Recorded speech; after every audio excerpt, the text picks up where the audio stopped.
Okay. Okay, now the stream is on. Okay, so I just yapped for like 3 minutes. I knew this was gonna happen. I forgot to hit start stream. So I yapped for 3 minutes. At any rate, I'll just repeat what I said. So basically, yeah, so I was gonna say is there's our I see we already have some interesting theory stuff. But what I was gonna say is I'm not going to prioritize theory discussion if it's not directly functional. It will come up. Yo, music. It will come up insofar as we have to discuss like which parts of the theories matter, how do they affect the story, which parts are projected to be functional, etc. So we have to. It's gonna come up, but it's not the priority. But that doesn't mean, you know, if you have interesting theory thoughts, don't hesitate to post and share. Titania, Asteroid, and Norch.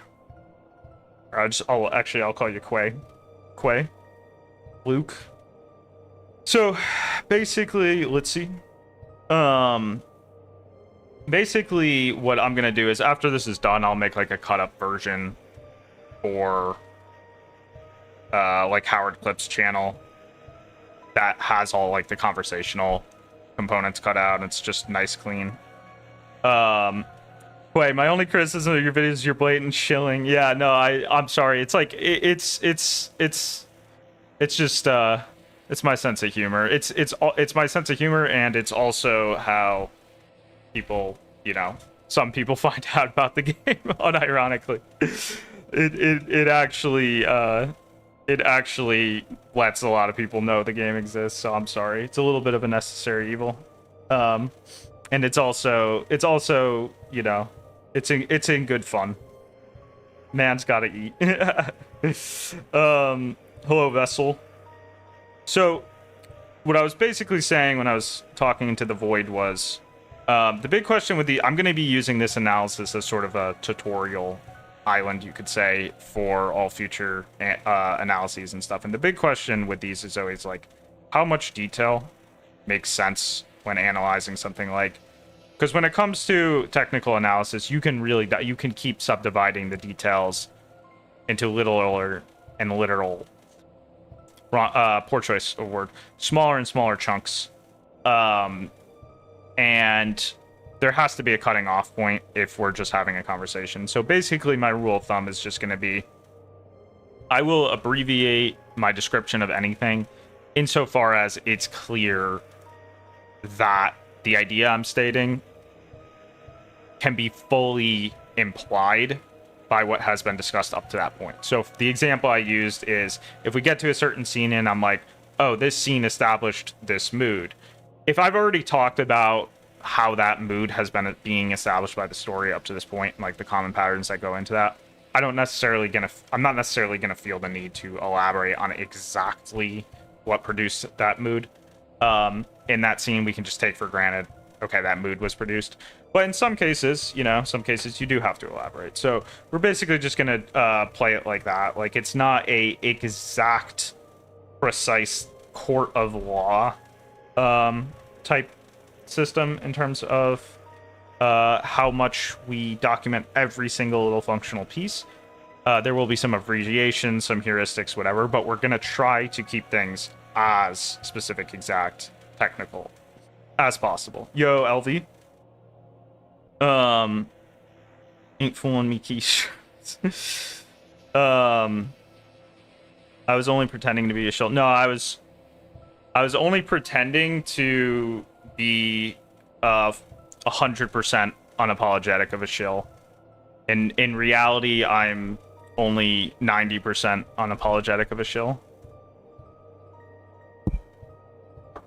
Okay, so basically, Shaman says, the main reason Chapter 5 was unappealing is the avoidance of the main plot. Yes, that is the main reason. But like, in a nutshell, let's just establish that first, before we even get into any analysis. The main reason Chapter 5 was controversial, without question, was just main plot, question mark. Where is the main plot? And that's obviously, like, forget analytical, forget anything else. That's always going to be tough. Like, you know, people have been waiting a disgustingly long time for this product. This chapter in particular had tons of Chekhov's guns leading up to it. Like, even the side stuff, like Shadow Crystals, secret bosses. Gerson saying how it ends with the fifth, and, you know, with the parallel story War of the Hammer and all that stuff.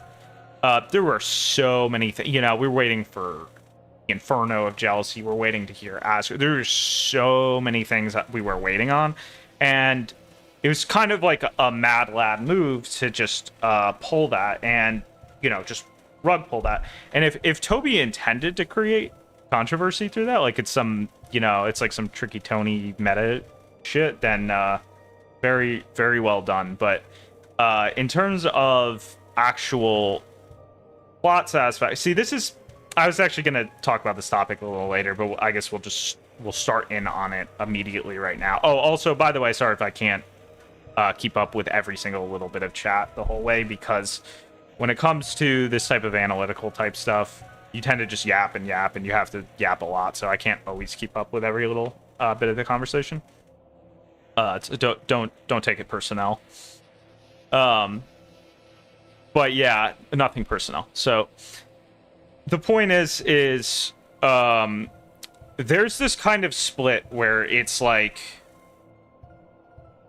we're gonna call it two camps. We're gonna call it the theme camp, and we're gonna call it the plot / lore camp. And the first thing I noticed after chapter 5 dropped was this split, and it was a little upsetting to me because, first off, the thing that's a little upsetting to me is that plot and lore are being completely lumped together. Plot and lore are not the same thing. Like, I feel like a lot of associating these two things as the same thing is like video game brain rot stuff, like especially like Souls. I feel like Souls series has done irreparable damage to the human psychology, at least the gamer psychology, because a lot of Souls games, like, they don't have narratives, obviously, or they'll have like a tiny bit of a narrative. They'll have like a couple scenes, maybe there'll be a couple scenes to kind of pace what is arguably some events. A lot of the actual plot is very underwhelming, but as a lot of people know, they have like a rich, dense lore to them, and these things are linked, but they're not the same thing. Like, as any, like, and this is why I always say, like, my biggest advice to gamers is, like, read more books or VNs or whatever, you know, at least just like watch more anime or something.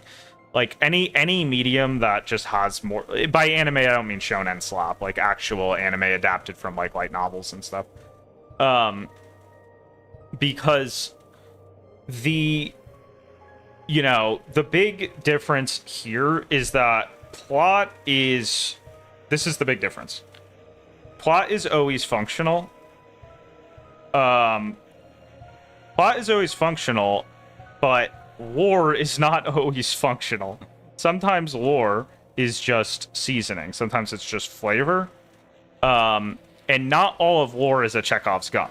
Like, the difference between lore that serves as a Chekhov's gun and lore that just serves as like seasoning or flavor is, if the lore suggests that it's going to actually have a functional plot consequence, then it's a Chekhov's gun.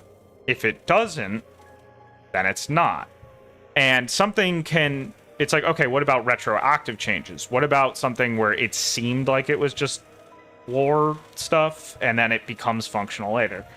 Okay, then it was Skaji has used this. Skaji, the writer of Tsubihime, best known for Tsubihime, Sakura no Uta, he calls these like invisible Chekhov's guns. And it's just a funny way of saying, like, typically what that's going to correspond to is more weak tonal motion, because there's two concepts in stories of strong tonal motion versus weak tonal motion. We're not going to go crazy into that. That's like a huge discussion. But to put it simply, a story can move from two things: direct cause and effect, so something actually happens which inherently on a logical level progresses the story, or just purely tonal motion. So for example, here's two events that can happen in a story. In one story, or in one scene rather, a character can be shot dead, and then that can cause another character to seek revenge. That's strong motion. That's actual hard cause and effect. And then in another scene, a character can spot a certain brand of a chocolate bar and then be brought to tears. And then that kind of changes the mood of that character and how they moodily function from that point on. That's a soft tonal motion because, well, what's the precise... Where's the next domino after that character's psychological change? Who knows? You know, there's no clear next domino. In the case of the guy getting shot dead, there were two dominoes. First of all, the guy died, and then second of all, someone is now inspired to take vengeance. In this other case, where this character just suddenly becomes immensely distraught, there's no clear follow-up. The story just keeps progressing. So, soft versus weak. Basically, what has happened is that this camp sort of prides themselves on noticing weak motion. Whereas subtlety, let's just call it subtlety.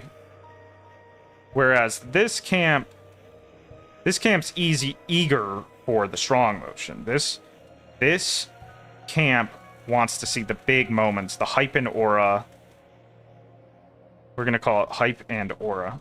And that was a little bit upsetting to see the split between these two things, because they're supposed to work together. I mean, these things there's supposed to be harmony here. And let me just check comments real quick if I missed anything important here.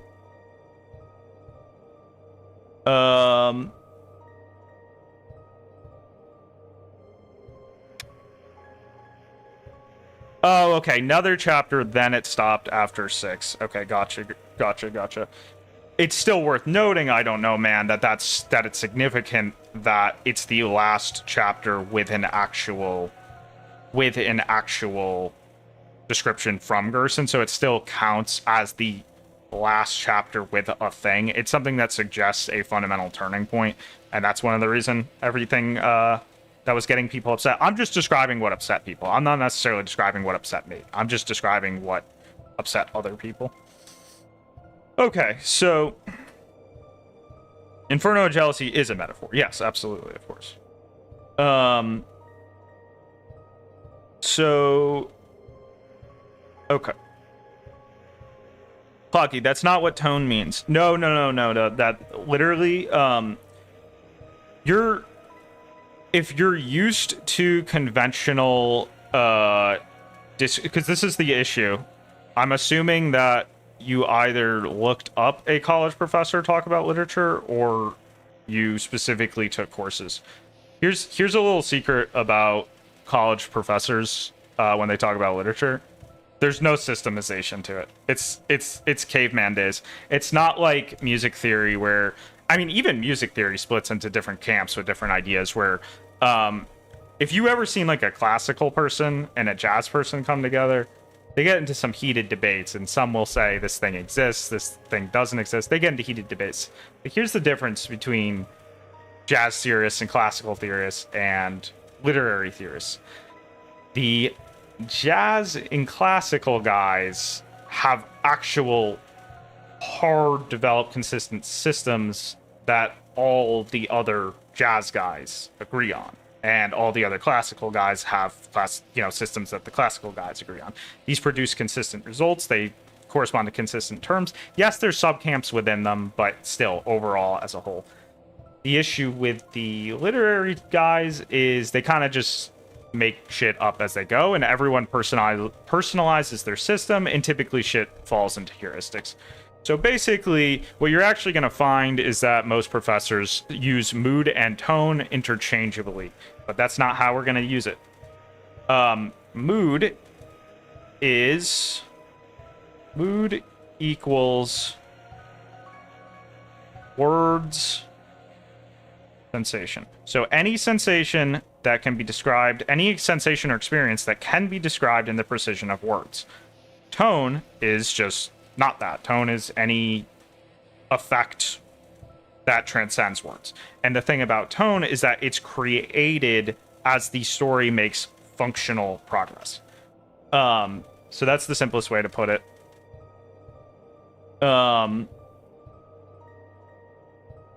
Yes, Ralsei is absolutely jealous of Flowery. Absolutely, yep.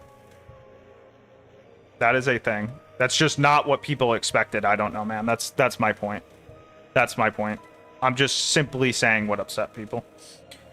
YouTube lied to me about when this... Oh, my bad, Alien. My bad. We've just been doing overhead so far. Yes, literary theory is extremely underbaked, and that's why we have to underbake it. So yeah, we're just kind of Lego boy, we're just kind of covering some basics here.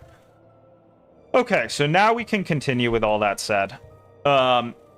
Basically, these two camps are kind of at war, and the theme camp has two issues. The theme camp is angry at the plot war camp because they're not picking up on this subtle stuff. I mean, like, basically what I Don't Know Man was just saying. Like, oh, no, there is this stuff that's happening. It's just subtle. It's weak motion. It's not strong motion. When Ralsei's feelings towards Flowery, do they ever cause a strong cause and effect? No, never. Do they have thematic significance? Yes. And so basically, there's people who catch on to stuff like that. Like, oh, hey, no, look, it's thematically significant that Ralsei has these grievances with Flowery and stuff, and Flowery reacts this way, and blah, blah, blah. And then the plot war camp is upset because they go, who the heck cares? We needed something to happen. Something has to happen. Here's the thing. They're both right. Both camps are right, and both camps are wrong. The fact of the matter is, Deltarune is a plot-driven story. That is the truth. And no amount of, like, subtle, weak motion, nice little character interactions, subtle development is going to change that. It is a fundamentally plot-driven story. It's not the type, because I saw quite a few messages that were like, I'm not so sure Deltarune is that type of story, because a lot of people, you know, at this point it's become a meme. Nothing happens in Deltarune. But just because nothing has happened so far doesn't mean it's not plot-driven. And that's the thing I'm kind of trying to get here, and we're gonna do a whole we're gonna do a non-sarcastic, because you know how my video had a sarcastic plot breakdown. It's like, oh, nothing happens. Every single chapter is just Susie getting nicer and Chris being sus. That was me being sarcastic. Obviously, that's not my actual serious plot breakdown. We're gonna do a serious one in a sec. But part of the point I was trying to say is that for a plot-driven story, it lacks easy things to catch onto of like, oh, here's an exact cause and effect that actually happened. But if you actually pay attention, it is cause and effect driven. And it does work by projecting it's going to be run primarily by causes and effects.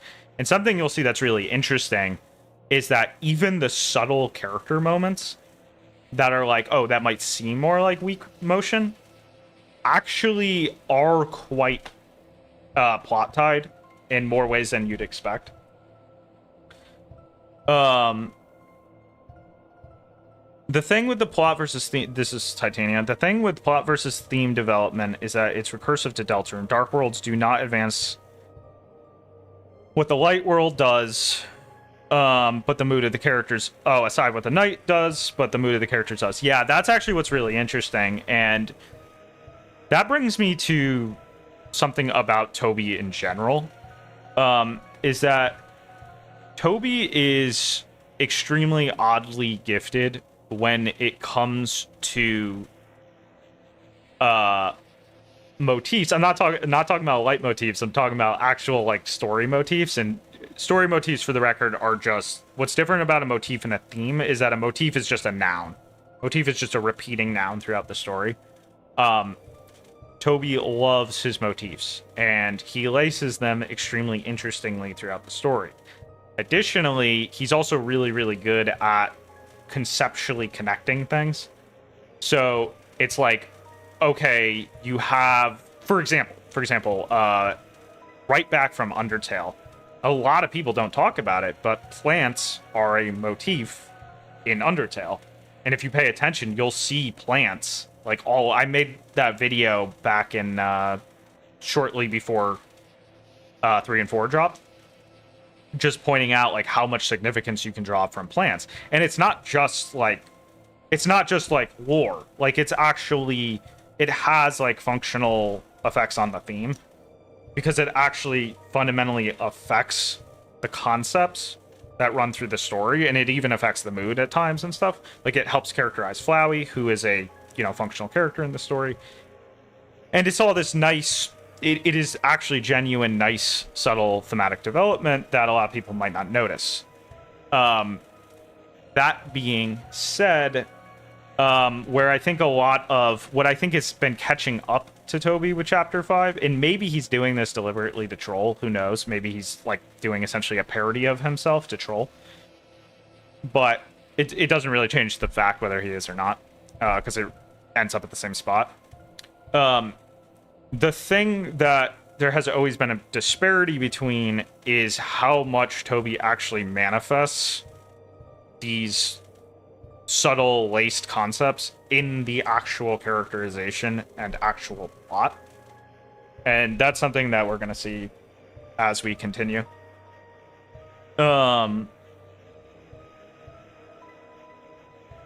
So Boggy, I'm asking him to find the terms of his system and he won't do it. What are you talking about? I just did that. That's literally what I just did. What does the word theme mean? Okay.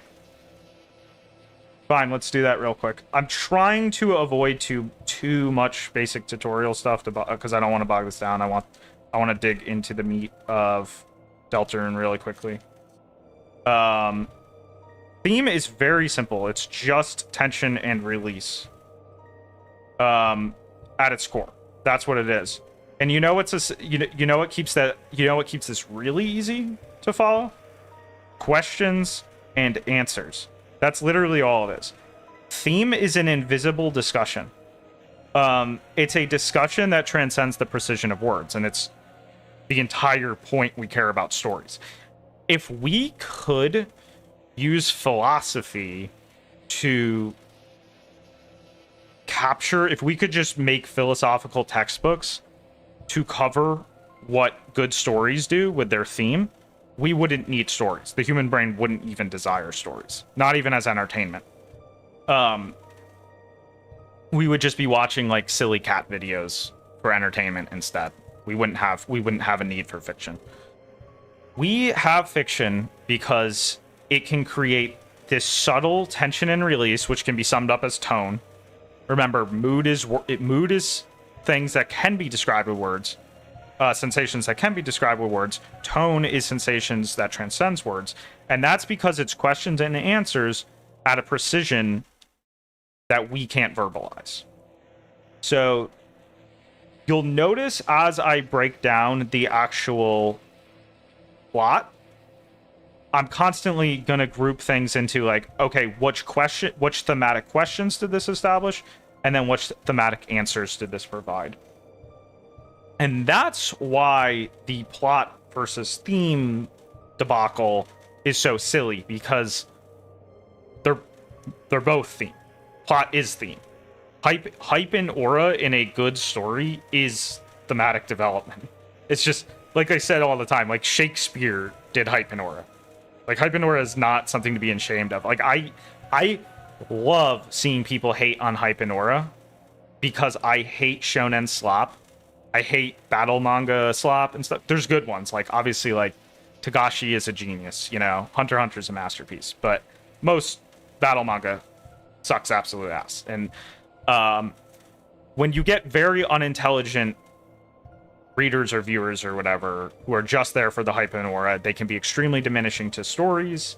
They can be extremely diminishing towards substance. They have this kind of they almost treat all media as pornography, in that it's just there to stimulate them and then be thrown away.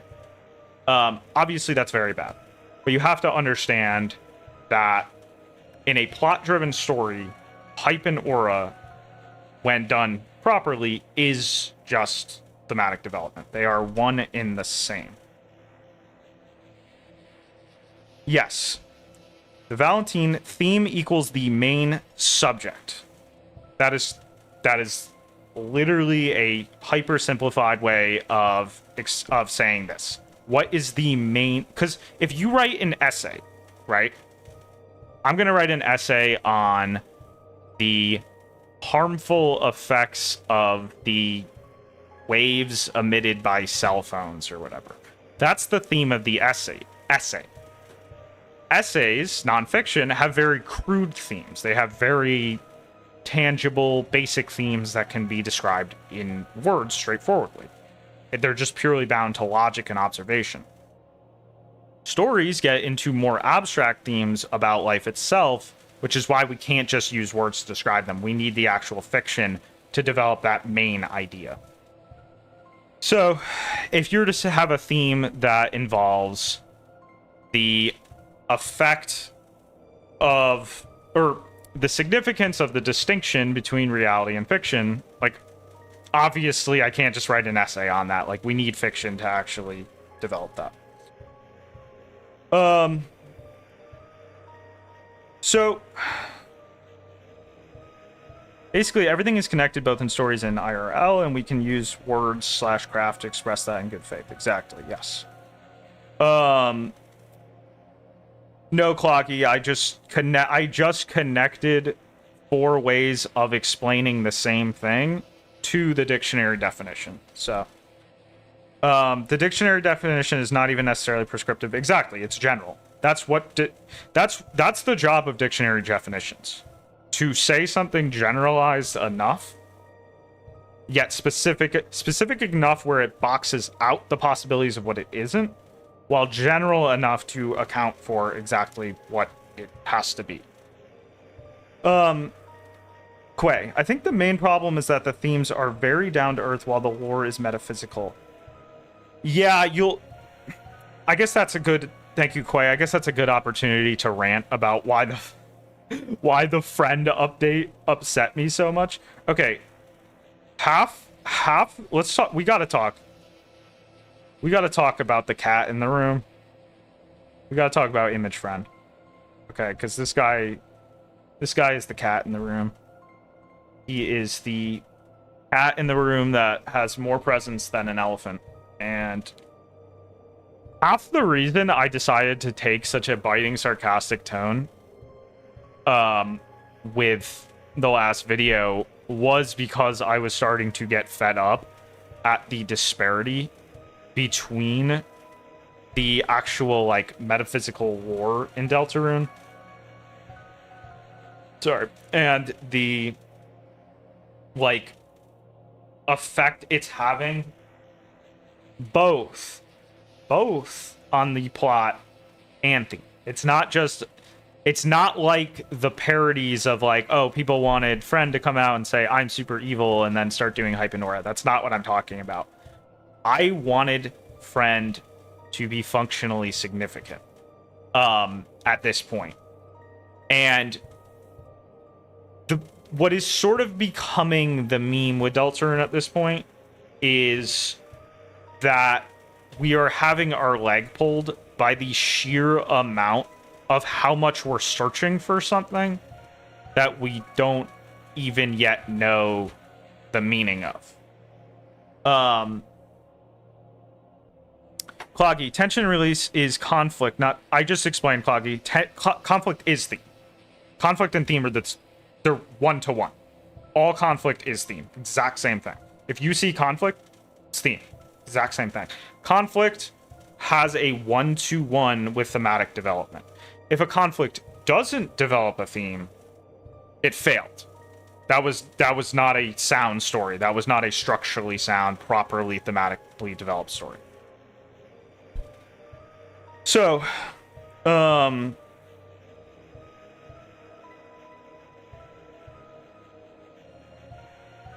me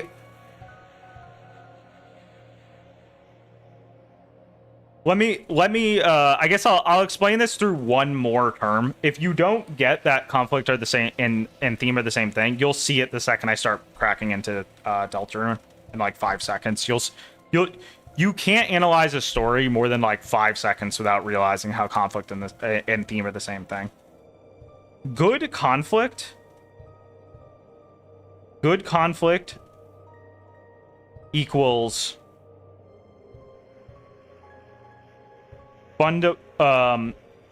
equals thematic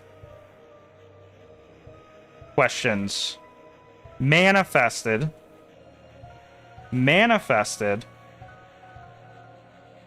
as characters and events.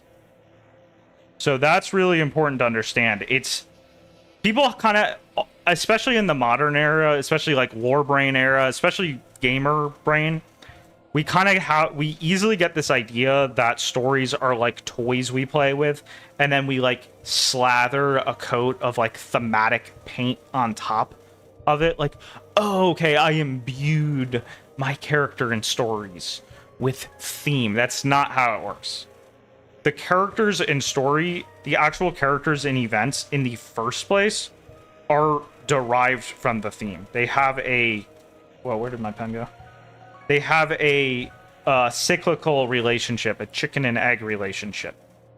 That's why they're one and the same, because they are both derived from each other. They have a, recursive relationship with each other, you could say. So, you'll see that in 2 seconds. Don't worry about that. So basically, the reason friend pushed me over the edge, we'll talk more about this later. I just wanted to give like one quick bit about this. The reason friend pushed me over the edge was because friend has reached a point where we are supposed to care about friend. We are supposed to be interested in learning about friend with no voucher of consequence from him at this point.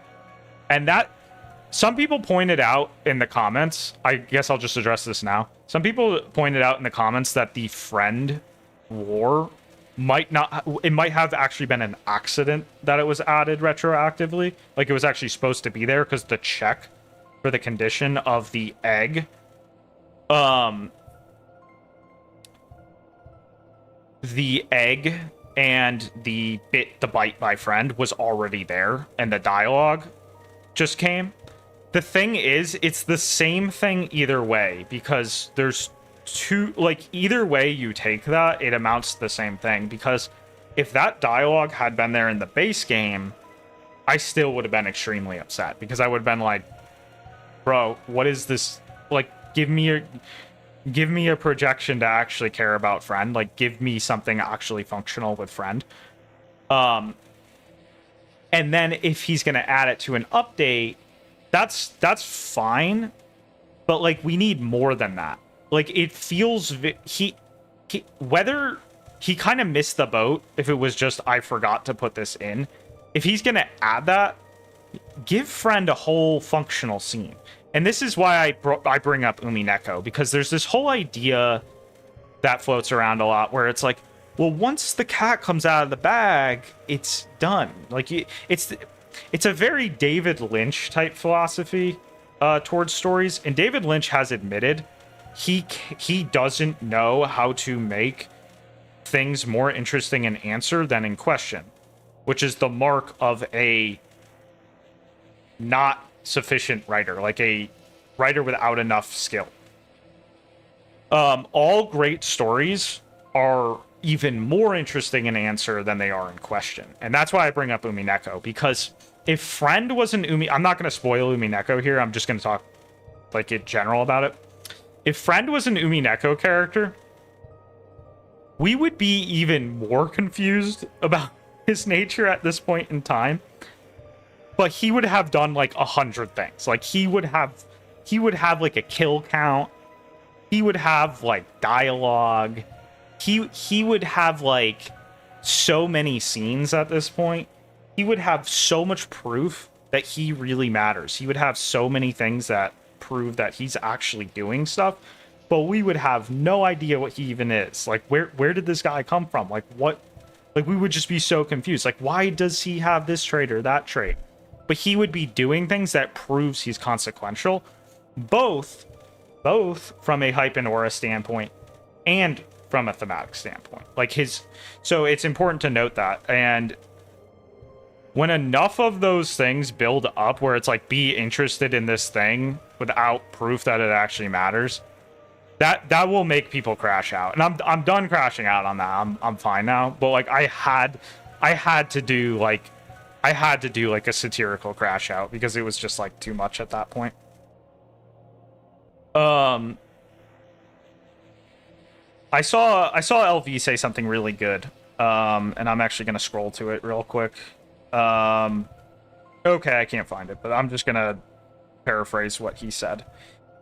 Basically, what he said was, yes, if you are not looking at conflict as a direct correspondence to theme, the only thing left you have is author voice. And yes, this is an elephant. This is an elephant in the Mario... elephant Mario in the room we gotta address real quick. Author voice is a thing that has kind of poisoned literary discussion. Not just in recent years. Like, you can go back to, like, the dawn of man. Pretty much, like, the earliest recorded history of fiction. And you'll find author voice discussions like hijacking and like destroying a deeper understanding of literature. It's just human nature to do that. And the reason is because the average person desires moral prescription. The average person wants to be told what's right and what's wrong. Like that's just how the human brain works. Like it wants to know, like, should I do this? Should I not do this? Is this evil? Is this good? Is this innocent? Is it guilty? That's not what stories are about. That's not what actual literary development is. That's not what literature is. Like, you might turn on, like, a Pixar movie, and it might morally prescribe a message, and that message is a moral prescription that can be put into words. Do this, don't do this. This is bad, this is good. Whenever you see that, that's not theme. That's message. And that's voice. That's just the author's voice. That's just the author speaking through the work. Message is nothing. Message is junk. You can just throw out message. Message says so much more about the actual author and their voice than it says about anything. It's an opinion and it's arbitrary. And yes, I'm not making an absolute moral statement here. I get that, like, some people believe that morality is objective. I get that some people believe that morality is relative and subjective. Writers don't care about any of that. Writers don't, like, true literature people, they don't have a horse in the morality race. They don't care what's right and wrong. Like, it's just not relevant to a writer. If you're a writer worth your salt, you don't give the slightest shit what's right and what's wrong. All you care about is thematic development. And this is one of the reasons writers have been controversial throughout history. They've always stepped into the darkness, so to speak. They've tackled, risque stuff or edgy stuff or just something that goes against the confines culture wants to keep things in. And they get yelled at by sometimes by the king, sometimes by the priest, and sometimes just by the common man. So That is a really important distinction to keep in mind. Message and author voice has kind of poisoned the well, so to speak, and we just got to keep that clear. Titania, I mean, he's the streamer. This isn't exactly symmetrical to begin with. Yes, as I tried to warn in the beginning, I can't keep up with every comment. Obviously, I have to say a lot of words because this is, this is literary analysis. Bones, my feeling when I'm a lit student, I have morals. Yeah, I mean, I have morals too. I don't care about them in the topic of literature. It's kind of like it's kind of like when you enter, you enter the party house. There's no rules in the party house. That's how literature is. There's no morals in literature. Like once you put the book down, you can go back to having morals. But once we're in literary zone, we only care about thematic development. Okay, now we're getting into some crazy questions like Half Moon. Howard, how you feel about Sinners? I don't know how I feel about Sinners, man. It's a case to case. That's why humans developed court of laws. Nothing can be absolutes. Everything has to be case to case. No one is 100% one thing or 100% another thing. Life is organic and gray. That's just the bottom line. So, Cloggy, that's not true at all. Most graders throughout history believed in something. I just addressed that. Writers do have their personal thoughts, but it's different from thematic development. So, how do I feel about Mario? Everyone knows Mario is cool as fuck. Perchance. What did I think about the gameplay? I thought the gameplay was really nice overall. There were some parts that slagged a little bit, but I was really, really happy.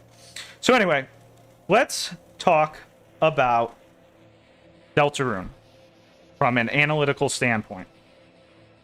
So, the first thing we're going to talk about is this is the first thing you should do in general when analyzing any story is mood palette. And I don't remember how to spell palette. I think that's correct, but whatever. Just so you know, just so everyone's up to speed, anyone who just came in, we are going to do a basic plot. We're going to do a non-sarcastic plot breakdown of Deltarune real quick, and then that will serve as a basis so that we can actually dive into the Chapter 5 controversy stuff. So, every story follows a mood palette, believe it or not, if it's by a competent author. And short stories tend to use 2. Longer stories tend to use 4. So usually 4 moods. And the way it works is every time an arc ends, there's a opportunity. You can kind of think of it like for like gamer brain. You can kind of think about it like a roguelike or whatever. When you get to the point where you can change your build or whatever, do upgrades. It's kind of like that. I'm just kidding. It's not like that at all. So there's, for any given arc, there's 4 moods that the story picks and chooses from and builds every single scene out of some combination of those 4 moods. The reason it can feel like there's infinity moods is because the moods can mix together. They can gradiate into each other. It can create all sorts of organic effects through these moods.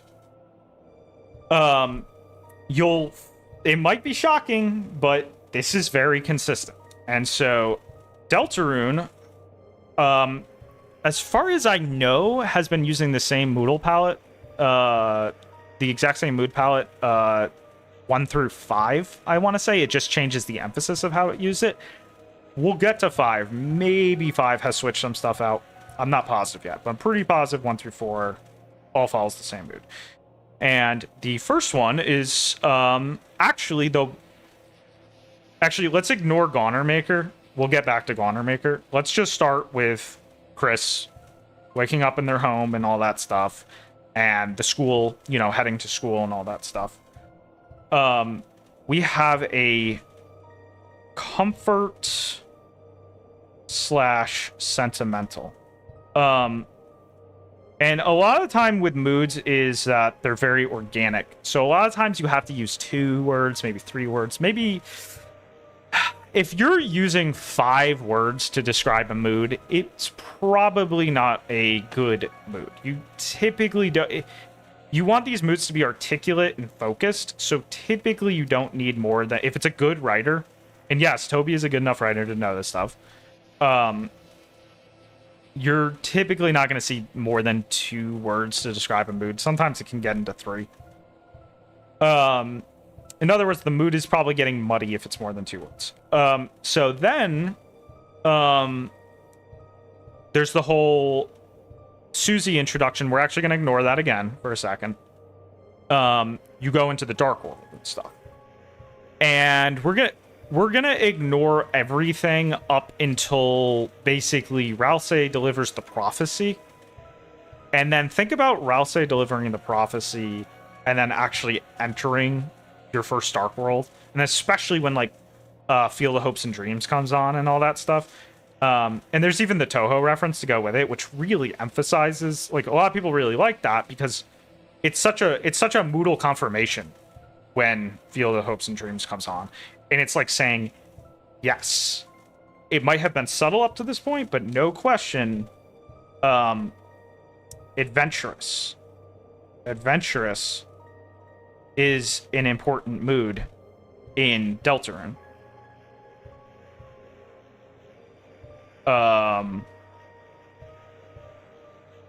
Sorry for the handwriting. Let's try to make that right a little nicer.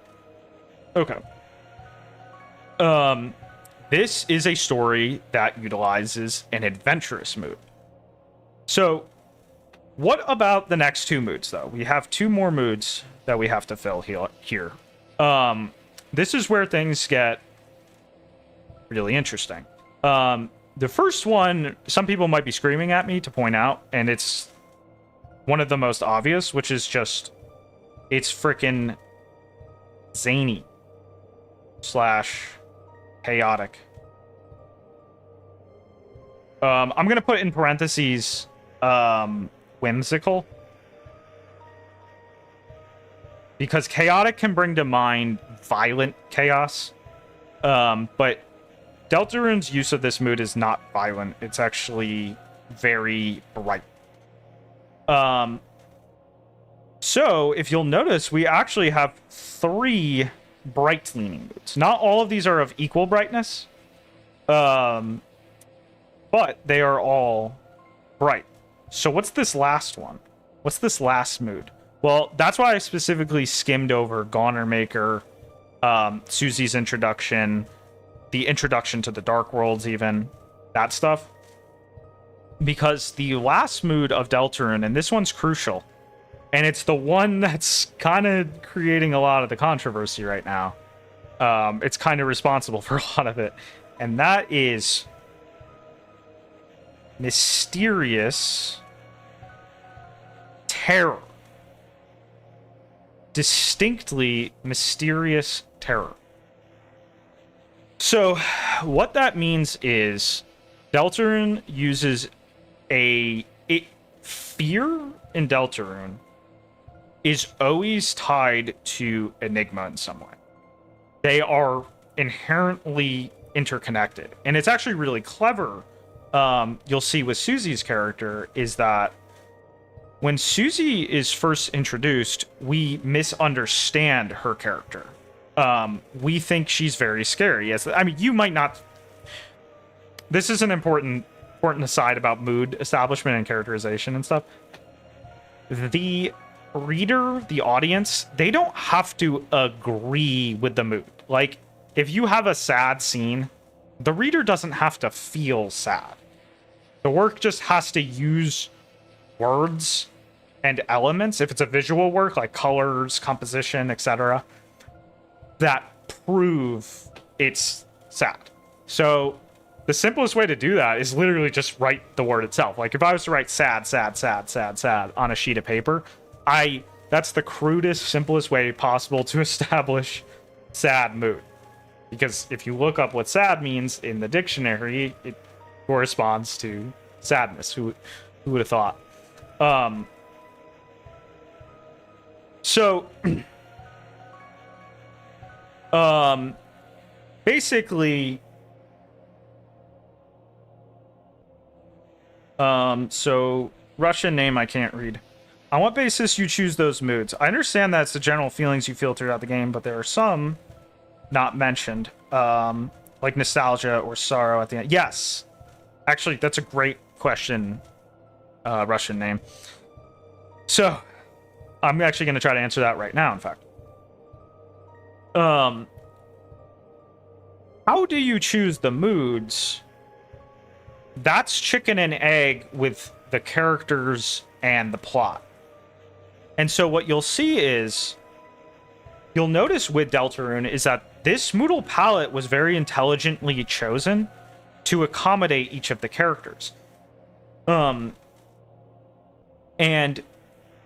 if you'll notice, Susie's initial character progression in Chapter 1 makes really obvious use of this Moodle palette. It starts her off with this mysterious terror. That becomes a misunderstanding. And as she goes on, a lot more adventurousness comes out of her. She starts enjoying the Dark World and all that stuff. And then eventually what happens is she actually gets comfortable and sentimental with Lancer. Look at that. It's almost like, oh, who in turn, and Lancer is zany and whimsically chaotic, along with the whole kind of Dark World as a whole.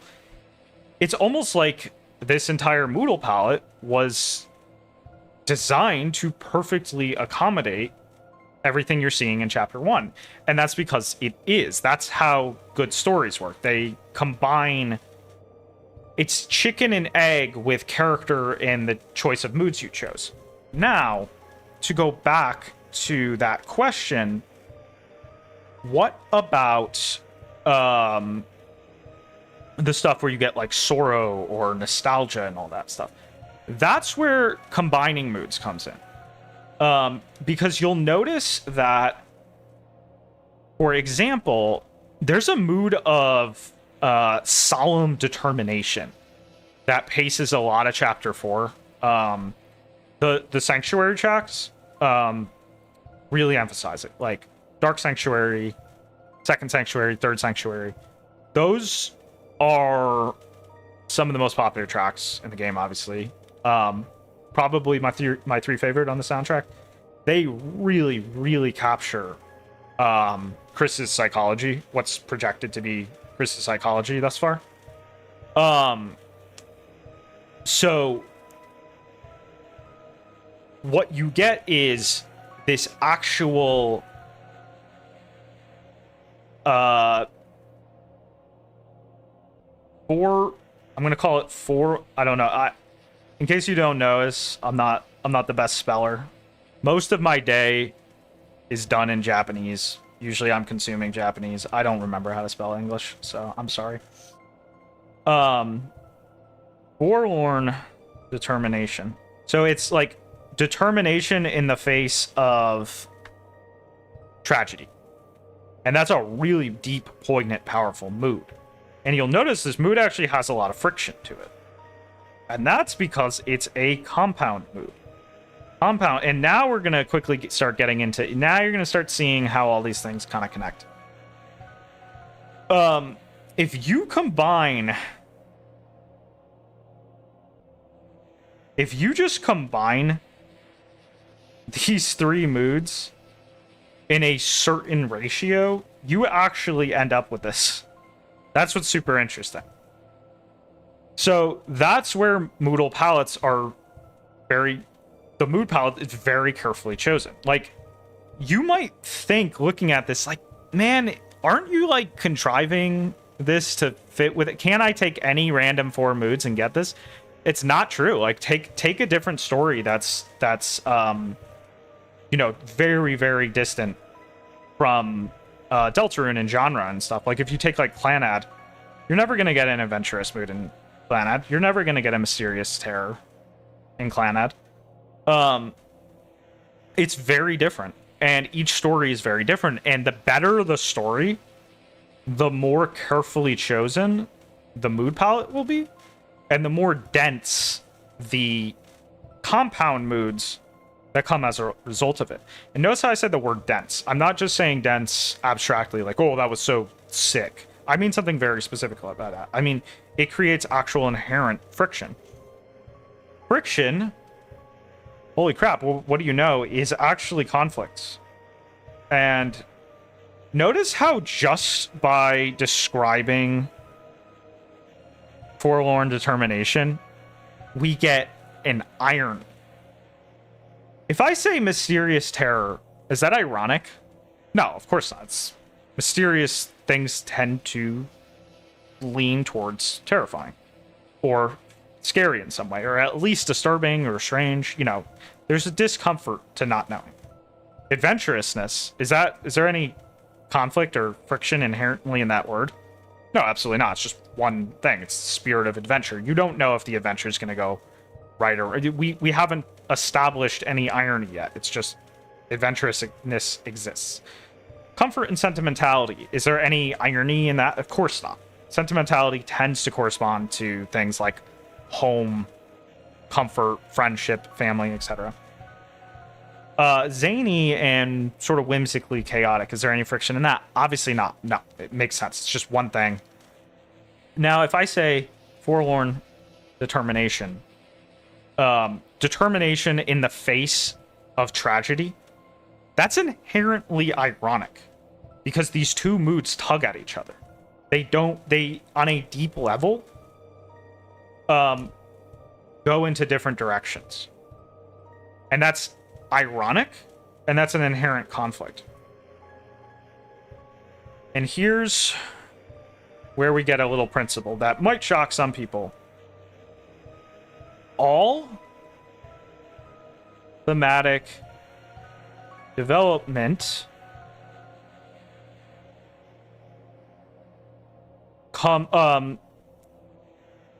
corresponds to irony. There's always an ironic component to it. And that's what I mean when I say conflict and theme are synonymous, because a good conflict is things on a deep level tugging against each other.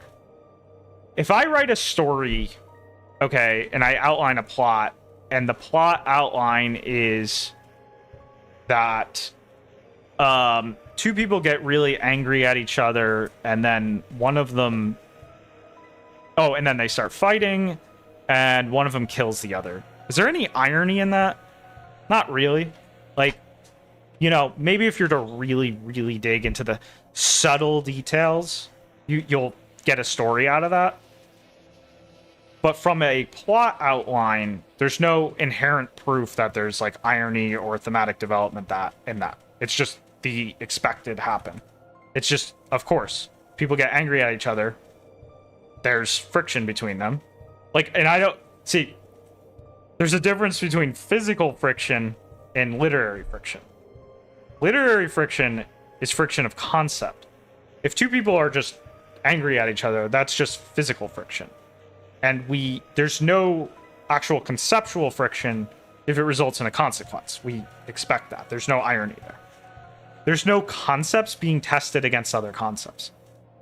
But if we have determination in the face of tragedy, we actually have an inherent deep friction on an actual conceptual level. And that is where a lot of characters are often born from in the first place. And that's sort of the magic of stories and characters, is that you can feel, when you're walking through the Dark Sanctuary, Chris doesn't even have to like say anything, you know, because they're a silent protagonist and all that. But you can just feel that they're like carrying some heavy, deep burden, because that mood that follows them is so poignant. That going in one direction versus the other, it's like determination is ironic in the face of tragedy. And that corresponds directly to actual lore and plot. You see how it all starts connecting? I feel like, I'm on the schizo board connecting all the dots and stuff. It's like it all connects at the end. Functional lore is there so it can produce these kind of inherent deep conflict ironies. And what's that lore? It's the prophecy. So the prophecy is functional lore. It's lore that corresponds to an actual deep element. It corresponds to plot consequences. It corresponds to character consequences, characterization, and it corresponds to theme as a result. And that is why it's really important to acknowledge that we can't just say, oh, you were wrong for being lore-brained. Oh, shame on you. Shame on you. There's more. The story wasn't just about the lore. You got to care about the characters and stuff. They're intertwined. So both camps were right in that regard. Both camps were wrong. And I say both camps, but there are plenty of people, maybe even the majority of people get that there's like a middle ground here. But what I'm not seeing is people explicitly breaking it down like, okay, yes, zero ambiguity. These things are tied. No prophecy, no Chris, no character subtlety, none of that good thematic juice. Sorry, I wasn't scrolling chat. I screwed up there.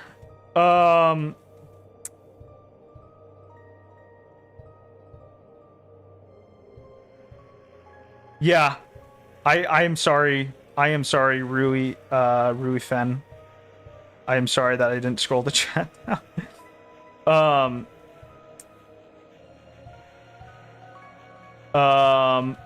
We have moved past credentialism. You can, if you're asking where you can read some of my stuff, you can just click the Naro, the show sets link in the description. I'm sorry if you don't know Japanese, but I have some writing in Japanese there. I mean, if we're gonna do an aside, I'm gonna try to keep this quick. But if we're gonna do a side on like writing and credentialism and stuff, it's like I used to be a novelist back in my late teens. I published with an indie publisher and stuff like that. I'm not proud of my old work and all that stuff. That stuff's never gonna see the light of day and stuff. What you can do is read some of my nude stuff in the link in the description if you want. Obviously, I'm cooking a whole game that's like several novels in length. That's sucking up most of my time. I do have novels I'm working on the side. They will come out. You can read a little bit of my Japanese novel in the description if you want. If you know Japanese, I'm sorry if you don't. The thing about literary analysis is that you have to realize is that good literary... If literary analysis... If I need to see a dude's credentials to believe his literary analysis, that's not a good literary analysis. Good literary analysis is an art form unto itself. It proves itself. A crazy crackhead homeless guy could walk up to me, and if he just starts spitting facts, if he's just like, boom, so like, here's the theme of this story, and like, here he starts, he takes like, he takes like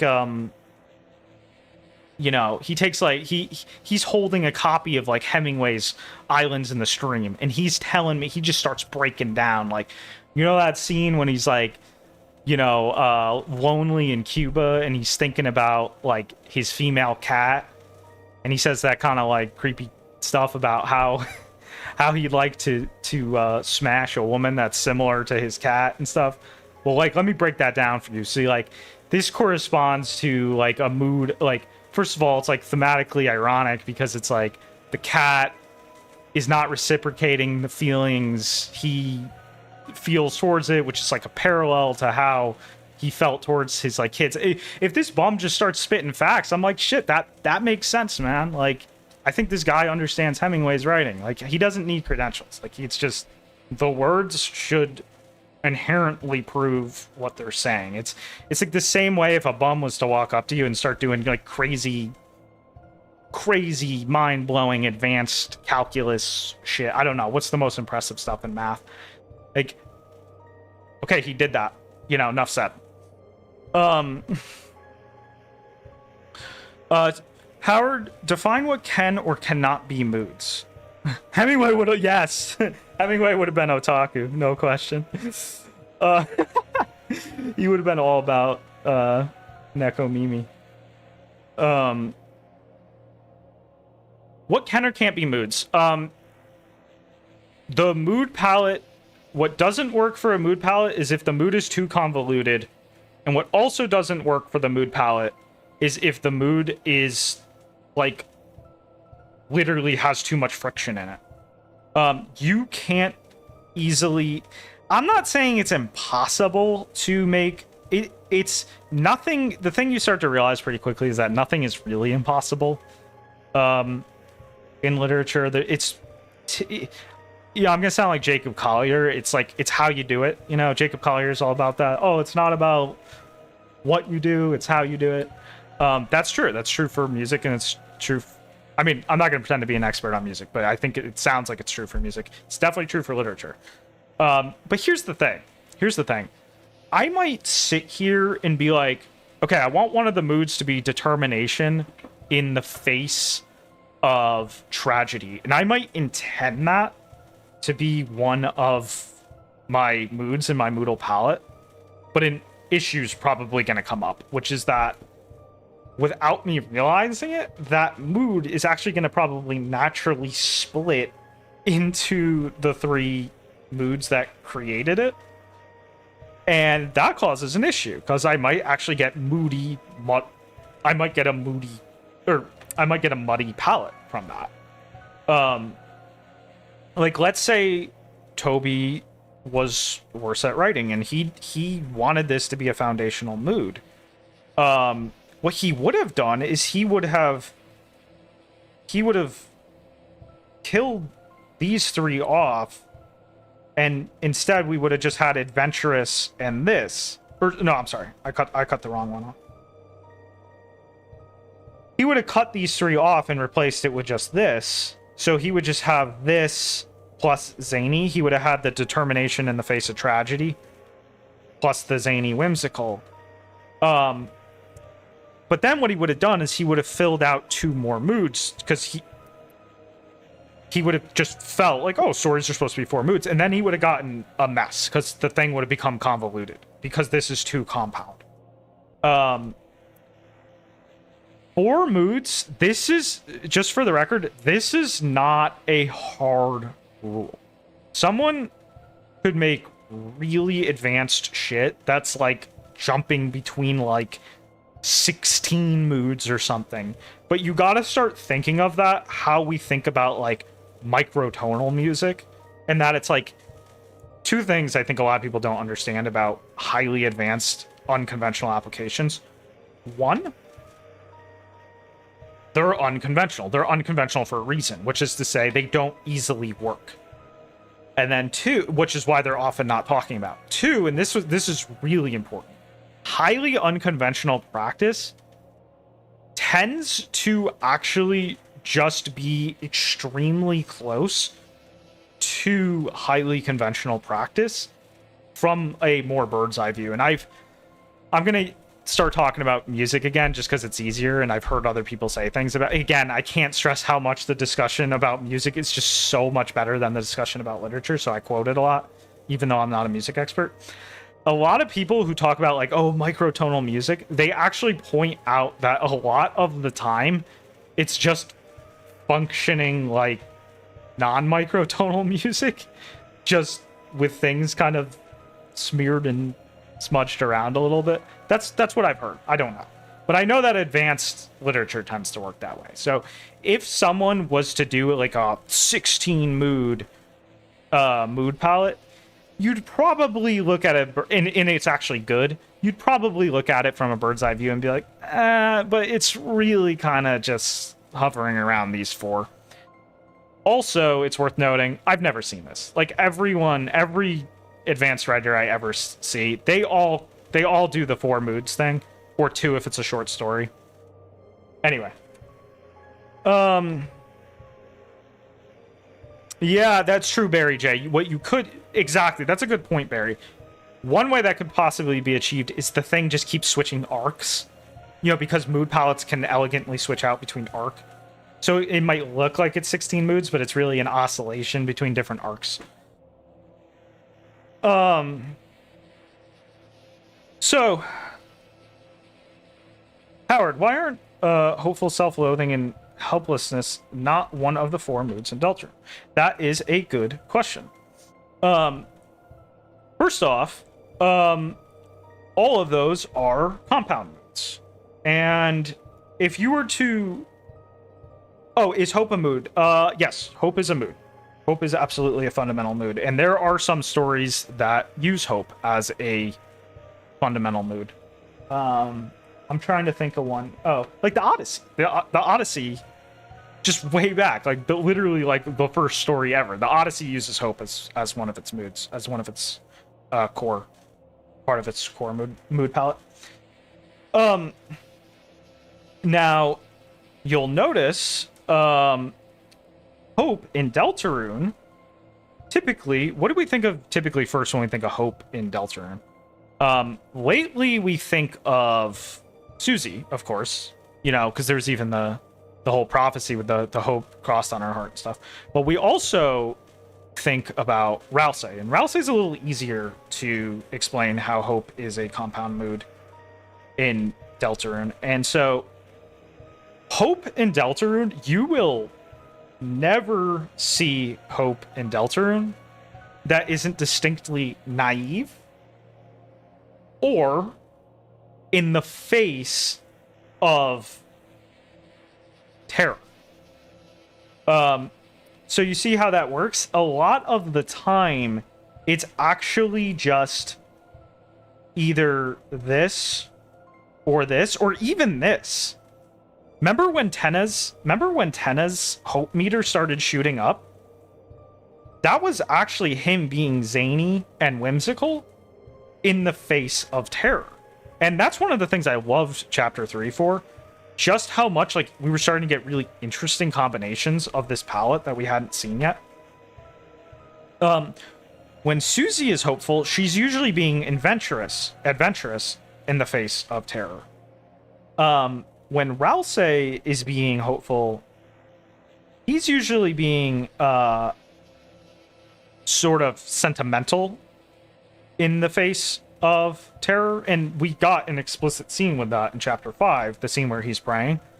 That's literally him expressing sentimentality, how much he values, like, he doesn't want bad things to happen to the characters and stuff, in the face of knowing tragedy's coming. So the point is you'll notice hope in Deltarune, hope can be a fundamental building block mood, but in Deltarune, Toby's good enough to know it always has to be a compound. Yeah, Ralsei is typically not what you picture, but Chapter 5 established that he prays all the time. And also, in the first place, remember his entire character progression in Chapter 4 did correspond to hope.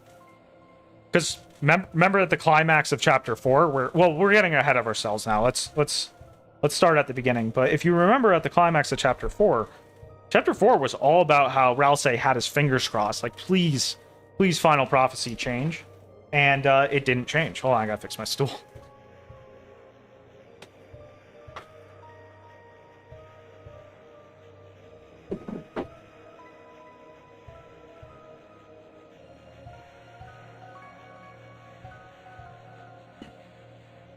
So, in all stories, hope doesn't have to be a compound. But in Deltarune, hope is always a compound. There were two other moods you mentioned there as well. Self-loathing was one of them. That's also a compound. First of all, that's usually a very characterization-tied mood, so that part of what you're describing, if you're describing self-loathing, that's an inherent compound mood because it's a psychological state. It's not just self-loathing is not just a feeling. It by definition corresponds to consequence. One can self-loathe by nature, but then it's still responding to something, which is one's nature. So that's more of a psychological state. And when it shows up, there's a lot of different moods it could take on. It could be a compound mood, it could be a simple mood. Like, self-loathing could result from any combination of things. And there's a heavy...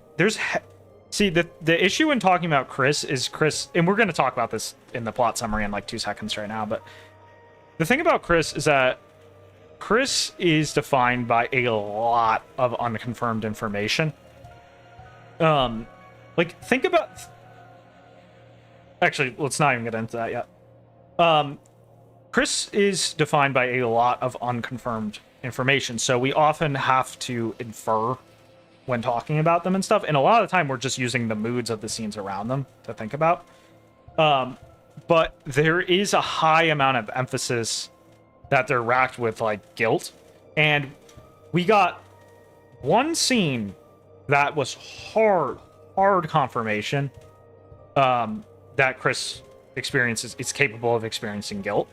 And it's Sword Root when you, as the player that's, you know, one with Chris, stabs virtual and kills virtual Susie and Ralsei. That was hard confirmation, all in that gesture of looking away from the screen and guilt. That was hard confirmation that Chris experiences, is capable of experiencing guilt of some kind. There's a lot of questions around it, though. We don't know if it's guilt imposed by the player's actions or what, but here's the thing. There's another scene that corresponds to guilt with Chris, and it's the Weird Root. Obviously, when they start attacking the soul, even cause us to lose HP. But then what do they do after? They put the soul back in their body. So there's a consenting element there. And that's a huge part of Deltarune, is playing on that oneness. Is Chris angry at you? Or is Chris angry at their self? That's a really nice conflict. That's like a... See it? Irony? That's irony. That's irony right there. Something's good and developed because it's ironic. It's inherently ironic. Notice how that's also war. Oh, what's the war between... What's the rules of us being connected to Chris? So it's lore. It's also plot. I don't think I have to explain how the connection between you and Chris is plot. It's characterization. And then it's also thematic development. See how these things are all tied? Barry, Toby Fox does a lot of show, don't tell, which works way better when he doesn't tell, but sometimes I feel like he tries so hard at this. At points, it feels like he should also tell. Yeah, definitely true. Toby is at his strongest when he's just leaning into his music, utilizing the gameplay elements, really letting the thing breathe and speak for itself. I mean, there's a reason G-Root was just so popular. There was such an elegant show don't tell. And believe me, I'm the first to say show don't tell is not a dogma. Like, there are so many good tell don't show stories and stuff. Like, think about the, you know, Bakemonogatari, the whole Monogatari series. Think about how much would be lost from those works without the dialogue. You know, they are run by the dialogue. So much of the themes and concepts and plots are established in the dialogue. So show don't tell and tell don't show are equally valid. It's just, yes, Toby's specialty lies with show don't tell. So point is, psychological states tend to be a living, moving combination of moods. So with Chris, their guilt, typically we're getting a strong dose of the terror element, the mysterious terror element in Chris's, you know, self-loathing, as we might call it. We don't know exactly what it is yet. There's definitely a mysterious terror element in it for sure. Because, like, we don't know any of these circumstances. the soul is always presented as scary. Here's the thing. Here's the thing about stories, and this is really important. This will actually kick off the plot summary finally. Anytime something is characterized with a given mood in a story, it keeps that mood association until something overwrites it. So it kind of works like space. Like in space, when you put force into an outer space, when you put force into an object, it will just carry that until something hits it. I mean, I don't know. I'm not a physicist. So it works something like that. That's basically how stories work. What's the first place we see the human soul? The Goner Maker. With the whole, are we connected, Gaster stuff. That corresponds to this mood. There's actually a little bit of zany whimsicalness in there as well, which goes to show, again, compliment to Toby. He's very good at those articulate compound moods. He really knows how to integrate this mood elegantly, and it's one of the things that gives Undertale and Deltarune, especially Deltarune, that really distinct flavor of like, oh, it's like Goner Maker's so creepy, but then it's like comical in spots. That's when you sort of have like a, you know, like a set, like a, it's sort of like, you can kind of think of it as ratios. It's sort of like a 7-to-3 ratio, you could say. It's not, you know, it's an organic moving thing, so you can't say, oh, it's precisely this ratio, because in one part of the scene it might be this ratio, and in this part of the scene it might be another ratio. But the point is, averaging out the ratio, we have mysterious terror strongly associated with the soul from the start. But in moments when Chris is getting angry at the soul or feeling guilt towards something violent on behalf of their friends, see how there's some comfort and sentimentality put in there too. So the point is a lot of psychological states are typically compounds. So anyway, that is a lot about moods in general and moods in Deltarune. I have no idea what's going on the screen. You're seeing Gaster explain the meaning of life to you. Yes, Goner Maker even has the optional bit where Gaster calls you basic for self-inserting same vessel and player name. I think I did that the first time I played Survey program. Yeah, I'm definitely expecting that too, Backyard. I am expecting 6 to make us go insane, like raw Ohio shock. That's what I'm expecting.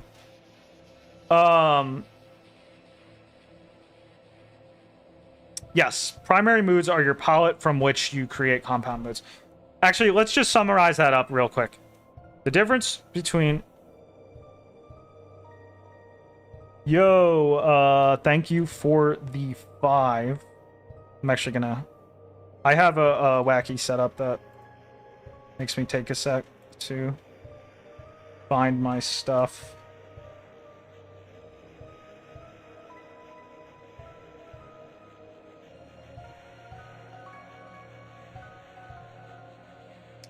Why are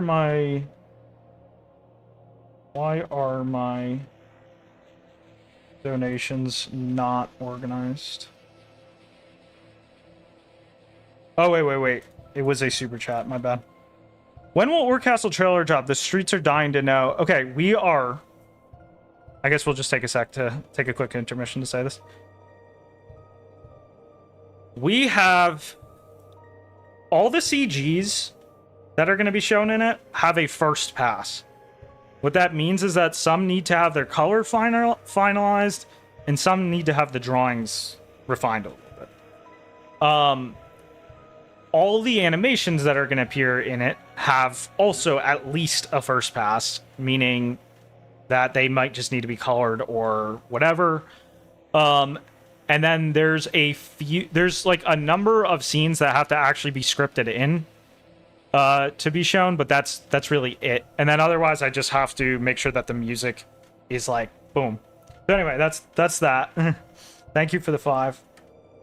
Um, I don't like putting exact time frames on things, but I can start putting more time frames on because I'm going hard into yo. Thank you very much for the 5 Nova. Thank you very much.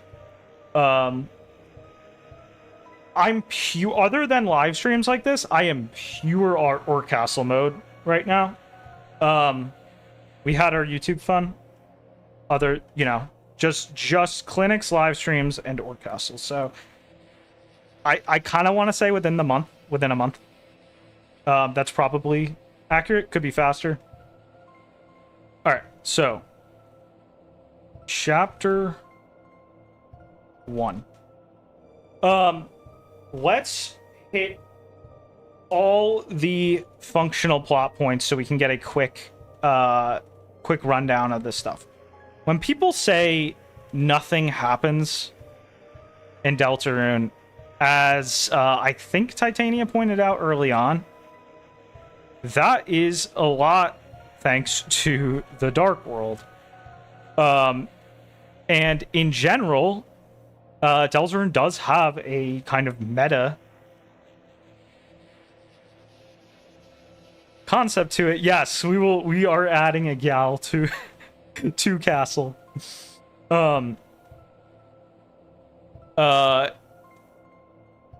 We basically we are having this thing where it's like, and it's that's what was shocking about it to me. That's what was shocking about it to me, because it's a heavy thing to bite off. Usually when you think of this fiction in fiction concept, the first thing that comes to mind is Umi Neko. And Umi Neko, again, that's why I had to bring it up in the talk, because Umi Neko wastes pretty much zero time. Right from chapter 1, Umi Neko makes it clear, like, why there's this whole, like, fiction and fiction thing happening. And it's that it quickly establishes that the result you find in the fiction says something tangibly about the essence and nature of the characters. The Dark Worlds in Deltarune aren't exactly like that. What we do have is that we have a functional consequence on Susie, and that she brightens, she opens up.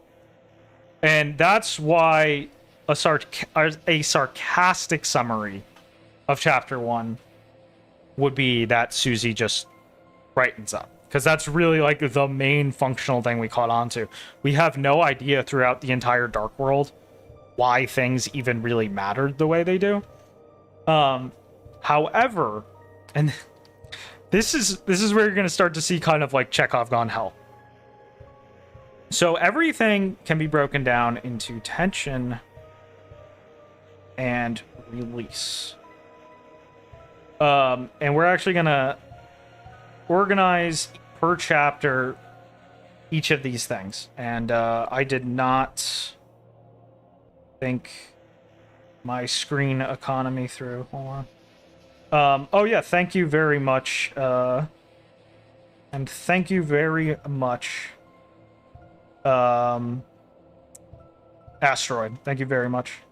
Battle demo, the main reason I haven't dropped the battle demo again is just because literally to stop and drop a clean vertical slice means polishing distinctly that vertical slice. And I have just been jumping all over the place with this project. I rarely polish an actual vertical slice. I'm usually prioritizing getting all the content in first, which fortunately we are basically done with. Okay, so tension is anything where you're wondering where it's going. So what I'm gonna do here is look at this. This is gonna be cute as hell. Look at how fucking clever and cute this is. Tension are the question marks. Release is the explanation, the exclamation points. Look at that. Look at how fucking adorable that is. So we got the Goner Maker. The Goner Maker makes us ask, well, what the hell is this Goner thing? Like, what is this? Like, we're making a person, but then suddenly we're told we actually have to play as Chris, but Chris looks really kind of similar to the person we were just creating. Forget the fact that it's like, oh, they're both humans. They literally both have like striped shirts and a similar build. So it's like they're not just connected because they're humans. They're connected because they flat out like they share similar silhouettes. So that's a question, and you can see how that's irony. See how I say all irony, all conflict, all plot is irony. We get tension because there's irony. What the hell is this? What the hell is this Goner? And why does Chris look similar to it? What the heck is going on? So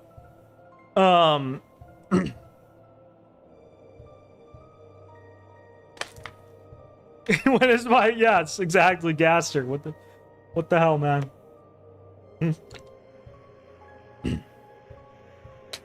Yes, that's the other thing too. We flat out named. We flat out named the Goner. It was told it won't. Here, exactly. It's characterized. The Goner has characterization. 3 out of 57 frogs are gay.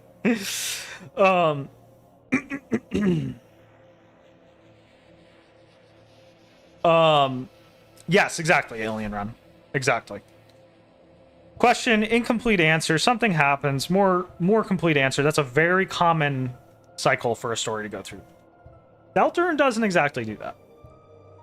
So the Goner Maker is full of tension. And then, we go, what the frick? Undertale? We have to acknowledge Undertale. Because Toby promised us that Deltarune is a functional sequel to Undertale. Toby did not mince words. He said, this is for people who played Undertale. Maybe he just meant that in an emotional sense. Maybe. But here's the thing. There's a couple smoking guns that prove that Deltarune is actually a functional sequel to Undertale. Functional sequel, not a timeline sequel. I can already hear some people yelling at me, it's a parallel universe. It's a functional sequel, okay? Functional sequel means the tones of the story, the themes of the story, the plot of the story is designed with the notion that the themes, plot, characters, etc. existed in the other, that experience happened, that those thematic ideas were developed and logical ideas were developed in the previous story. So a chronological sequel doesn't just inherit the tones and theme, it also inherits the timeline, the logical order of events. So far, all we know for sure is that Deltarune inherits concepts and tonal evolution. Sans is the smoking gun, because Sans, right from chapter 1, confirms that we have met. He confirms proximity. He confirms familiarity. There is some kind of clean connection happening. So yes. Oh my god, I just realized I wrote Undertale like a furry would write it. That's actually kind of hilarious. I told you I wasn't good at spelling. Anyway. And then we get this acknowledgement of Asriel exists but is absent. And why are we including Asriel as a tension factor and not, why don't we include like Temmie exists, Snowdrake exists, whatever. Asriel was so highly functional to Undertale that his very existence or non-existence causes a ton of tension. Remember how Undertale put so much emphasis on Asriel wanting to literally just spend time with us? Like, that was a core conflict of Deltarune, or I'm sorry, Undertale, that Asriel wanted to spend time with us. Just the very fact of stating, oh yeah, he's in this world, literally starts creating tension, because it's like, well, there's all sorts of questions. Well, how does he feel about us? Is he still obsessed with spending time with us, etc. Yes, I am sick in the head. I just want to discuss. I just want to see progress. I want to unpack these details. I want to appreciate these details. I think it's possible that the Carol reveal in Chapter 4 is supposed to tell us who the knight in Chapter 3 was. There could be two. I've always been thinking that, like, I've had this idea for a while now that, like, any of the holidays can function as the knight at a given time. But that's getting very lore-y, so I won't pop too much into that. But yeah, exactly. Let's just have fun. Let's just have fun analyzing Deltarune.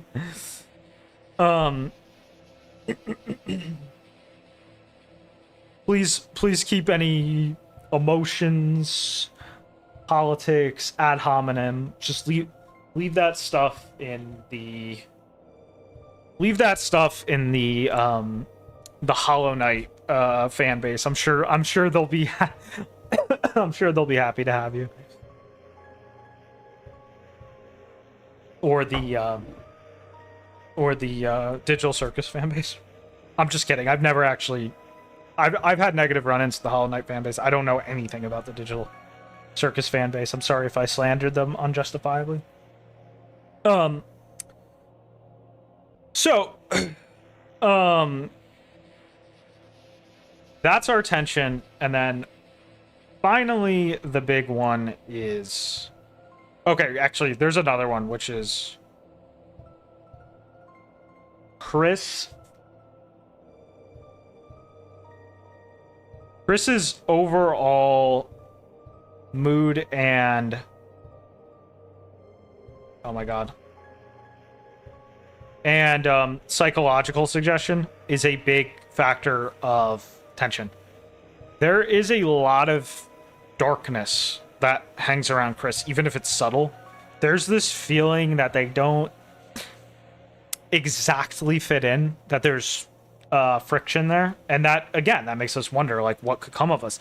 There's a reason Chapter 1 theories all revolved around Chris is gonna go on a murder spree, and it's not just because they looked like Kara.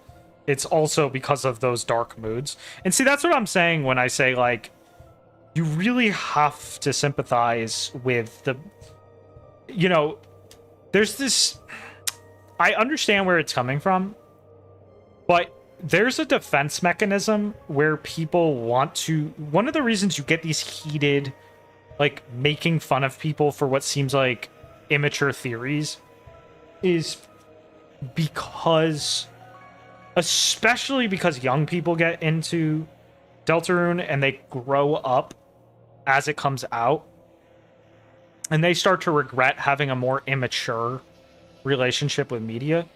And what ends up happening is that they start to regret being so kind of hype and aura driven with stuff. And they go, oh shit, I should have. It's not like just because Chris has dark moods associated, they're gonna slay everyone, you know? And they start to feel stupid for that. But the thing is, as we're about to find out, a lot of these Chekhov's guns do point to things of a nature. And that, again, that's one of the reasons I wanted to make Proto-Rune too, because my Proto-Rune video points out it was very likely that the original draft of Deltarune, the original vision for it, was something a lot more straightforward and kind of like immature as a story. So, the furniture on Chris's side being spoiled is so striking. Even knowing your mind. Exactly. Exactly. That's a huge detail adding tension to the moods around Chris. Like, why is their room all like weird and trashed and stuff? Yet Toriel cares for them and stuff. It just makes no sense. Will, when will you get to comment timeline?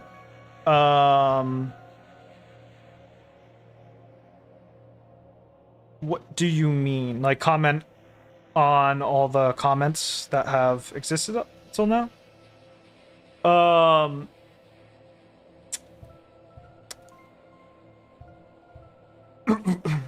the response section. That after I analyze chapter 1, we're gonna dive right into the responses. I just want to analyze chapter 1 so I can give people a taste of like what an actual breakdown of a Deltarune chapter looks like.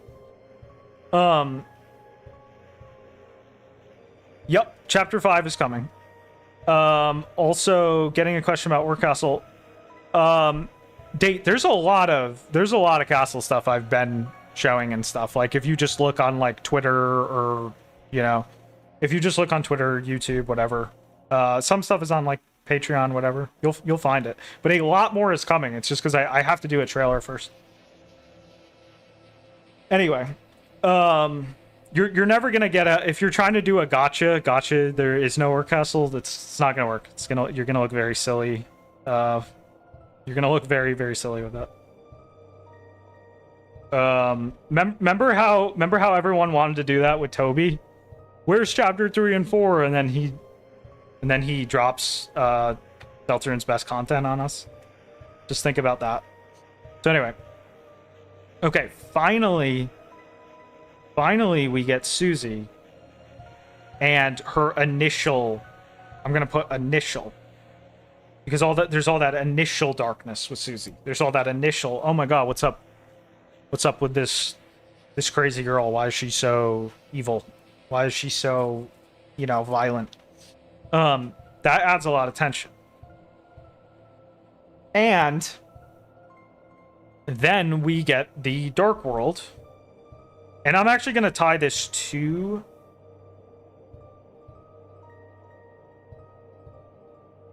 we're actually going to make 2 branches out of this. We're going to do prophecy. And we're going to do initial mood. And the reason I'm splitting these into 2 forms of tension, is because they actually suggest 2 different things. The prophecy, remember, corresponds back to our adventurous mood.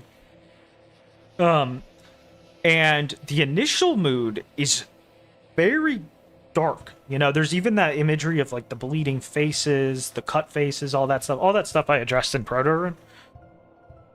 The Proto-Rune vid.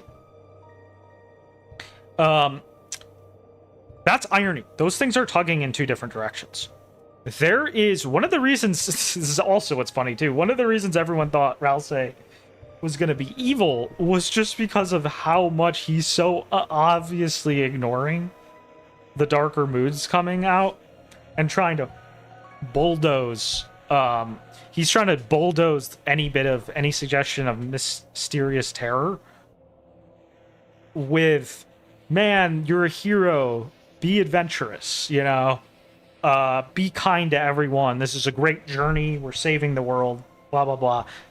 Seeing that friction triggers to people, oh, he's hiding stuff from us, and therefore he must be evil, Again, it's like, I get why the fandom makes fun of that kind of stuff, but the thing you gotta realize is that's very real friction. There is very real friction between the moods we're getting and steamrolling over dark moods with bright moods, which is what Ralsei keeps doing. That is one of the sussiest, most like shocking pieces of behavior you can get. Like, there are very few things as threatening, as kind of inherently tense as a bright mood steamrolling dark moods.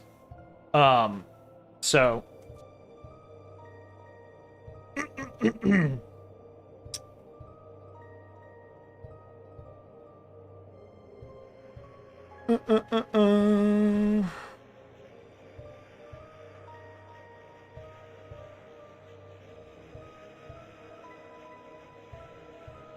Yo, Unim. We're doing good. I mean, we're actually covering a lot of ground right now. We're about to get to the comment replies. We're just doing a chapter 1 breakdown so I can kind of give people a feeling of like what exactly is the sort of technical backing of Deltarune that's kind of causing some of these problems and stuff. So this is really important. We need a technical breakdown of chapter 1 or we're not going to be able to make progress. If I can't reference at least a technical breakdown of chapter 1, we're going to have a lot of problems when it comes to actually responding to people's, stuff. So,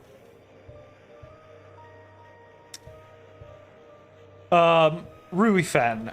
That's kind of a branching path. I think Toby would make Ralsei more interesting than he's just evil. Exactly. And that's where kind of an issue comes in, where it's like, there's a bit of an overcorrection sometimes where it's like, oh, we were so immature for thinking like Ralsei was just going to be evil. But sometimes that overcorrects to, well, then we're just supposed to ignore his tension altogether. So, it's about acknowledging that these pieces of tension are there, but then, trying to be as interesting about them as possible. Thank you, Astroin. Exactly, really fun. Exactly. So next is where we get Susie continued.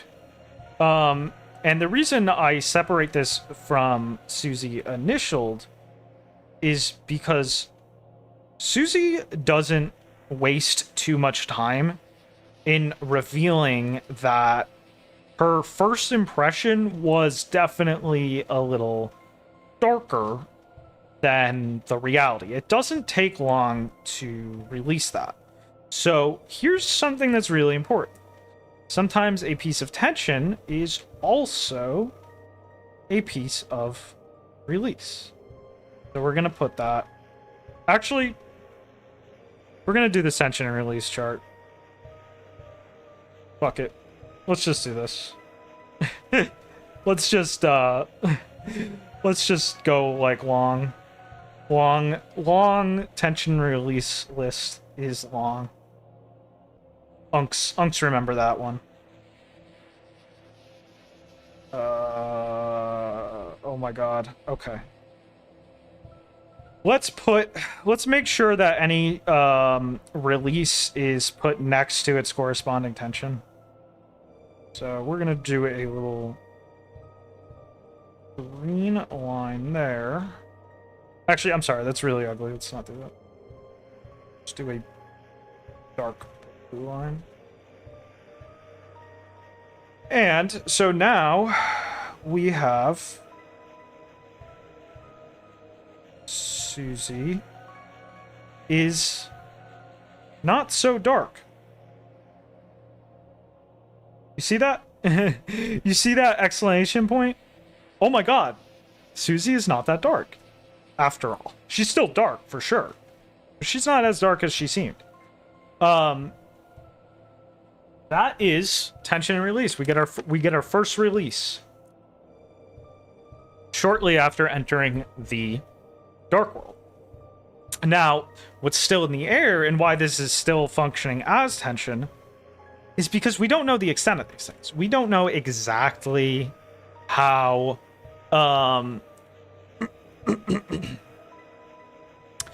we don't know exactly how bright she's ultimately gonna get. We don't know exactly how much where does her violence start? Where does it end? These are all still continued questions. Long cat is long, yeah. Cute Jack and Stein. Yeah.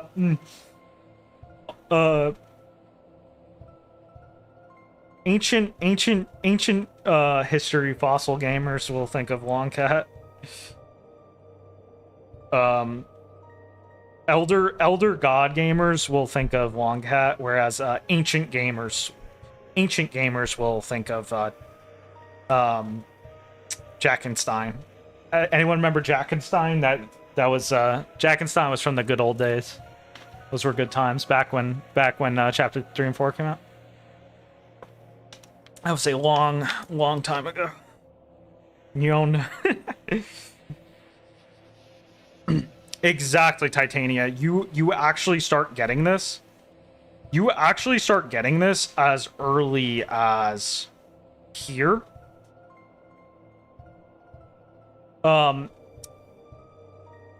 Which is actually corresponds to something I haven't mentioned yet, which is that releases actually come in two parts. Releases are actually a two-part process. It's really complicated to explain the two-part process to release, but we're just gonna, for now, we're gonna call it a telegraph. Versus a confirm. That's not like, this isn't the exact technical terms I would use if we're being like 100%. But basically, it's just exactly what it sounds like.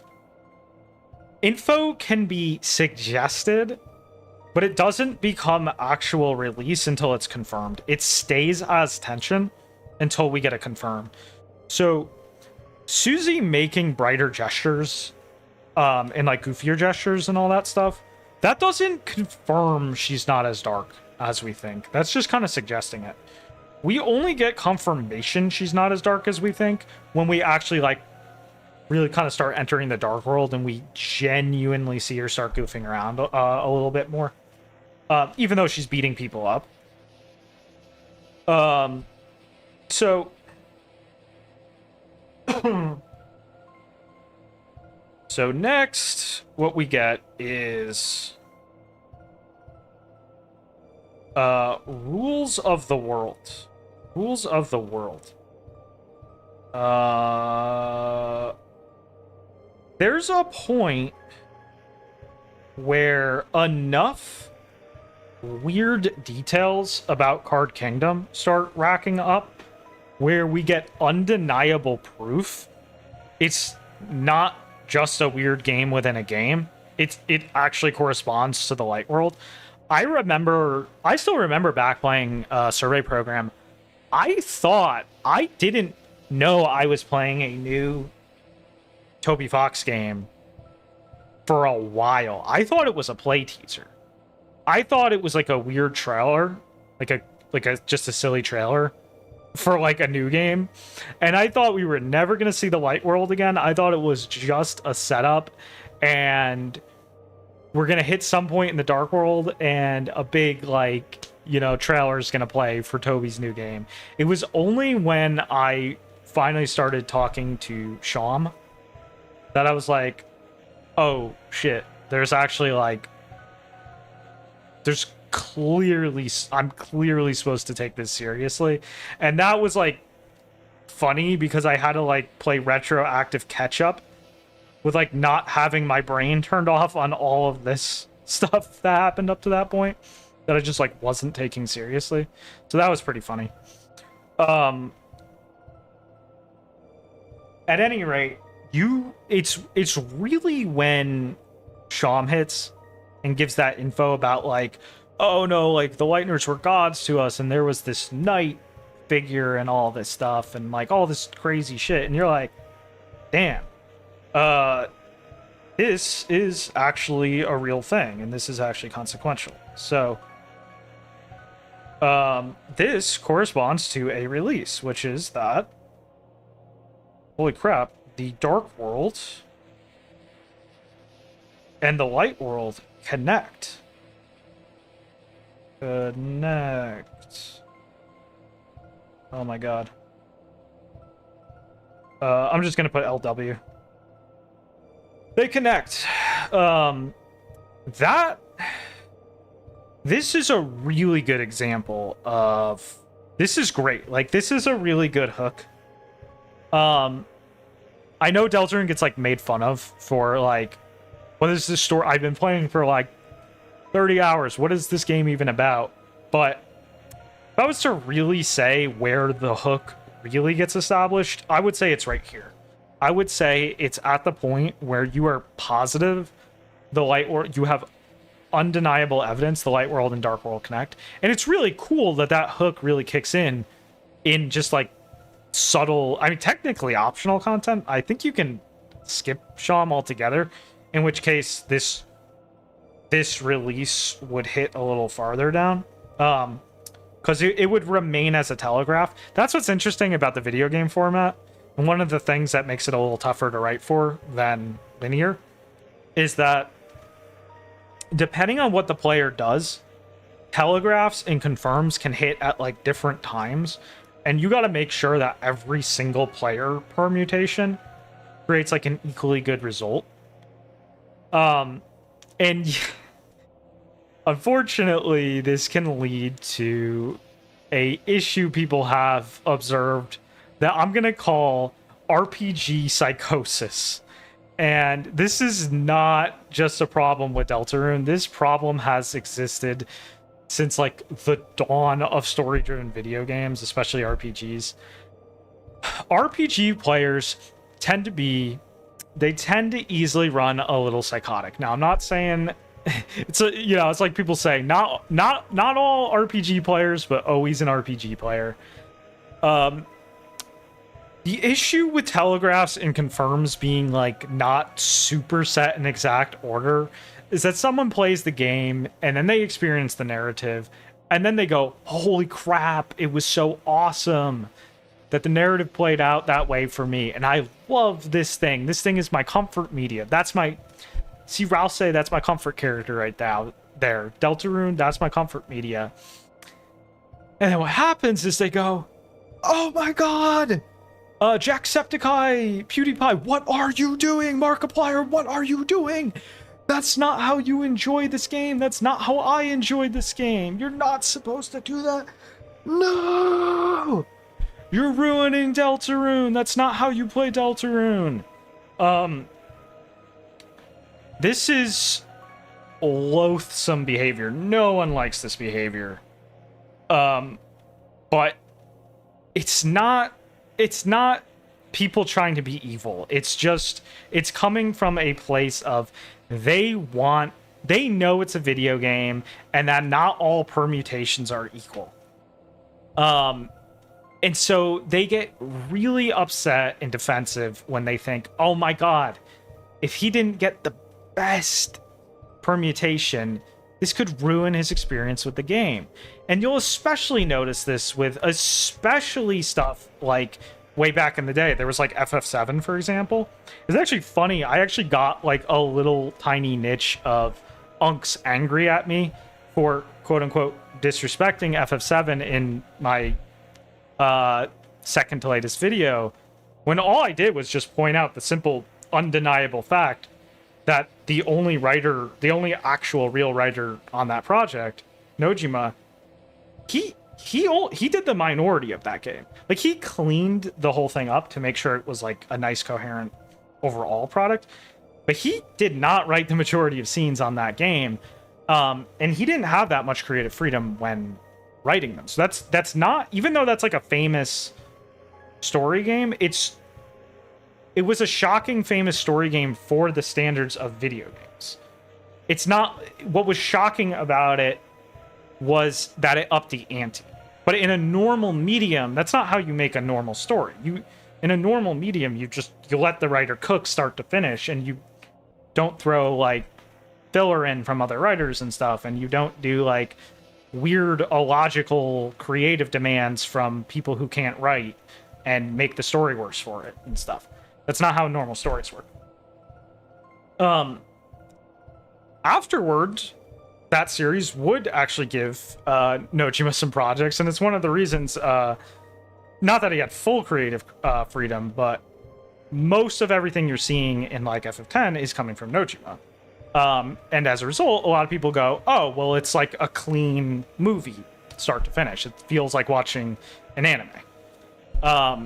That's how normally a story is done. You got the one writer, and or maybe he's got assistants, but they're also professional writers.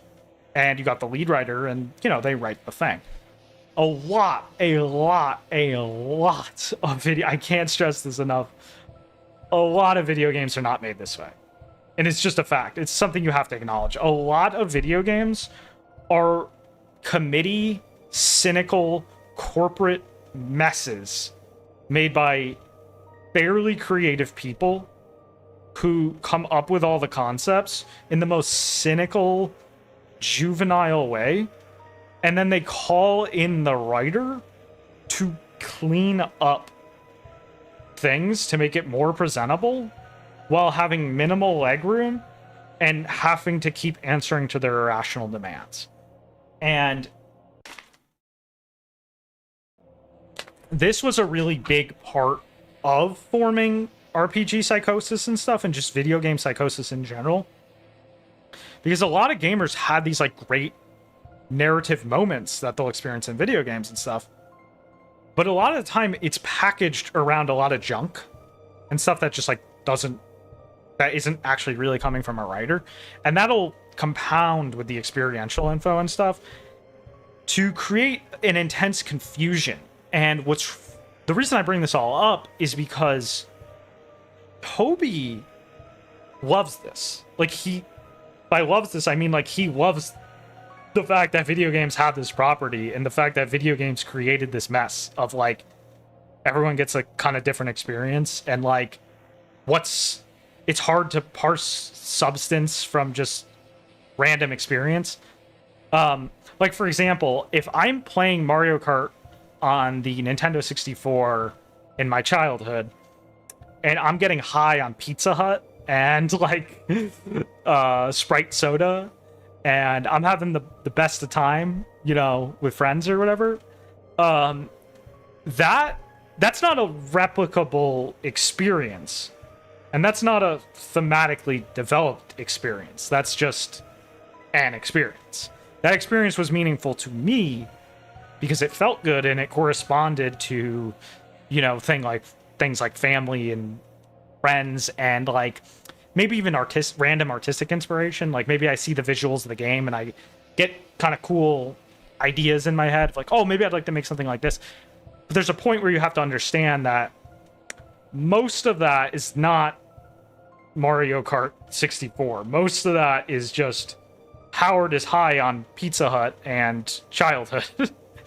And what ends up happening is the more you grow up, the more you start to learn that there's a disparity between what's actually the product and what's actual thematic development and artistic development and what was just customized, personalized experience. And Toby loves this topic. Deltarune was built out of this topic. It's all over Deltarune. But he wouldn't be Tricky Tony if he stopped there. He goes a step further. Toby likes messing with the order of telegraphs and confirms. He likes letting the player miss stuff. He likes letting the player, do stuff in weird, unoptimal orders and stuff. Or just leaving something implied through gameplay or something. Because he's trying to replicate an aspect and almost parody an aspect of his own experience as a millennial gamer. Getting actually high from these video games and going on this big subjective experience that turns out as you grow up didn't actually mean that much, even though it felt like the world to you at the time. It's a very similar thing. If you'll see people who get high on LSD or whatever, they can often feel like they figured out the world. Oh man, I got it, dude. You just got to see it. And then they'll start talking about visions and inspiration they got. Dude, man, there was this tree on the hill and the sky was red, man. It was red. And they'll say this and there's mountains in the background. And it's dog, I hate to break it to you, but that is not meaningful. That is not inherently deep. You are just high. You are just getting a high.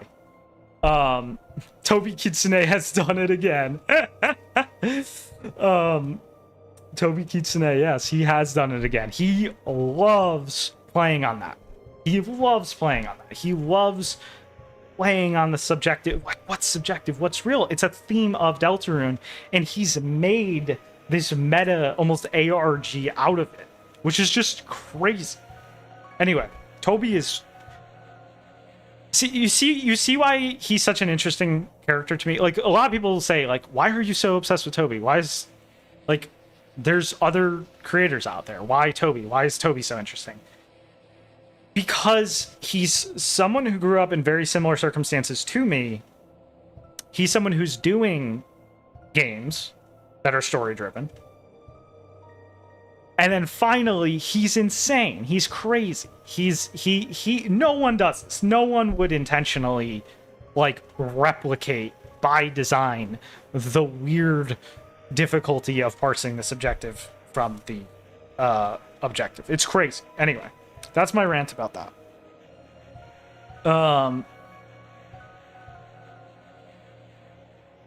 Backyard. FF10 is a game that absolutely happened like that for me. Yeah, that's the other thing. Backyard. Stories also, to make things even more complicated, the more stories you experience, the more good stories you experience, the higher your standard for stories goes up. It's kind of an unfortunate factor of stories. They create a negative feedback loop where you need more, you need deeper story. That story was great for me when I was a kid, but I need more now. I need a deeper story.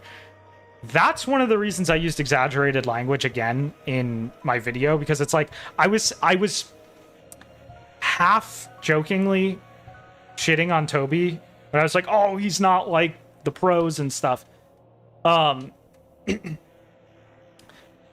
was being half true with that, half hyperbole, just to be silly.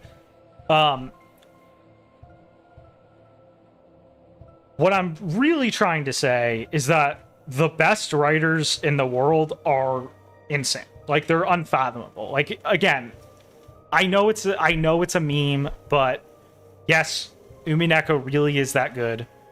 Ryukishi really is that good. He really is one of the best to ever live. He's so good at telling a story that it's actually difficult to even fathom how much he knows his shit when it comes to telling a story. Toby is a standout storyteller.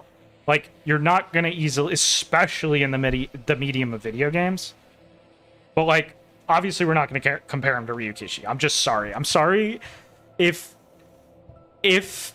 that offends you. You haven't read enough. That's it's unfortunate, but I have to say that if that offends you, you haven't read enough. But yeah, Ryukishi is a madman.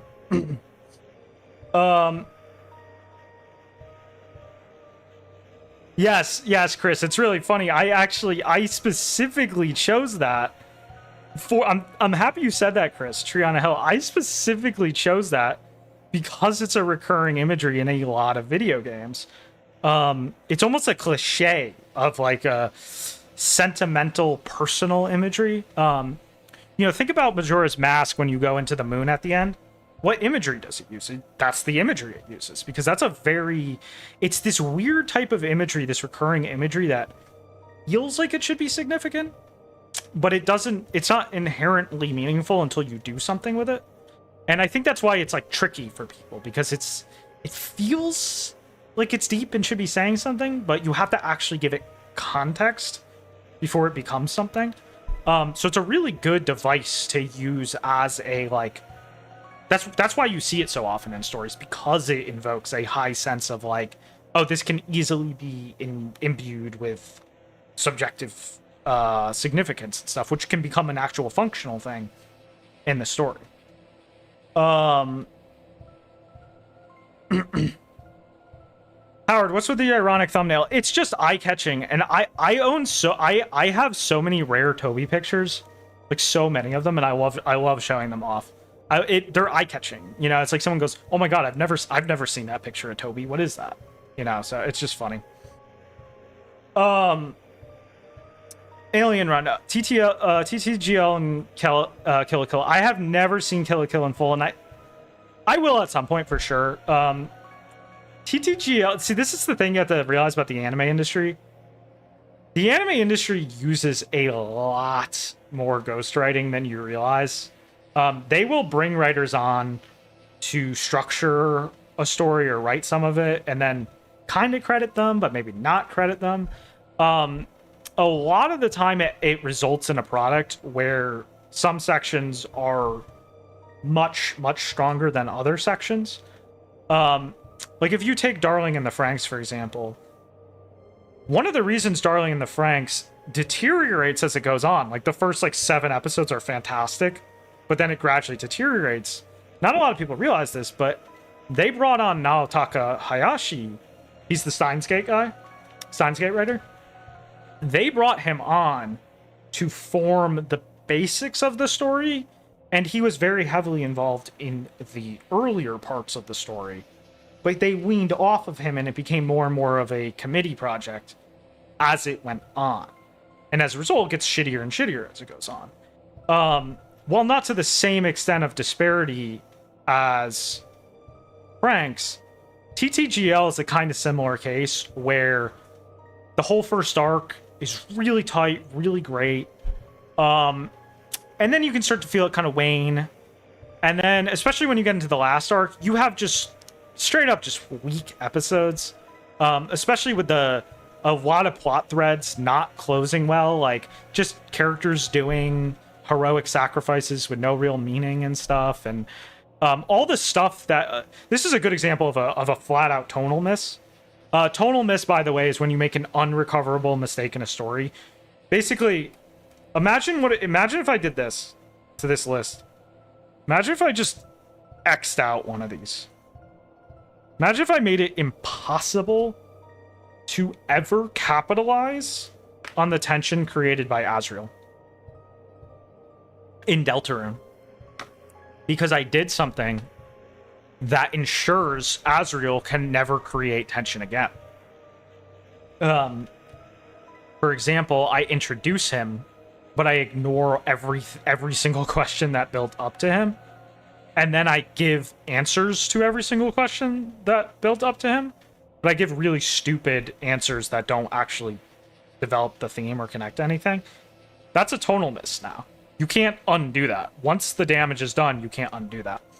And TTGL, Gurren Lagann, is a very good example with the last arc. Remember when they start fighting those enemies that you can't just use brute force against? But then they do just use brute force against them ultimately? That's a tonal miss. You can't recover from that. It's not thematically sound.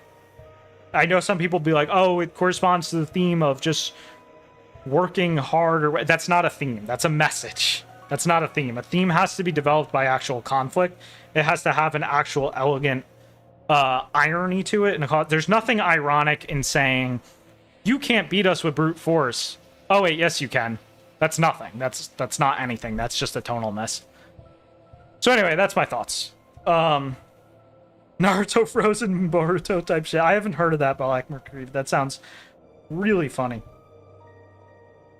Yes, that's very true. That's a great idea, Chris. Yeah, there's this kind of... Exactly. Treon Hills have this kind of tension between, like... It feels like it's leading towards heaven, but it also feels earthly. But it's still subtle enough where it's not confirmed one way or another. Macross is so much better at developing a story around a theme compared to TTGL. Because, yeah, I agree. Macross is a much cleaner story. Yes, my drill. That's how a drill works. The most famous dub ever. I think I covered most of this. All right, let's continue. I'm sorry if I'm skipping like good comments. There's a lot of good comments. Let me just make that clear. There's a lot of good comments. I'm trying to catch them and keep them in mind, but A lot of good comments. So, okay, so you get the rules of the world. Typically, this is going to correspond to Sham. Again, big, huge tangent about telegraphs and confirms getting their order skewed in video games, but yeah. All right, and then we get the Susie betrayal. And what this does is this actually, this is an interesting one because when Susie betrays you, she actually becomes even brighter because she starts being goofy and mingling with Lancer and stuff. So this actually connects back to, this is an additional confirm on that. But it's still tense because again, you still don't know the full extent of it. Like where does this, where does this begin and end? And that's where we get finally Lancer's betrayal. Lancer's actual betrayal. Which quickly then leads into hard confirmation of Susie's sentimentality and deeper desires. She's really just misunderstood and lonely. That section really does a lot to confirm that.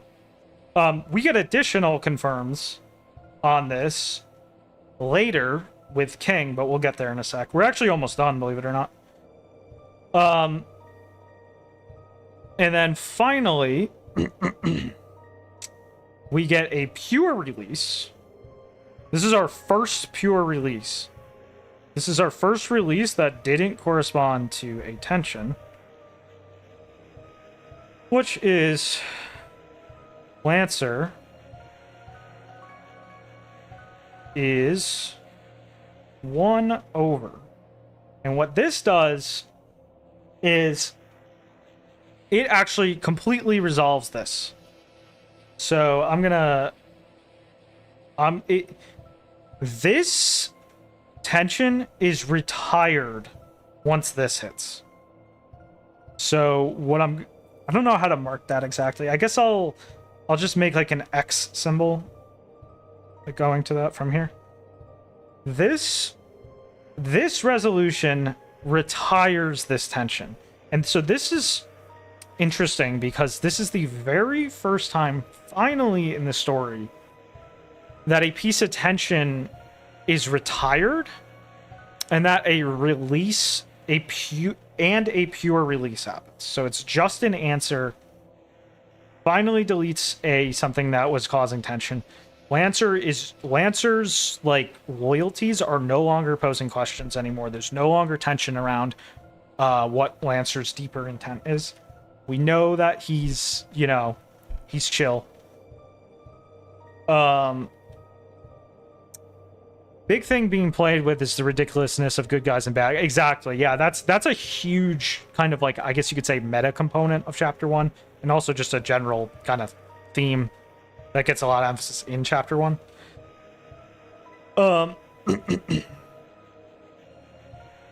Bit battles. Howard, stop grifting Toby and make a game already. Bro, let a man indulge in a little Deltarune discussion on his day off. Trust me, we are working hard. You were about to see an avalanche of castle topic. Otaku, what Otaku do is they get a lot of money so that they can put it back into the Ode economy, and they make their games famous so that they can get a lot of money and make the Ode economy rich. And that's why we want big fandoms like Deltarune to know that Orc Castle exists. Anyway, I'm half joking, but yeah, that's unironically true. All right, let's continue. Castle posting is happening. Backyard's got a project. Good luck, man. Keep it up.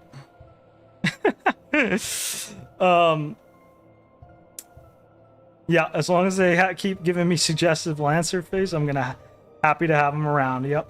Oda coin. We need some Oda coin. So the next thing is King's emotions. And notice how I say King's emotions, not King's actions. There's actually no real tension in King's actions because the game makes it really clear that he's not really a threat. Like, the game is actually pretty good at establishing that King isn't really that much of a threat. First off, right before fighting him, we do the RPG cliche of getting thrown in jail. And, like, there's a joke in Neptune where it's like, oh, in an RPG, whenever you get thrown in jail, of course you're getting out of jail. Every jail in an RPG is designed to be escapable. And Toby obviously knows that meme. If you played any classic RPGs, you would know the jail meme of RPGs. You always get right out of jail the second you get put in one in an RPG. Toby's obviously playing on that. It's really interesting, too, because people wonder, like, why does the King have the Shadow Mantle? And I'm pretty sure the King has the Shadow Mantle because he wouldn't even be a challenging fight without it. This is getting into lore speculation. Don't take this too seriously. But I'm pretty sure it's because he's supposed to play the role of the bad guy, like, very obviously. And that's why he even says, like, oh, man, I'm the bad guy to you and stuff. Because that's my role. That's why I wear the Shadow Mantle. So I can pose any bit of a threat and stuff. Stuff like that. But most importantly, he rants quite a bit about the Knight. And that actually gives us a little bit of release. That gives us a little bit of release because we're starting to get some info on the Knight, on how, on the world nature. So we're starting to get a little bit starting to come out, like, so there's this Knight guy and he's sort of behind these fountains. I mean, we don't know if it's a dude or what, but, like, we know that they exist and we know that they're doing this, they're helping make this fountain stuff. So that's actually release, even though it might seem like it's corresponding just to lore and building more questions. It is, and the fact that the main thing that makes it build a lot of things is that King feels so strongly about this. Like, what's up with this? I thought this guy was the final boss. Why does he feel so strongly about this, like, Knight and shit? But I think I'm starting to get a picture of where Dark Worlds are coming from, at least a little bit. They're still mostly shrouded in mystery. Okay, and then finally, we get some pure release with Susie Right. Susie truly brightens. And now we really feel like we see the true Susie. And the reason for that, the reason it's such a hard confirmation, is because we end up back in the light. So there's a control now. There's an actual control to compare things to. We have the actual hard control of the light world. Before, we didn't know if Susie was just brightening because of the dark world. Whenever you want to hit a confirm in a story, you need proof. And proofs usually involve comparisons through a control. You know, I mean, just think about scientific method and stuff. Scientific method absolutely applies to storytelling. And so the light world's our control here. Boom, we're back in the light world. Anything could have happened now. Susie could have started crashing out that wasn't real. I was actually expecting that first time I played it. I was like, oh no, she's gonna get she's gonna be livid. But it turns out, oh no, she's actually just hyped to go there again. She's not questioning if it was real or not, at least as far as we can tell. Because something you'll notice is that as it goes on, there's a lot of evidence that Susie is a lot smarter than she initially comes off. She does subconsciously pick up on a lot of stuff, and this is going to play into Chapter 5 quite a bit, where some of the complaints about Chapter 5 come in. But as of Chapter 1, we don't really know exactly how smart Susie is. All we know for sure is that the Dark Worlds have changed her. They have brightened her. They have made her experience in the Light World fundamentally brighter. And she's excited to go back again the next day. Finally. And here's the big doozy. Oh, sorry. Before we get to the doozy, we have all the hometown stuff. The biggest hometown things are really just Noelle, actually, not just Noelle. Let's just say the holidays have history with Chris. The holidays, Chris connection. There's a lot of subtle, really subtle, nice tonal emphasis on this in the game. Like, notice how Des is just sort of like mentioned in passing and stuff. Again, back to that, like, you know, that tricky Tony Kitsune shit going on. He is playing gamers like a fiddle here. He's like, yeah, I'm gonna put super important telegraphs in optional content, and you can't stop me.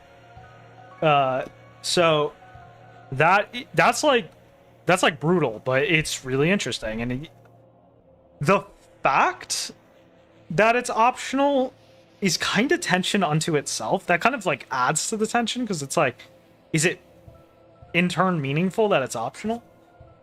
We don't know if it is or not yet, but you know, we'll see with 6 and 7. But so the holidays and Chris have tension between. They have history. We don't know exactly what that history is. Like, we do get confirmation that there was some pranking of Noelle going down, and that Des would often kind of be a little bit protective.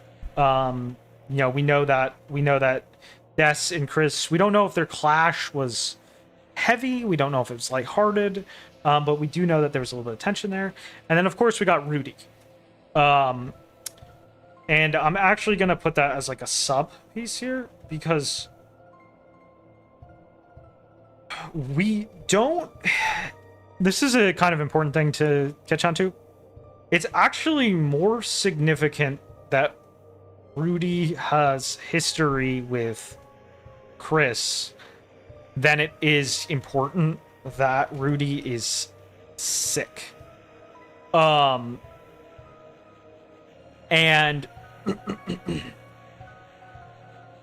the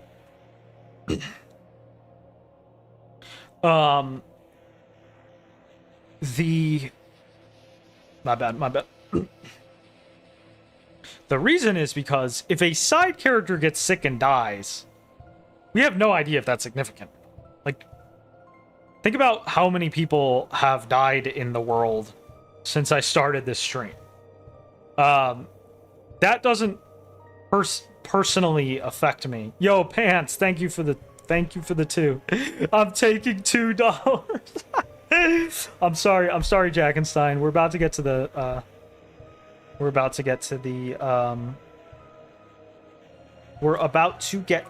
the replies. Will, I enjoy your language. Will is devious. Your 2-2. Thank you for my 2-2. Oh, Titania said something interesting. I'll get to that in 2 seconds, Titania, because I'll make a good point out of So point is, it's more significant that Rudy has history with Chris than the fact that he actually might be sick and dying. Because we don't have proof that him being sick and dying actually really matters yet. So, as far as what you're saying, Titanium, something you might have skipped over is the Thrash machine, paralleling the Goner Maker. And then we get the Susie Dressmaker. Yeah, see, that's a really good point. That's something that is really interesting about how tension fundamentally works. See with each of these tension points? See each of these tension points? You can actually subdivide any of these, like, all day. Like, we could make a whole other list of subtension. And what this is it's little subdivisions of these. And what it really is Thrash machine. What it is it's actually the same. It's a reminder / development of the initially established idea. So the Thrash machine doesn't actually confirm anything. It doesn't actually raise new questions. What it does do, though, is it clarifies things about the Goner Maker. So what it does is it goes, okay, in the Goner Maker, we were designing a human. And the human was gray. But now in the Thrash machine, we're designing a machine, a combat machine, and the machine has color. So what that does is it clarifies the commonality between this creation motif. So we go, okay, so now we can compare their differences and we can start asking, we can now clarify our questions. So was it significant that the human was gray in the Goner Maker? Was that not just an aesthetic? Is there actual meaning in them being gray? Is it significant that it was a human being? Questions like that start getting clarified. So nothing actually fundamentally changes. We're still just working off this initial Goner Maker tension, but what we have now, what subtension does, is it clarifies additional things about the tension that exists. So you get the same thing with, like, WTF, Undertale. Sans remembers us. Oh my god.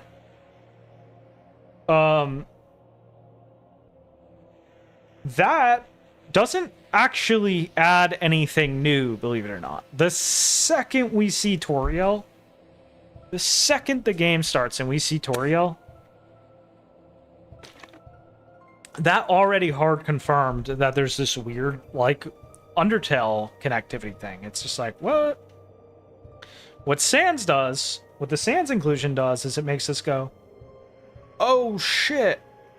Okay, so now there's even cross info being shared. Thank you again for the two. Now I have 222. 222.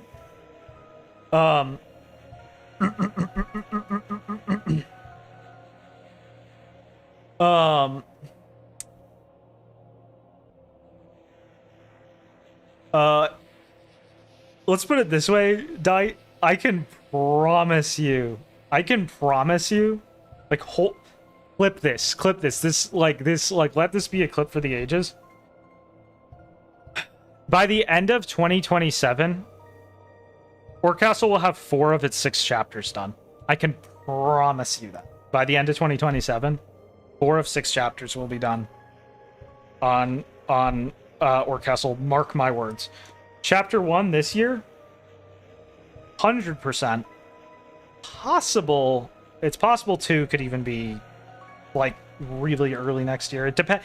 The problem is that the first one is going to be free, Deltarune style, and then I'm going to have to figure out a whole marketing plan of action after that. So I might have to do some hoarding. We'll see what happens. But mark my words. 2027 will end with 4 Castle chapters released, possibly 5, probably 4 though. Okay, so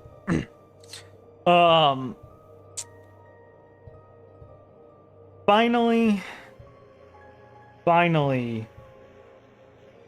the big one. This is the big one. This is the this is like the mother of all. Top 10, top 5. My mic probably just picked that up. My bad. I gotta get used to this mic that like picks everything up.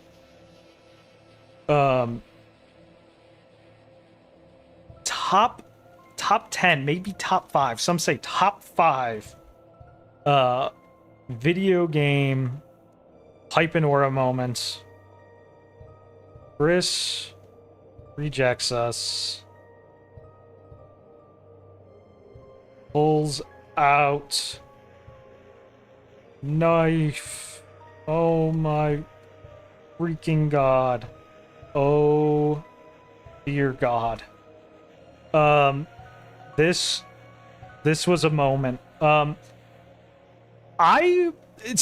To stress just how much people were freaking out about this, I played Survey Program minute 1. Like, there was no delay. Survey Program dropped. I was playing. There was no delay. I played Survey Program the minute it dropped, and somehow I got spoiled on this. Somehow I got spoiled on Chris pulling out the knife, because you couldn't go anywhere on the internet, anywhere, without seeing that picture. I was like, okay, sweet. So if you even tabbed out of the game for a second, you got spoiled on this. That was how much everyone was losing their frickin' marbles. So anyway, that's chapter 1. That's chapter 1 from a... Don't take the subtension stuff seriously. This is incomplete. That's utterly incomplete, so we're not going to focus. We are not worried about subtension for the sake of this high level. By high level, I mean bird's eye view, functional outline. So, is there anything you notice strange about this graph?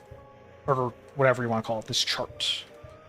That's right, it is awfully left side heavy. On top of that, notice how many of the things on this list we were actually able to clear and cross off.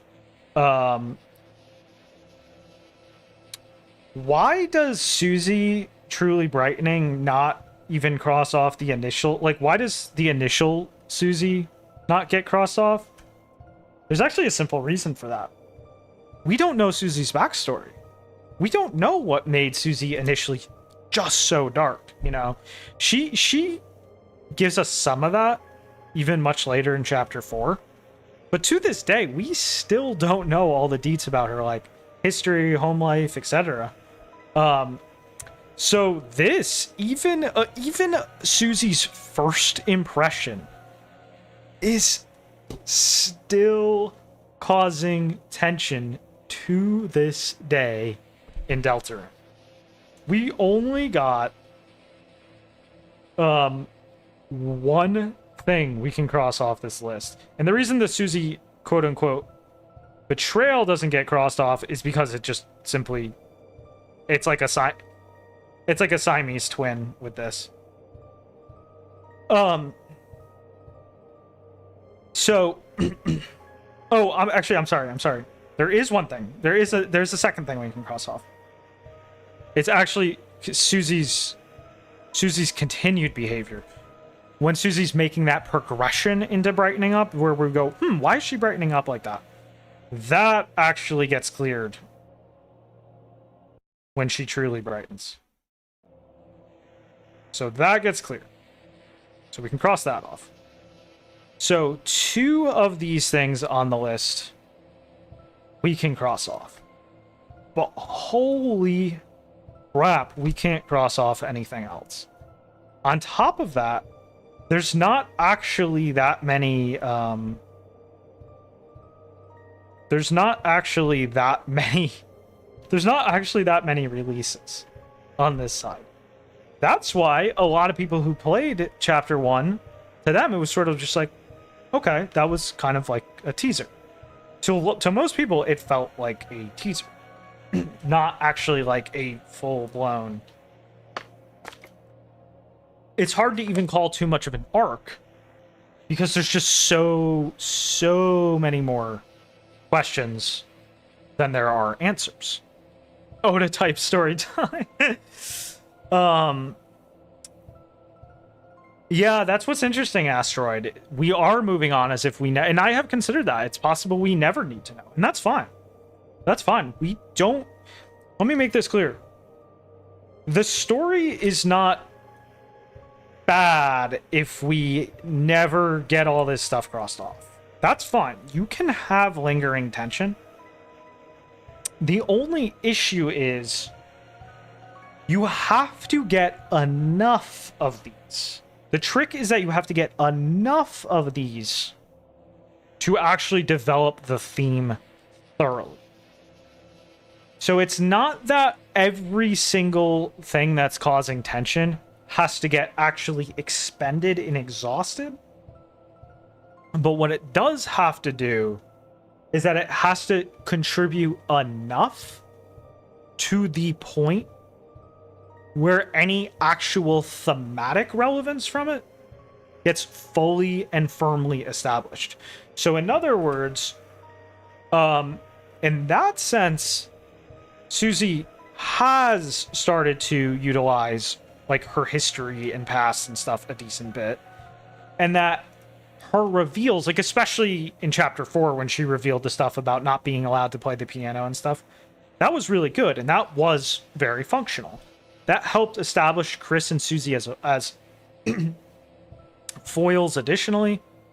In case anyone, I mean, I'm sure everyone knows what a foil is, but a foil is two characters in comparable circumstances, but who are manifesting differently in a way that creates functional tension.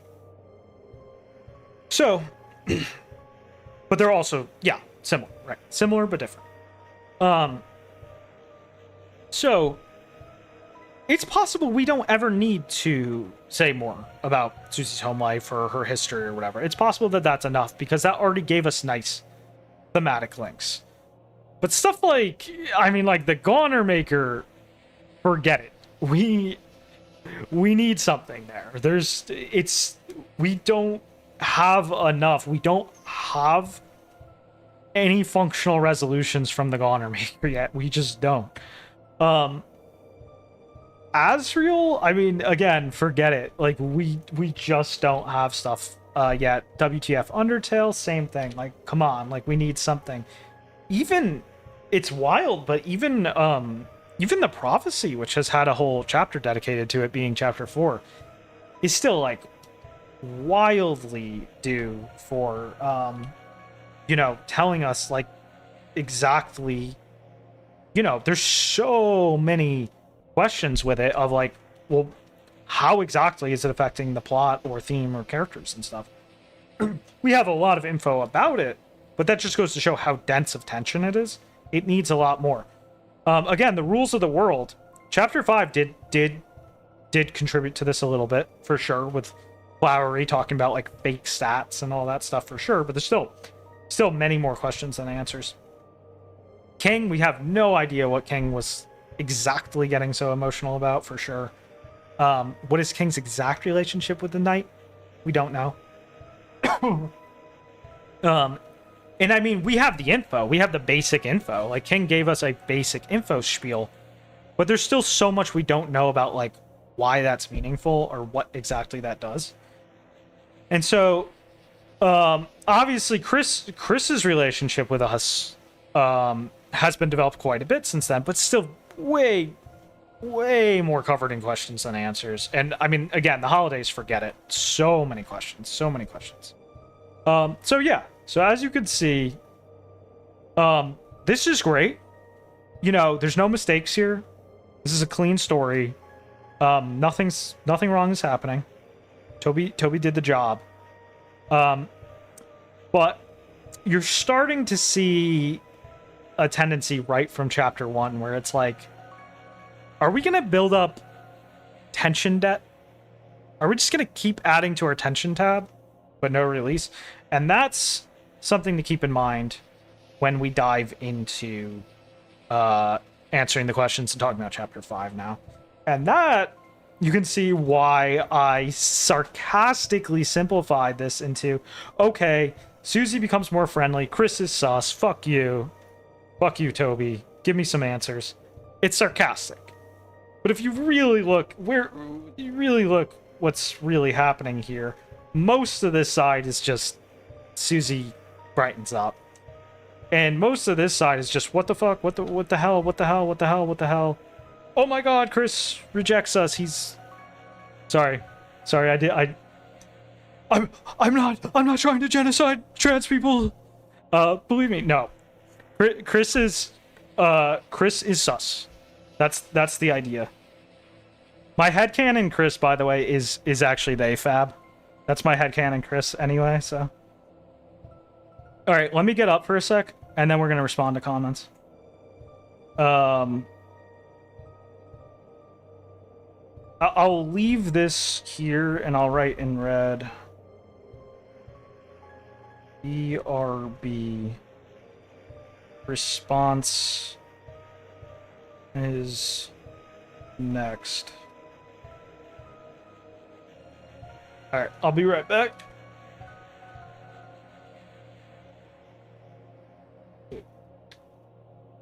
The fuck? How do I... What happened to my mic hotkey? Oh, I didn't set up a hotkey for this one. Alright, well, it's a good thing I noticed that.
All right, we are back.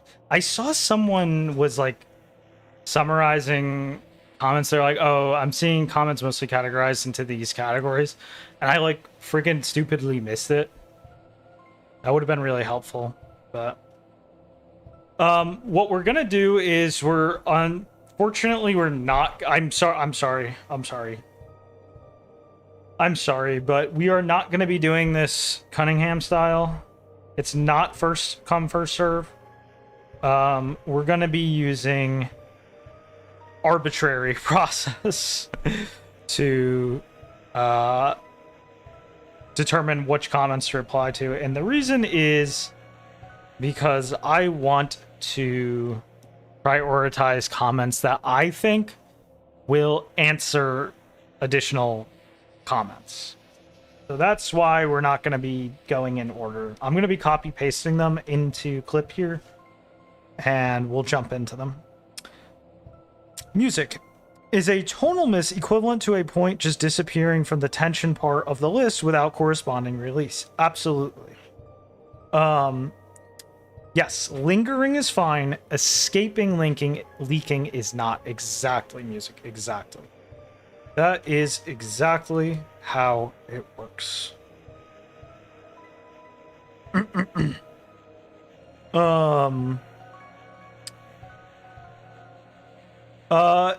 What you missed, Goldie, was the core analytical component, but now we're going to be doing Q&A with the questions I got, and the comments I got, the criticisms, etc. on the videos. So we're going to be diving into that. You're taking $2 more for they fab Chris. Yeah, they fab Chris gang. Where we at? I'm fine. I'm fine with whatever Chris is, but that's my fan. That's my fanin. Oh, you're fucking right, Titania. We skipped Jevil. I literally skipped the secret boss because it's not compulsory. Where Jevil mostly ties in is Jevil is a primarily subtension thing, enhancing here, here. Jevil mostly enhances concepts like the prophecy, what's the nature of this world, and also the king too. Like, why does the king feel so strongly and stuff? So it's okay. It's debatable whether or not Jevil provides enough non-subtension to go on this list, but for simplicity's sake, we'll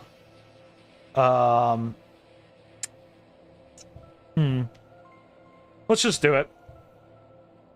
Let's just be like, I'm just gonna write Jevil in blue. I'm gonna write Jevil in blue to make it clear that he's kind of like an extra thing. He's not extra, and yet he is extra. If chapter 1 was the end of the story, would it still be clean as you put it? Yes, actually. That's a really good question, Alien.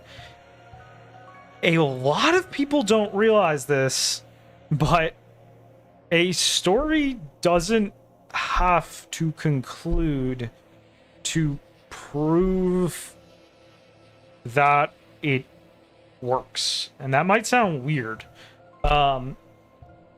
But it actually does work that way, especially if an arc wraps up. And this does wrap, chapter 1 does wrap up an arc. Arcs are basically separate story.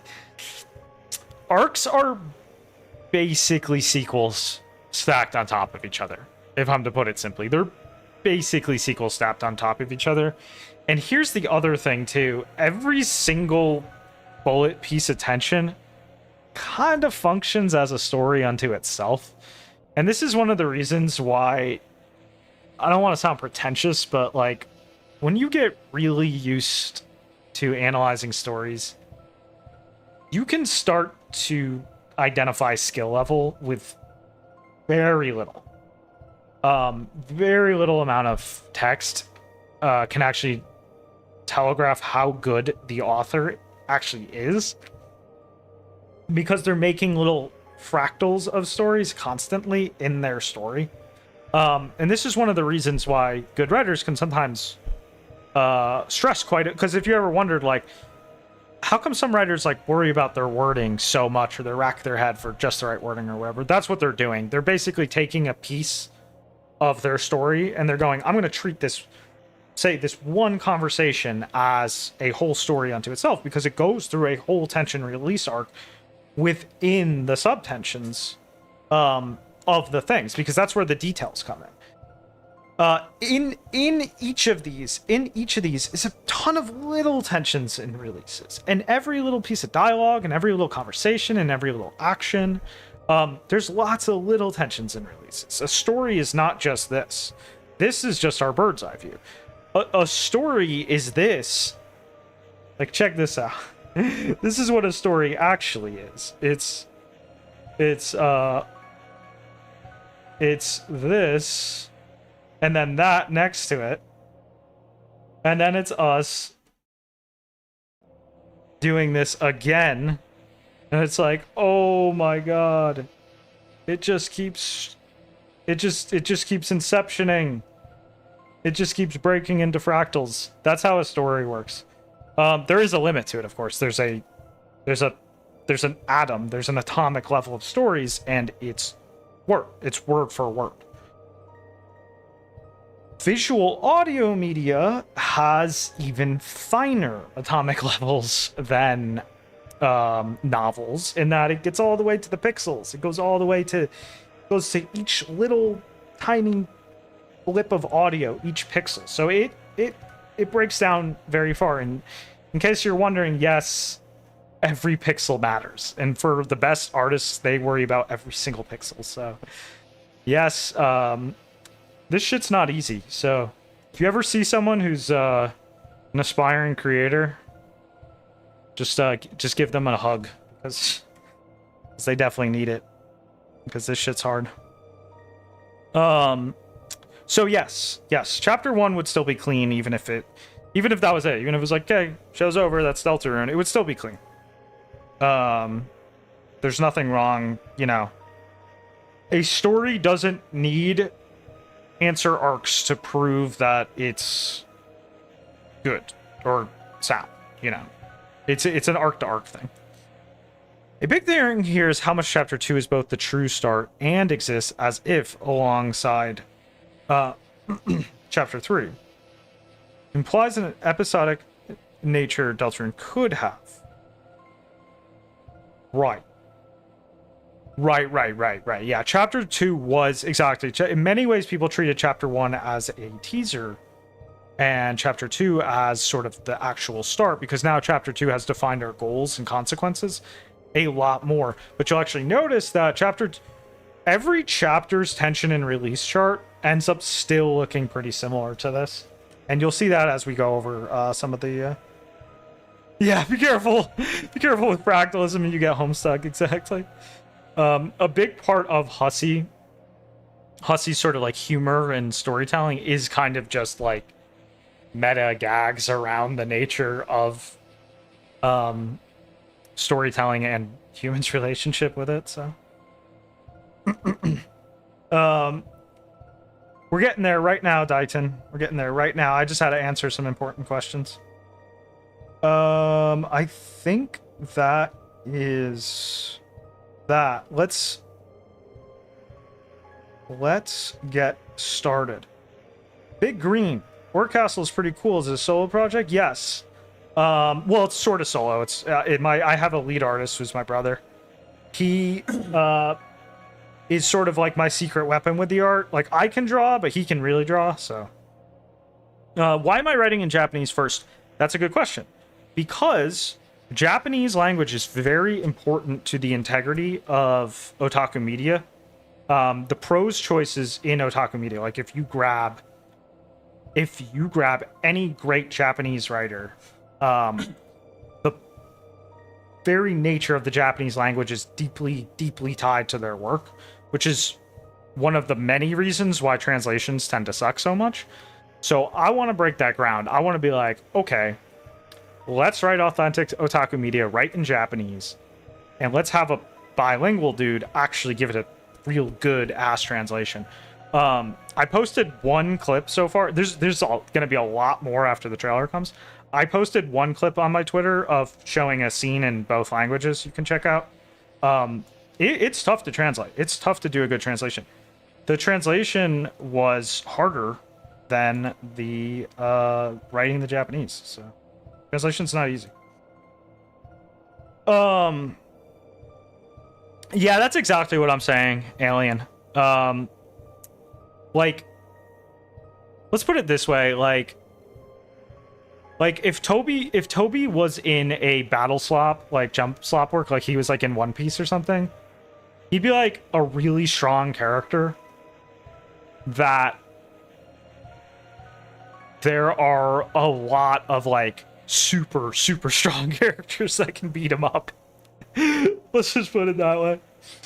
Let's put it that way. But I mean, that's just normal. Like I said, that's normal. It's like, you know, there's a lot of great creators that would get their ass beat by other greater creators, you know? Like, you know, if I was to go up against Jun Maeda, he would it would be like raw ball slop. Like, it'd be like the shit when you're punching the dude and your punches don't affect him, and then he like farts on you and you die. It'd be like that. It's just how it is. The shit power scales. Just power scales. All right. Let's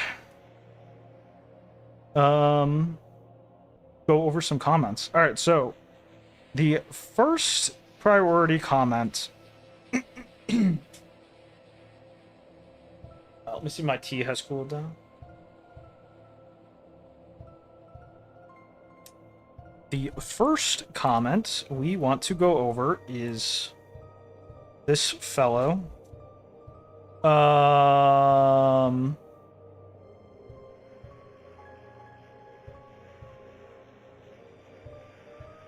It's actually from an aspiring indie dev, which is pretty cool, who identifies as a writer. And I will post first what they said here. Holy crap, where did that show up? Oh, okay. I didn't realize how big the canvas is. The canvas is massive.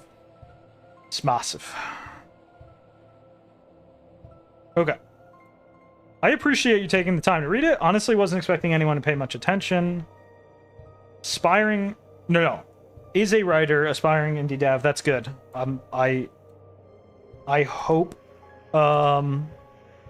everything goes great. Alright, so let's grab this whole freaking comment. It's a big one. And I think this comment alone is going to answer quite a bit of future comments. So that's why we're starting with this guy. It also got quite a lot of thumbs. I think it's sitting at like 500 right now. Which is a lot. Oh shit, my bad. I'd rather paste it in so that I can start drawing, so I can easily draw crap on it and around it. Okay. So, I'm not approaching this as a raging or overly zealous Deltarune fan. Yeah, that was obvious from the fact that you actually elaborated. Trust me, like, if someone comes in and like, I think some of the younger fans don't get this, but like, if you come into someone's comments section and just write like, this sucked, no elaboration, I don't think people realize just how many people who don't agree with them and how to them that ends up reflecting poorly on the fandom as a whole, even though it's technically a minority actually doing that. Please elaborate. If you don't elaborate, you look like you don't actually care about Deltarune. I'm not lecturing anyone in the chat right now. I'm sure everyone in the chat right now would never do such a thing. But I'm just talking in general. Like, go ahead and lecture someone else.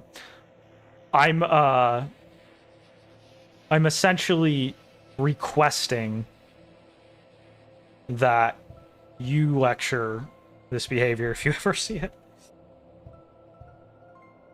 So, I'm also a writer, and I've taken college courses in storytelling, screenwriting, composition, media analysis.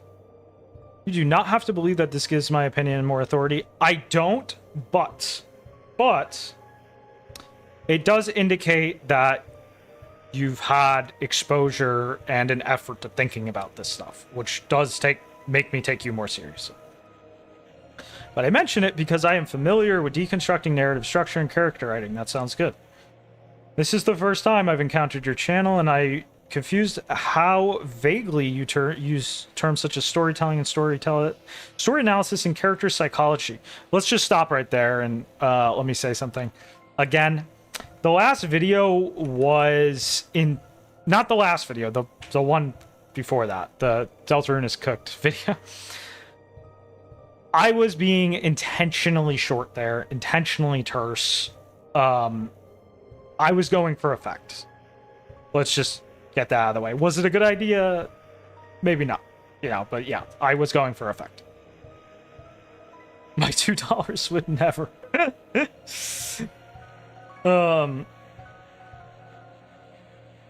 So, I watched your earlier video for more context, but it left me with even more questions. That's fair. Many examples feel cherry-picked. That's also fair because I focused on the bad while kind of putting the good into footnotes. Implications either glossed over or misinterpreted. Okay, let's get into the meat now. I do think Chapter 4 has flaws. I think some are exaggerated. Come across as a bad actor. That's fine. I was expecting more people. I didn't realize how sensitive this was. Let's just put it that simple. The issue isn't that there's only 2 chapters left. So the problem is not simply pacing. Right, exactly. The problem is not just pacing, exactly. You then say that certain psychologies have been permanently simplified, making earlier tensions impossible to recover. Yes, a tonal miss. That is an enormous claim, but you never clearly explain why that has supposedly been simplified. Yes, that's because it's very complicated. And that's why we're live streaming right now. Repeating that Susie's psychology has been flattened is not the same as demonstrating it. Your main example appears to be increasing desire to escape dark worlds, but I would argue that makes her more psychologically complicated, not less. Should we focus on this right now before diving into more? Because he talks more about Susie, but I feel like we should just dive into this right now.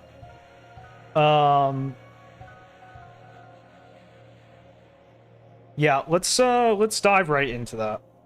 Let's dive actually right into that. Because even if I accidentally answer future points he's making, it's very much worth it to dive into this right here and now. Okay. Susie's psychology. Here's something that's really important and why I made this freaking breakdown here.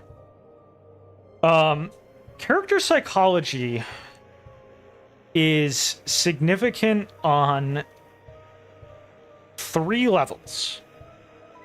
Tension, subtension, so, remember the subtension stuff. Tension that elaborates on existing tension. And then, of course, release. Evidence of psychology is garbage noise if it's not corresponding to this stuff. That might sound weird, because it's like, oh, it's more info. Shouldn't more info be good? Typically, yes. And when a writer is good, it's unthinkable that details they add to their story or characters could ever possibly be just noise that does nothing. But in very amateur media, you actually get this all the time, and the best example is film. typically in film, stories are very, very poor. Like most film has very, very poor storytelling because that's just not the tradition of the medium. And one of the things you get a lot in film is actually simple noise psychology. So basically, you can have a situation like there's this famous, I would call it infamous, but it's famous, and it's some old Marlon Brando movie, and he's walking with a woman, and she drops her glove. And then he does something that wasn't in the script, which is he tries the glove on his hand. And then they keep doing the scene because the actress is just kind of confused why he added that in. This is considered a good moment for the film, but it really goes to show how poor storytelling standards in film are. You might think, oh, psychological detail. He did something with the... My bad, my thing is having a mental breakdown right now. He did something with the glove. He did something with the glove. That's detail, right? That's good. That's psychological complexity. Well, the thing you're ignoring is that it's a detail that ends up bulldozing and simplifying and trivializing the details around it. So, with this, basically, what it does is it seems... What the development seems like is an answer. It registers to people as a release. It's like, oh... dude is compulsive. Okay, but here's the issue. I feel like John Blow right now. Here's the thing. Here's the issue. It poses far more questions than it actually develops. What about stretching? What about stretching the glove? Does the woman have any opinion that he's stretching out the glove like that? Why? Why? Just like why in the first place? Like why? Is there threads in the story up to that point where he's like interested in women's apparel? No. It's just like, like general mood. Like, he just changed the mood from their conversation to emphasis on his compulsiveness. Why is that not getting focus? Where's the focus now? Like, you introduce something. It's like imagine there's a shot. Oh, actually, here's a funny example. There was this viral video where a house cat walked onto the stage during a showing of Romeo and Juliet during the climax. The cat walked onto the stage during the climax of Romeo and Juliet. Is that cat adding to the story? No, obviously not. That's why it's funny. That's why we laugh. This dude willingly put a cat randomly into the thing, and then it's considered good just because storytelling standards for film are so rock bottom that making a cat just step in and just do shit is like the equivalent of that is considered, oh good, it's details, it's more details. That's a huge issue. So as you can see, it is all of this crap, these are all tonal misses. So basically it's like 3.5 tonal misses resulting just from the actors really shitty improv. So that's something that's really important to keep in mind.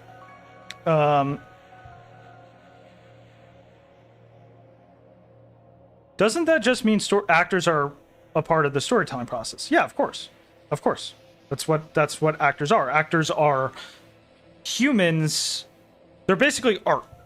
Like humans, actors are just cartoons that are humans instead of drawings. I'm probably the first person to ever define them that way, but that's really what they are.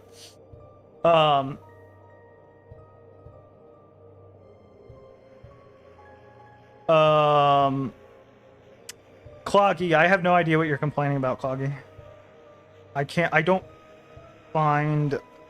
I'm not finding any elaboration from you.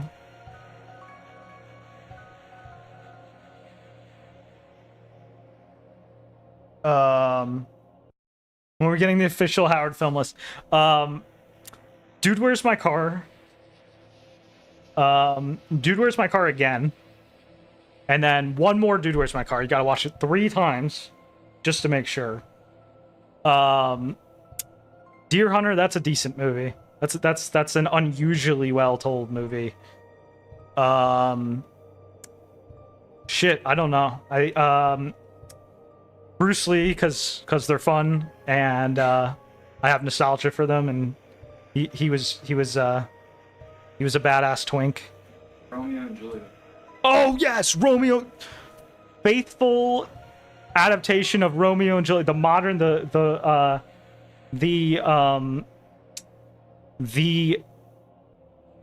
DiCaprio Romeo and Juliet that was actually true to the script. That's the best movie ever because it's literally just Shakespeare. Told in a really with nice art direction and is really funny and fun.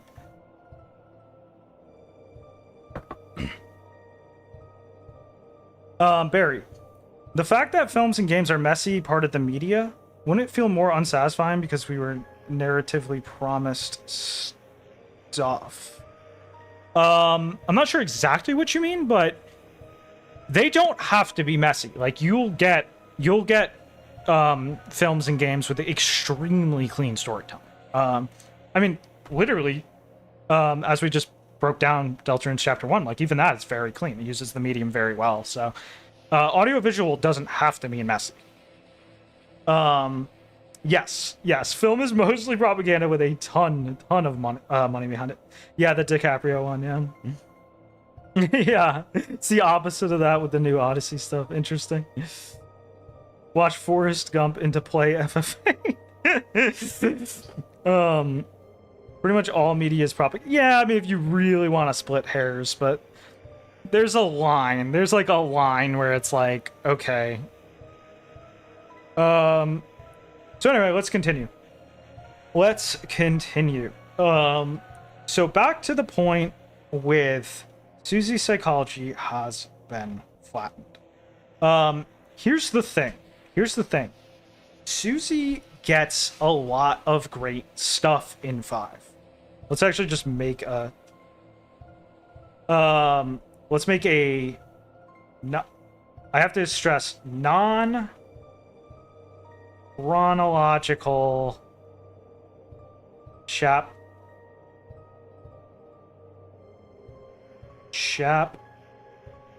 5. Okay, so we're just gonna do questions. We're gonna do release. So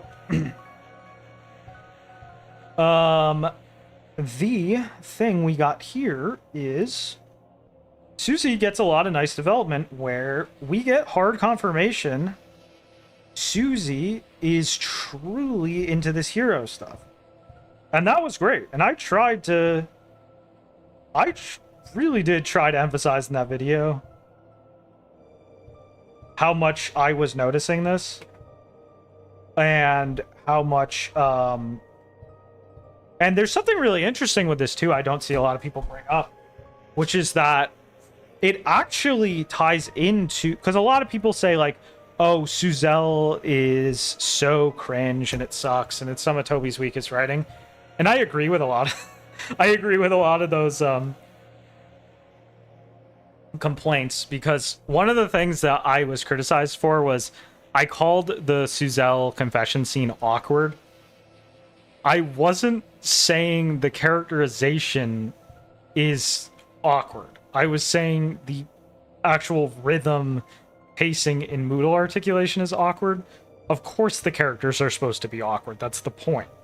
And I was exaggerating. That's not the worst scene Toby's written by a mile. I mean, he wrote stuff in Undertale that's like, are you kidding?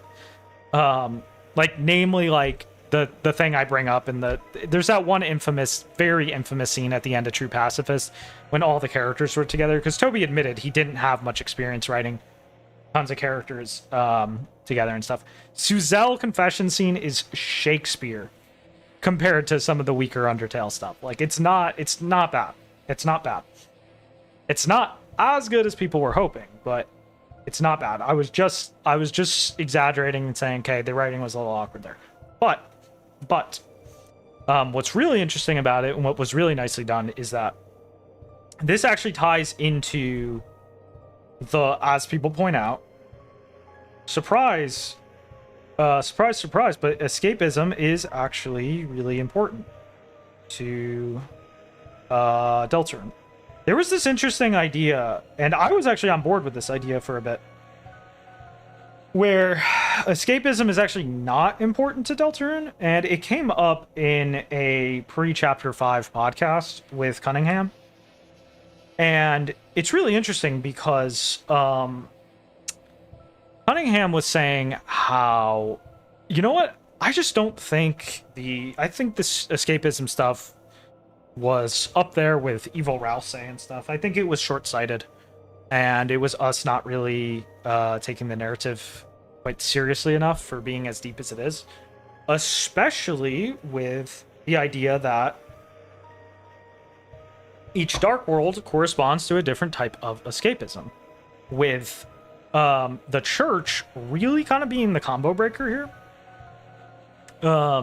because the religion it's just not even a religion. It's the religion of Deltarune isn't even the religion of Deltarune. It's just the real thing of Deltarune. Because it's canon. It's like imagine if like it turned out that like, you know, Yahweh is actually just like a dude we can talk to and shit, and he's like constantly there's constantly undeniable scientific proof he's like making things happen, and maybe one of his angels or something has like a weird red heart that floats around and stuff. You know, at that point it's not, you know, that's not a religion anymore. That's just a real thing. But I think Toby knew what he was doing with that, and I think he wanted to fake us out with that, because something really interesting happens with that. And it's the fact that it wasn't the religion that ended up being the escapism. It was actually the prophecy itself, which is really, really cool. And this is really nice thematic development because it's ironic. Because the prophecy both promises tragedy, but it also promises heroism. So it's this weird, like, you can't have one without the other. And that's really cool. And that's great. That is excellent. Like, Toby very much made the right move with that aspect. Like, absolutely, having these things come together where it's like, Susie's like, okay, fuck the tragedy part of the prophecy, but give me more of this. Give me more of the heroism.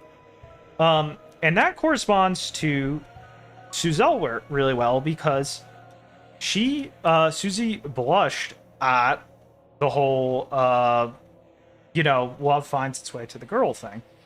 And that's really nice. Like, that was, she digs the prophecy just as much as she fears that final panel. And she broke that final panel because she rejects it. My bad, I accidentally just opened the stream on stream, so you probably just Some Inception shit. Some Deltarune meta right there. Um,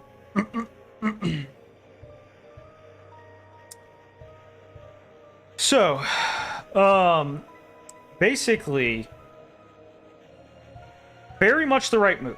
Very much the right move on Toby's part to have Susie going deeper into Susie,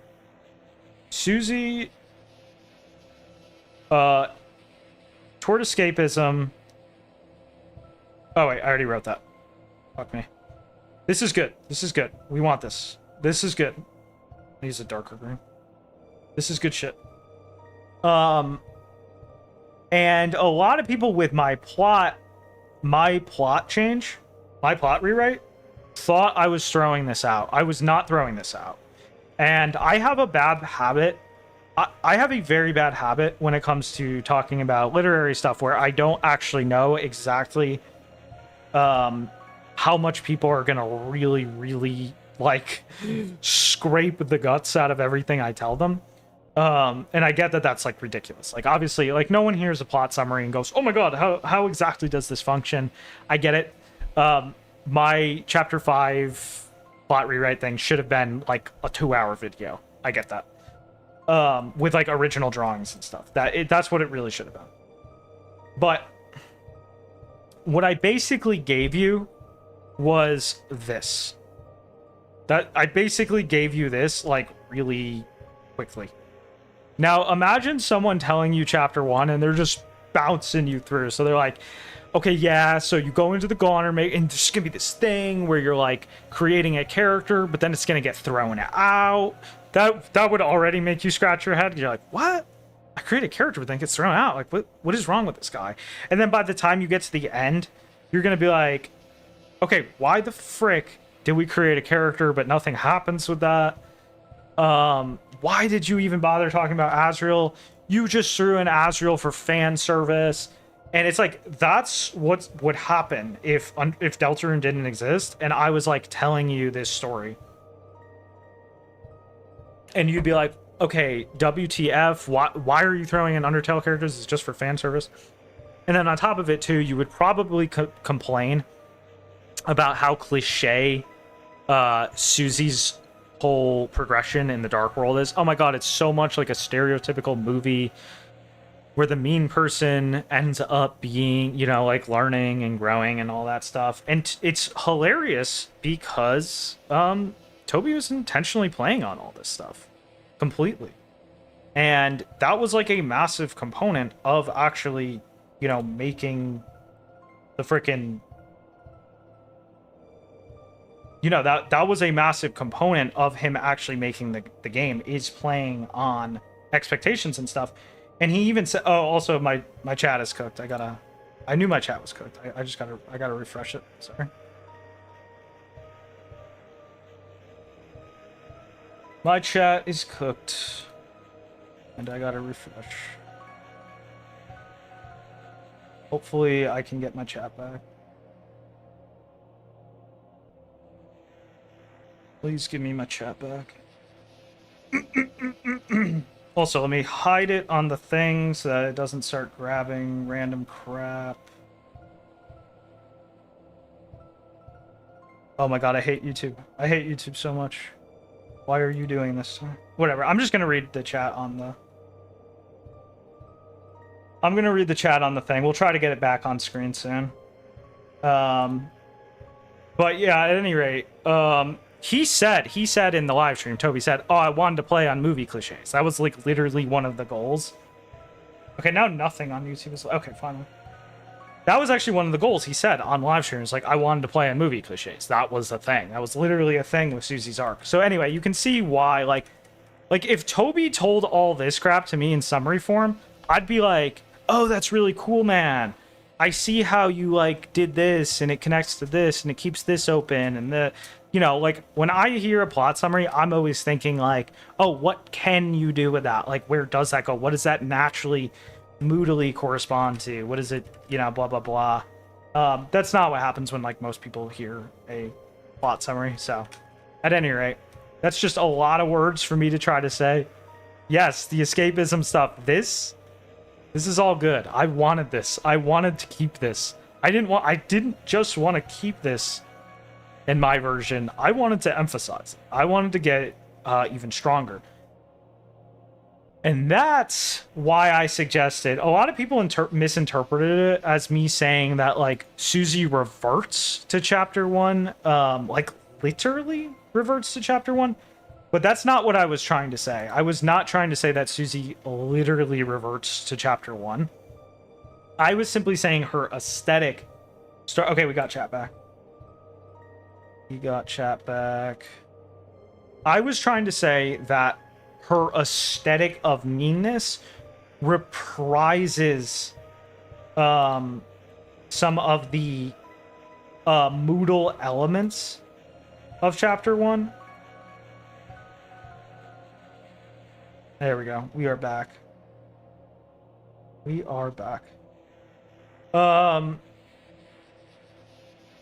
Yeah, thank you, Alien. Yeah, it's super cool. It's super cool. Really clever stuff on Toby's part. Crumb, no Gaster on the board at all. That is because Gaster is actually sub-tension of the Goner Maker, my friend.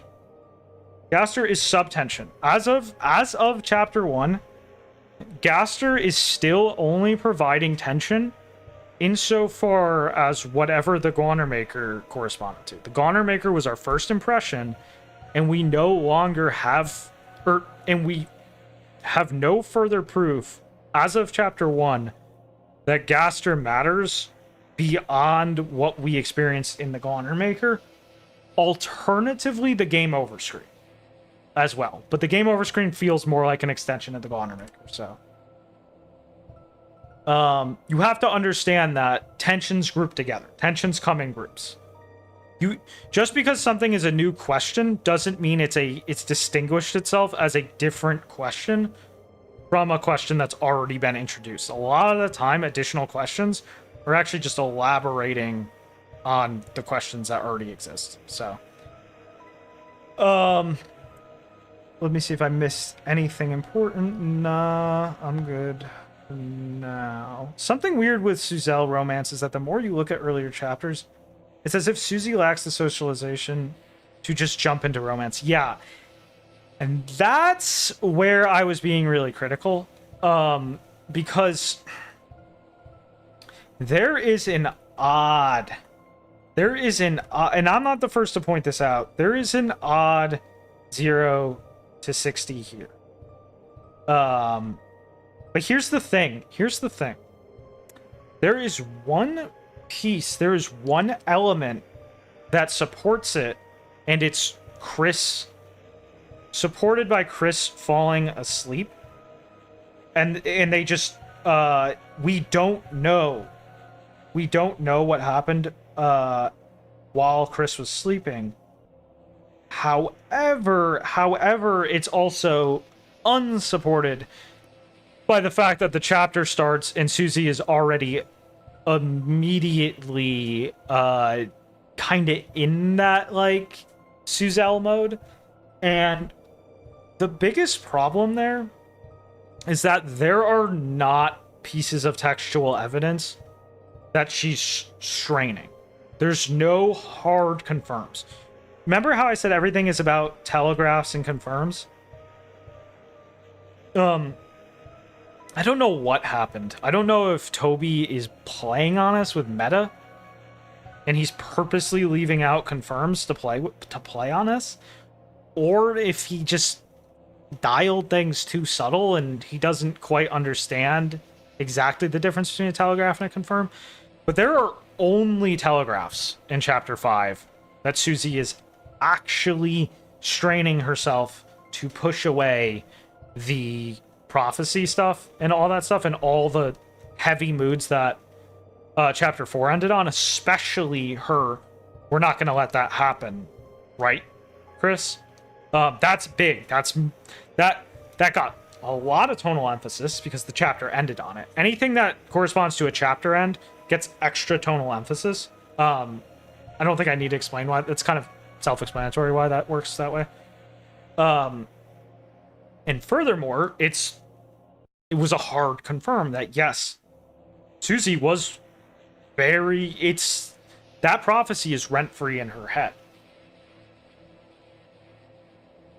And then suddenly, chapter 5 hits, and it's kind of it's low-key evicted. Like, we don't really have proof that this is the same Susie that was bothered by that. And that is okay.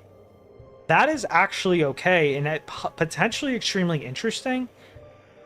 But we need a tonal ramp into it. And there's no tonal ramp into it. There has to be something on this side, something that makes us go, what the frick? Is that why Susie has done a 180? But there's nothing. There is nothing that actually hard gives us like that could be it. That could be the reason why Susie is able to 180 so much. And again, you had people flat out theorizing these ideas of like, oh my god, was it Gaster? Is Gaster lobotomizing Susie? Is Gaster simplifying stuff? And it sounds silly as shit. But the thing you gotta realize is when we don't get something here in the chapter, we're just gonna look at previous chapters. We're gonna look to the past. We're gonna grab from all of this stuff from previous chapters and be like, please explain to me, please, Toby, which tension-causing device that you've already established is the reason for why Susie is acting this way. Please just give us something, give us a sign. I feel like it's like, it's like the dude praying for Trump to drop an asteroid or whatever. It's just like please give us something, give us some kind of sign that tells us, okay, that could be the culprit. And since they can't find it, where do they go? They go to the catch-all tension. Gaster is the catch-all tension. Gaster, at this point in the story, has proven he has a hand, a potential hand. He has a potential hand. We don't have confirmation, but we have telegraphs. We actually have some confirmation, which is funny. We have both some confirmation and a lot of telegraphs that Gaster has a hand in literally every single form of tension in every single conflict in the story thus far, which is why he's the magic glue for anything. Goldie, you bring up a really good point, Goldie. Let me get to that. In fact, I'm a snapshot you so I can. I mean, you might be memeing, but even if you're not memeing, it's worth elaborating on.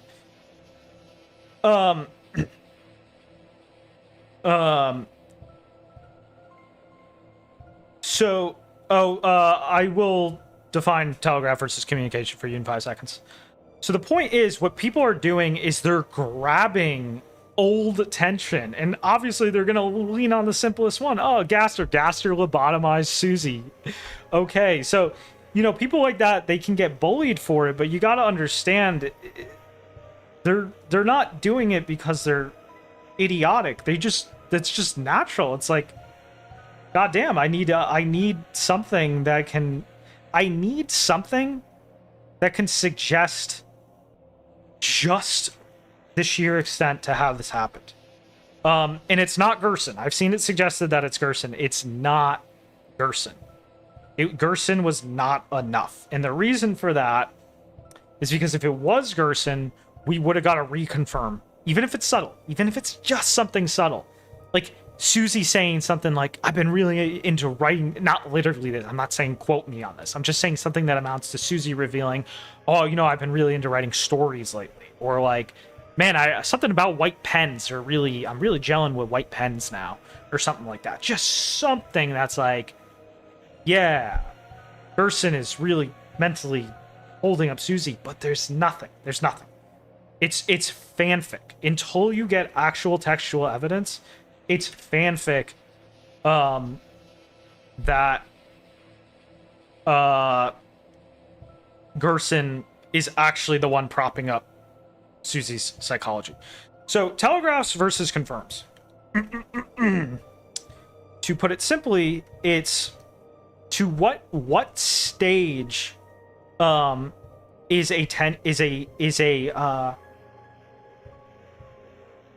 what stage is a tension or release established at?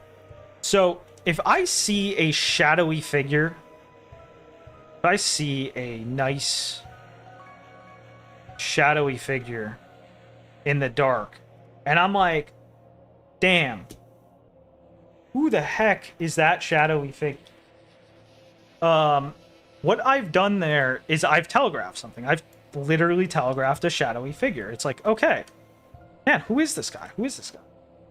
Well, based on the telegraph, he seems to have very square shoulders. Is he a block man? Oh shit, I think this guy's a block man.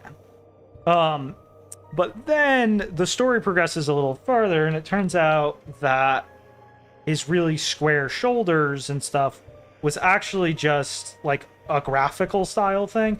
And when we get closer, he gets defined a little more. And suddenly you're like, dog, man, what's going on? Oh, it's not a block man. Oh shit, what's going on? Oh, is this? Oh dear God, is that who I think it is? Oh no, don't say it. Say it isn't so. I think it's fucking Gaster. Oh my god. Oh my god, it's the cut on his eye. Oh my fucking god. Oh my god, and now his hands. Oh my fucking god, it's Gaster. Telegraph. Confirm. All tension and release work under telegraphs and then confirms. So before any of these get established, they're telegraphed first. So for example, when you first start Deltarune, you get the Goner Maker sequence, right? But we don't actually have proof it means much or does anything until basically it ends. It has to kind of end before we actually go, oh yeah, for sure, that Goner Maker was some weird shit, and that was like suggesting a lot of crazy stuff. It has to end, because while it's going, we have no idea what it's contrasting with. We have no idea what it can have consequence on. We need to actually see Chris, and we need to see the light world before we can get a sense for what kind of stakes and what kind of contrast and comparisons the Goner Maker is even meaningful for. Like, we don't know that the Goner Maker is a thing where you are making a Goner. We don't know that it's a thing where you're making someone who's not going to be the protagonist. You know, we don't know that it's something where your answers are going to be discarded until it ends. So it's just a telegraph while it's happening. And then when it ends and you get the contrast with, like, oh, you're playing as Chris, and Chris isn't gray, Chris has color and all this stuff. Now you got to confirm. So that's telegraphs versus confirms. And yes, it works just like punches. I saw Will say that. It's just like a punch. It's like, okay, if I do this with my shoulders, I haven't hit you yet, but you might flinch because you know a punch is coming. Now finally, I hit you. Confirm.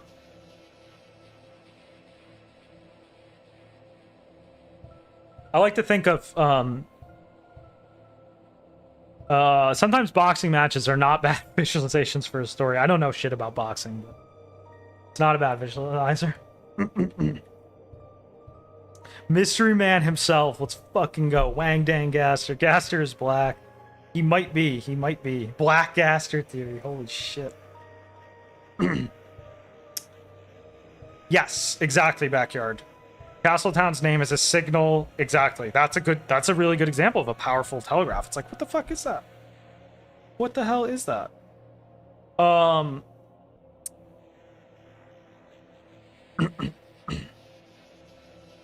Yes.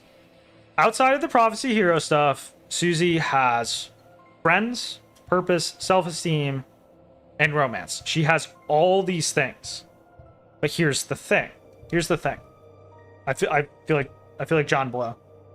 Yes, it's neutral game versus punish game. Absolutely. Absolutely. Here is the thing about getting things very quickly when you don't have a lot of things. When you take a character like Susie, whose entire characterization, if we take Susie's traits, think about just how much desperation plays into her character, as well as impulsiveness. Like, I'm not even sure I need to cite examples. Like, just grab anything chapter 1 through 4. She is just covered in these things. But on the other hand, you have warmth, innocence. Oh my god, how do you spell innocence? I don't know. Definitely not like that. You have warmth, you have innocence, you have interest, like, in people she likes. That is... These are all Susie things. And when you start giving characters traits, they always are simultaneous. And I didn't mention this because I didn't mention any of this here because this is just a plot outline. But in reality, every single character trait actually goes on the tension side permanently. And that's because characters are living tension. Human beings in IRL are living tension. To live is to have conflict with time. Every next second of your life, every next moment is up in the air. It's a mystery. It's tension. We don't know. And your traits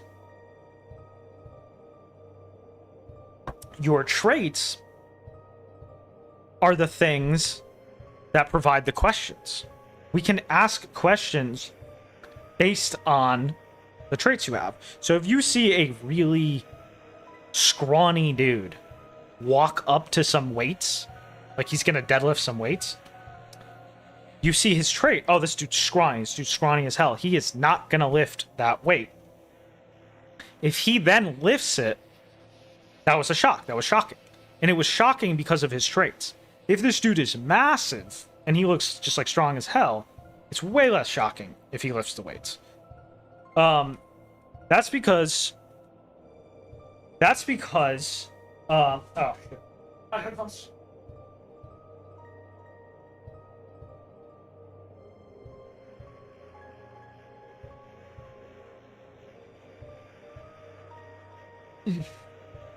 That's because his traits don't suggest tension with heavy weight. Now, what would happen if the scrawny dude or the giant dude was to not be able to lift the weights, obviously, then that would be shocking because what was telegraphed was betrayed. So with telegraphs, sometimes you lean into the obvious, sometimes you lean into the expected, and other times you lean into the unexpected. But what never changes is that all traits must be acknowledged. And this is what I beg to ask. This is what I beg Azartarin to explain to me. Where is Susie's desperation and impulsiveness acknowledged in chapter 5? Let's read a little bit more about what he says about Susie. So this I answered. This I answered. He's correct. He's correct. Her psychology. This is correct. Her psychology has been complicated, but it's at the cost it bulldozed other details. So it simplified it in its increasing of complexity. Because this is great, but the details of her character it bulldozes over is not great. Storytelling is not mathematical rocket science. I'm not sure what you mean by that. It is a science.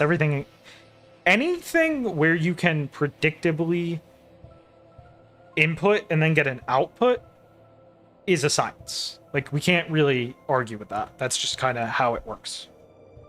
So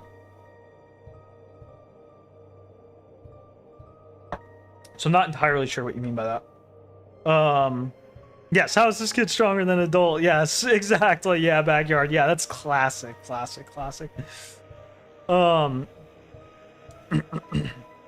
Did you notice that when Chris comes back through the window at the beginning?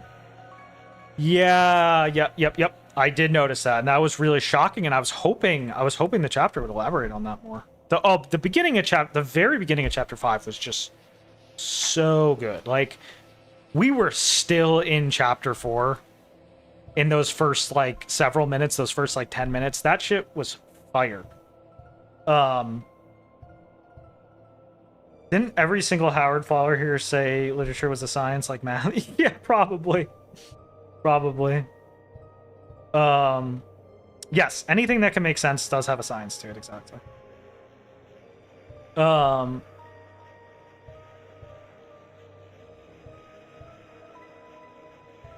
Best Nep girl? Yeah, Nep. Little Nep, Big Green. Little Nep is... Well, you can't beat her. From the looks of it, the new Nep Unlimited Nep might be the best Nep. My favorite Nep is Mujiroshi Nep, like the very original Neptune, the PS3 one that, you know, later got quite reworked into Rebirth 1. That first Nep was my favorite Nep because she has a vulnerability and a youthfulness. I love all the Neps, but that first Nep has a youthfulness and a vulnerability to her that I just love.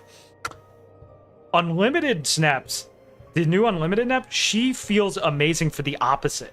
She feels like old and like so set in her ways in this just funny, cynical...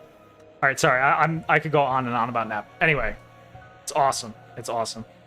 Thank you, Big Green. Very good taste for you too. That was me, and I was talking about the analysis. Read the chat. Oh, interesting, Carly. Interesting. Personally, I was hoping for the Dark World game mechanics to start to fail us. Yeah, that happened a little bit. Map. Just not quite in the way everyone was hoping.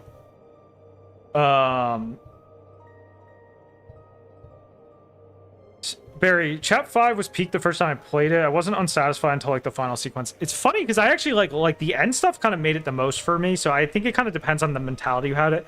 If you go into Chapter 5 with a disappointed mentality, you're probably gonna leave very pleasantly surprised by the end stuff.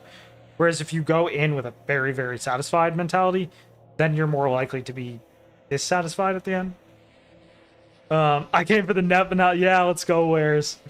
That's coming, no question.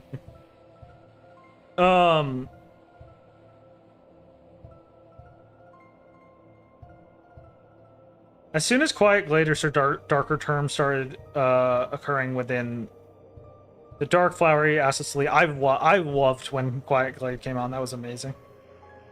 Yeah, exactly. I wish for more elaboration, but the English word for science has more materialistic connotation. That's true. That's true, broski. Very true, broski. There's a lot of baggage. There's a lot of rhetoric baggage. I try to avoid it. If Susie's psychology is being flattened, then explain exactly what you mean. Well, I kind of just did. What insecurity is she struggling with? What coping mechanism does she use? What is her defensive reaction? What does she currently desire, and what does she actually need? Well, those are all very good questions. Let's get into that. That's what I tried to use my plot summary for. Because for me, my solution to it was just really like point of least resistance. Like when I came up with that plot diagram or that plot rewrite, I was mostly just like, okay, we need this. Let's throw this in, this. You know, I was just kind of doing the obvious. And I get that it's like a little unsatisfying that I was just doing the obvious, and Toby's always all about the, you know, he's got to break your expectations like 9,000 degrees. It's got to like triple loop around 100 times and like blah blah blah. But like, you know, if you're gonna break expectations, please do it literally soundly. So the point is that what I was adding was stuff like Manic. Manic Susie. Manic Susie is that's just the most obvious. That's the most obvious solution to this. Like, come on. Like, what else would it be? What the hell else? It looking at chapter 5, Susie, feels like looking at a puzzle with like a whole chunk of pieces not stuck in the puzzle, but all those pieces exist like off to the side, and I'm just like, oh, please put the fucking puzzle piece, put the puzzle piece in the puzzle. And Toby's just not doing it. He's just like, no, nah. Like, I can't tell if he just wants to see us suffer or what. I feel like that's an Undertale quote. Like, you know what you're doing. You just wanted to see me suffer. If you don't fly into Flowey's bullets at the beginning of Undertale. That was me with chapter 5. It was like, oh my god, the solution to this is so obvious. Make Susie manic. Because that fits with all her traits. What happens when you take this and you push it to an extreme? You get manic. You get a manic high. You get a desperate manic high. And that was there a little bit, which made it all the more frustrating. Remember when she starts repeating herself during the Suzelle scene?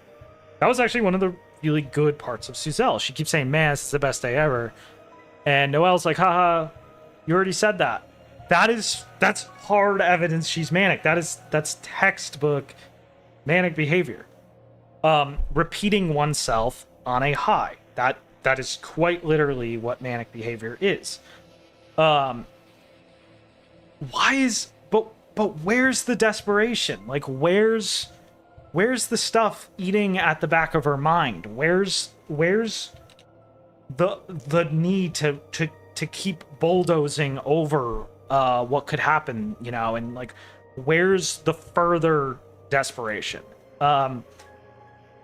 She's so tame. I mean, I literally saw a lot of people, that was the first reaction. A lot of people were just like, this was like the Mean Girls, you know, like, remember the power of Mean Girls shines within you? It's like, what happened to that? Like, this was the girl that was like threatening to bite her face off. And I get she's overcome those issues, and that's why I wasn't saying revert her to chapter 1. And that's why people saying I don't want to get to like, you said this and therefore you're a bad person. I'm not angry at anyone. No hard feelings. But there were people that were saying you reverted Susie to chapter 1 in your plot, but that didn't happen because I had that really important detail about sticks up for Chris no matter what. So I had this idea of oh no, we've had a run-in with Carol, and what happens when we have a run-in with Carol? Where Susie is able to keep pressing her for answers and stuff. Chris is gonna get weird, you know, because it's like there's a lot of tension here. Susie is. I saw Cunningham. I know I cite Cunningham a lot, just because like he's like my comfort tuber when it comes to Deltarune. Cunningham pointed out, like, Susie is not dumb. There are many times in the story she's indicated high emotional intelligence. possibly higher than any character in the story thus yet, except for Chris. We don't know how emotionally intelligent Chris is, but it seems to be very high.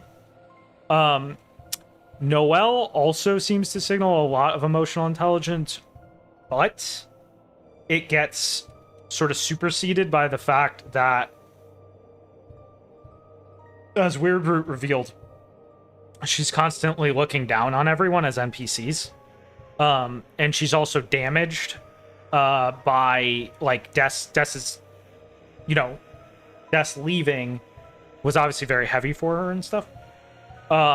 So she's like a damaged empath, you could say. Whereas Susie is a much more innocent empath. And Susie picks up on this. All it would take is Susie to see a clean moment of Chris and Carol together in a high tension environment for Susie to go, oh my god, there's shit between these two, and it's heavy. But if she's manic, if it's manic Susie, all into the hero stuff, which is what Toby's doing, she's going to increase how desperate she's being. But she's also going to show that warmth, innocence, and interest. And how's that going to manifest is being both warm and violent at the same time. On one hand, it's like, Chris, let me passive-aggressively ensure you that no matter what truth comes out about you, I'm going to be there for you. Whereas, on the other hand, I'm going to compulsively stand against anyone who's getting in the way of that. And right now, it seems to me like Carol is getting in the way of that. And a lot of emotions are going into that. Especially because Carol is anti-Suzelle. And Suzelle is Susie's trigger for being manic. Of course, she's going to be, like, brutal against Carol. That's why she... If Susie had forgiven Carol, she would have told Noelle to just answer the frickin' phone. That's hard proof that Susie still has some shit with Carol. So where do we go further? This would then flow really nice into the end of the arc I suggested, where it's like, oh, the truth comes out that there is something really, really dark in Chris's fate. But you know what? That's brutal, but I'm gonna stick up for you no matter what. That creates a lot of tension and irony, especially when you consider the fact that the way I had it in my rewrite, which was that Chris's fate inevitably puts them at odds with Noelle, because Chris's fate puts them at odds with Des. So that creates a really it would create irony where sticking up where pro Chris equals anti Noelle. And that's just really basic. That's just really basic good conflict. That's just basic good effective dramatic, conflict stuff. Toby's story is already full of this, and that's why it's like funny, because it's like, okay, a lot of the things I'm putting in here are just things Toby's already doing. So, that's kind of my point. And then I had like the root split where it's like, okay, has to side with Noelle because Noelle is there for this big reveal, and Noelle is forced to become anti-Chris, and that puts a huge ironic strain where it's like, shit, I'm stuck between... It's just a classic stuck between two friends situation. Ton of tension there. You can do there's tons of plot opportunities with that. And that kind of brings me to my next point, which is, I know I'm answering a ton of questions ahead of time. We've pretty much answered a lot more than just a Zartarin at this point. Like I'm answering a lot of comments I saw at this point, but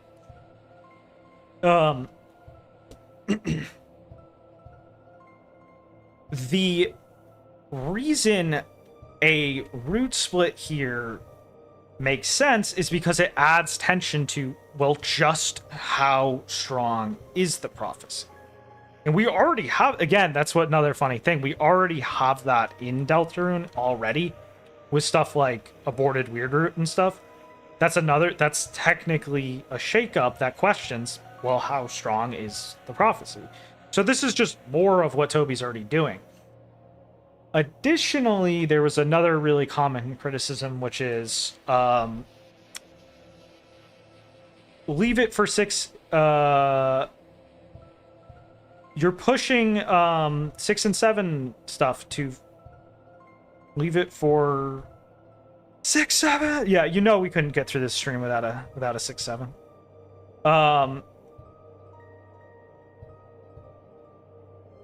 Leave it for 6, 7. This one's interesting because this one has a really simple answer to it, which is just, I think Toby has kind of warped your standard for how much a story can do. Like, typically, like, this is going to kind of segue into a little bit of a video game rant again.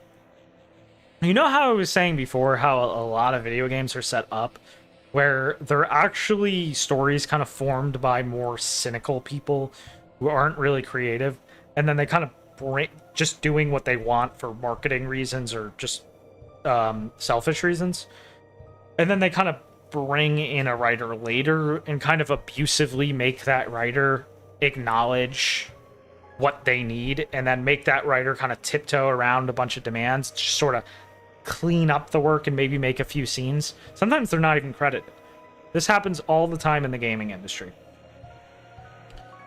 This commonly creates a format with video games, especially because it's just easier to make a game like this, where they're very bottom heavy.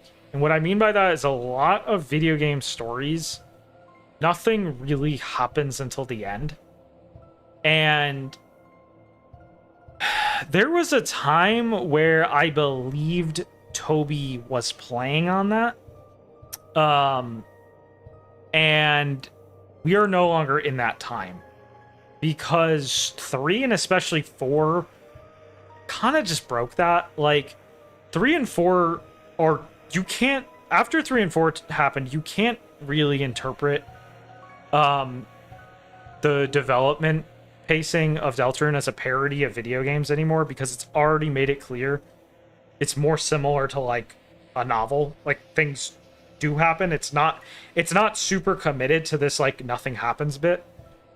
So as far as I can see, there's no functional reason, there's no functional payoff being telegraphed for this idea that Deltarune can't just be a story where crazy things happen and then more crazy things happen building off of those crazy things.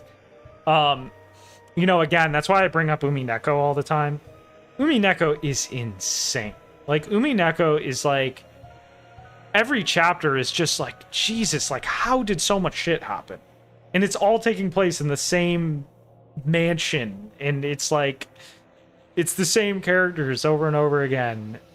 Like, doing these silly antics over and over again. And yet, just like, holy crap, we keep making so much actual story progress. And there's not only so much literary value, but there's constant hype and aura. Like, Umineko is like one of the most hype and aura stories like ever written, while also being one of the best ever. So it's just like, at this point, it's like, do you really have a good reason to not be Umineko? Like, that's I almost think of it where it's like, there's a martial arts god doing like the best straight punches you've ever seen. He can break like let's pretend it's anime, and he can just like break rocks with these punches. And then you're next to this dude and you're like, nah, I want to keep doing like flying spin kicks and shit. And it's like, Dog, maybe you should pay attention to what the master's doing. Like, I don't know. It's just me. Like, maybe we don't need flying spin kicks. I don't know. I mean, you do you. Like, this is your vision. Like, who the hell am I to tell you? And that's true. That's true. I'm not someone to tell you, but it's just like, I'm not so sure that's the best choice. So,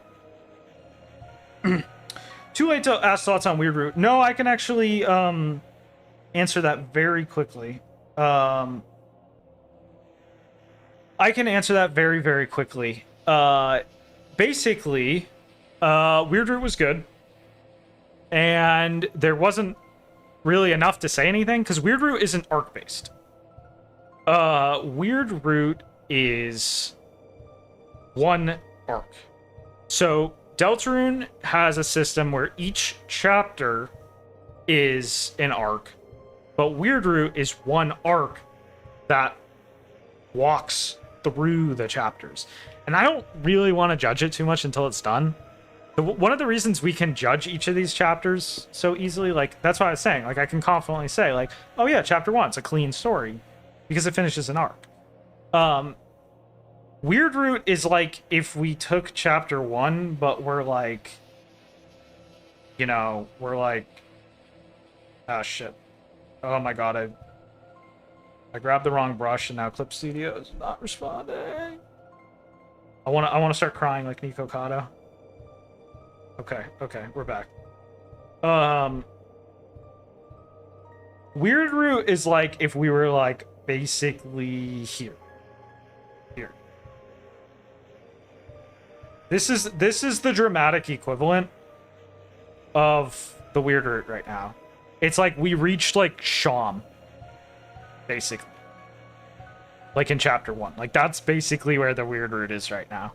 And it's like, I don't really want to have too many thoughts on it until we like at least get like, you know, here or something. You know what I mean? Like, at any rate, what I could say though was I liked Susie's characterization a lot more in the Weird Root than the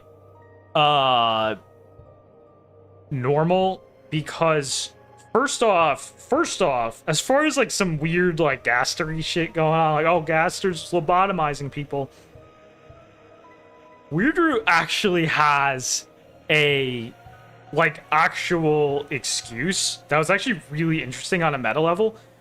There is this interesting feeling in Weird Root 5, chapter 5 Weird Root, where it feels like Susie subconsciously on some level or something, or like on some meta aspect of her character or something, is like aware, almost like Chris has a compulsory cutscene to attend to with Noelle that she's not part of in the script, and that the optional stuff playing around on the festival, like what's left of the festival, the remains of the festival, that's like her making an effort to delay you, like, oh, please pay attention to this optional stuff so you don't have to go to this compulsory cutscene that I have a really bad feeling about.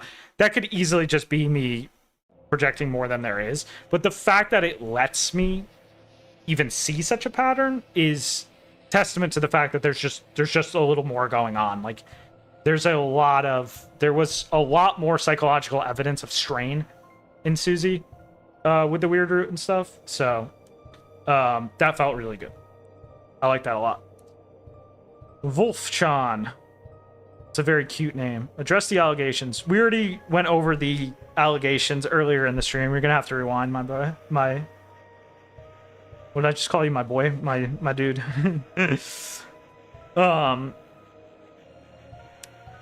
Doing Weird Root back from chapter 2 to 5 feels like a singular pseudo arc. Exactly, yeah. Absolutely. Yeah. Absolutely. Weird Root is really where it feels like, okay, this game was meant to come out in one chunk. Like, Weird Root is very difficult to look at from a chapter release standpoint. My boy.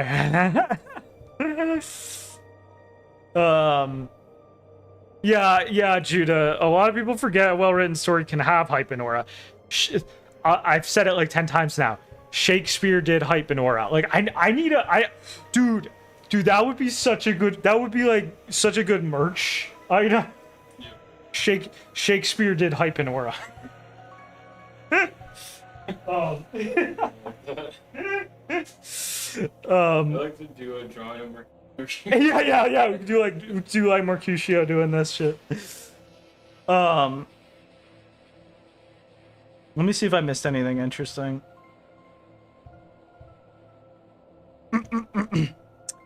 Barry says, I think Carol stuff was a bit much, especially to lead with this right after the glass stuff. It would have left with Susie being manic and expanding on Chris.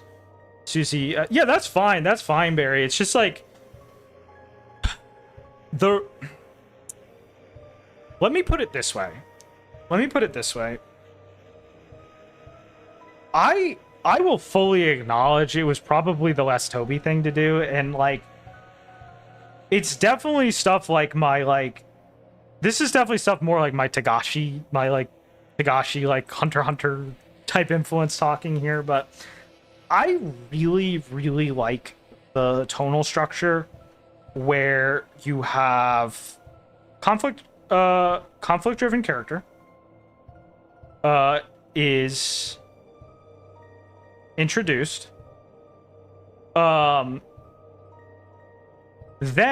this conflict-driven character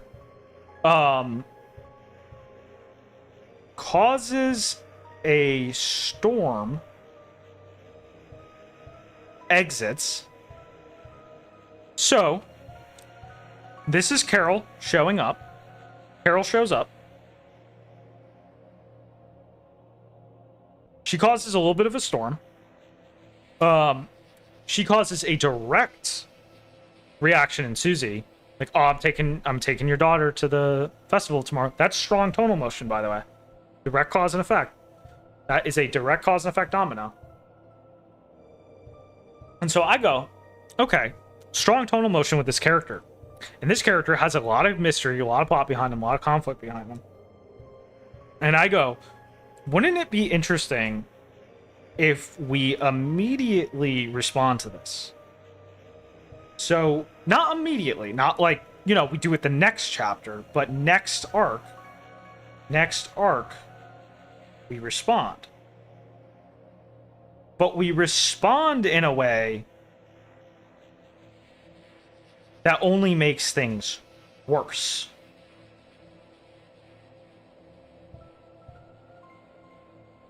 So basically,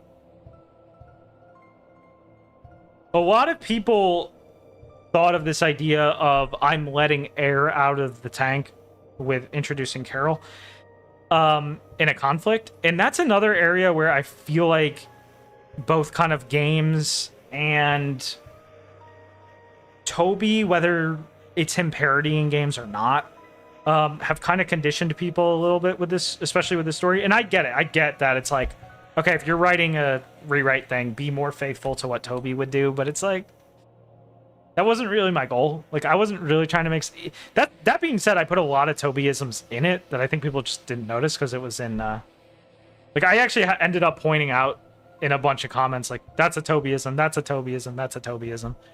The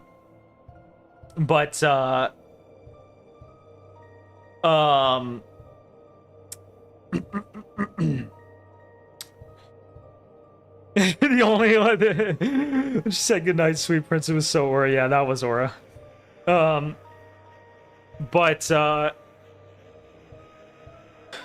There's kind of a conditioning, I feel like, where it's like, okay, this character, for this conflict to come to a head, it always, for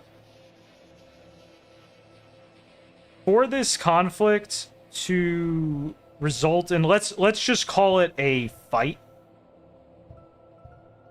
that a fight always results in expending a resource.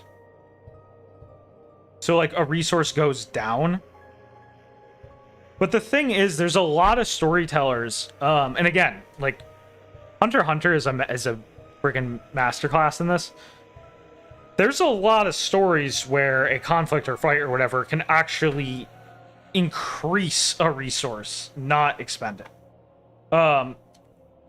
Because first of all, if we look at the resources we have first of all Carol's identity, the tension with like, oh, is she still the knight or not? You can actually increase that tension. Because if you characterize her and designed her behavior in such a ways where she lets out a little info, that's like, why would you know that? Isn't that like knight info or something? Or just little, that's why I was saying it's a good example where vague posting is actually desirable, because not only will an existing character have their psychology pushed further by the vague posting, in this case Susie, and also Chris not wanting anything, not wanting anything to come to light. Route save as well, of course. But it's actually a chance to more pinpointly, essentially any questions that were just telegraphed, you can start turning into confirms. Like, you could have, by giving Carol an explicit scene, you could have her confirm that she's a knight candidate. What I mean by that is she could say things that are undeniable proof that she might be the knight. What I mean by that is, because that might sound weird. It's like, what do you mean prove that someone might be a thing? You're either maybe a thing or you're not a thing. There's either suspense or there's not suspense. But as I said, in a story, tension has to get confirmed. So even questions aren't really questions until they get confirmed to be questions. So as of now, there's circumstantial questions that essentially work as telegraphs of like, what's behind Carol? What's with her? She's cold and whatever. But most of them are just telegraphs right now. If you're to give her an actual explicit scene where she hard says like, yeah, I have some knowledge of this, or I have some intent here, but she cuts it just short enough to keep it still a mystery, the actual tension resources around her will actually only go up. And yeah, I get it. It feels more like a, it's not necessarily a thing Toby would do, and that's fine. I get that. That's a valid criticism. I should have made it more clear that my goal is not to like, I'm just trying to point out like, look, there's so many things you can do with this tension. It makes sense to use it. Now, more importantly, we get to the next point, which is something I was saying a lot, which is by not doing all this stuff. Oh shit. By not doing all this stuff in chapter 5, we have actually permanently lost the opportunity to keep their conflict as complex as it was, because we skipped over an entire tonal... Oh, okay, this is going to lead into me answering a bunch of other questions as well. We skipped over an entire tonal stage, which I'll elaborate on in a second. So this is where I have to address the newsletter in the room. This is a really common... Oh my god, wrong brush. Please don't do that. This is where I have to acknowledge the note. That's a bad coloration. So the newsletter. Also, let me see if there's any comments. Yeah, the metal-plated shuriken Christmas stars. That shit is extremely funny. That's actually what's so funny too. Her weapons are weeb themed, and she didn't show up in the weeb chapter. Like, how is Toby not pulling her leg at that point?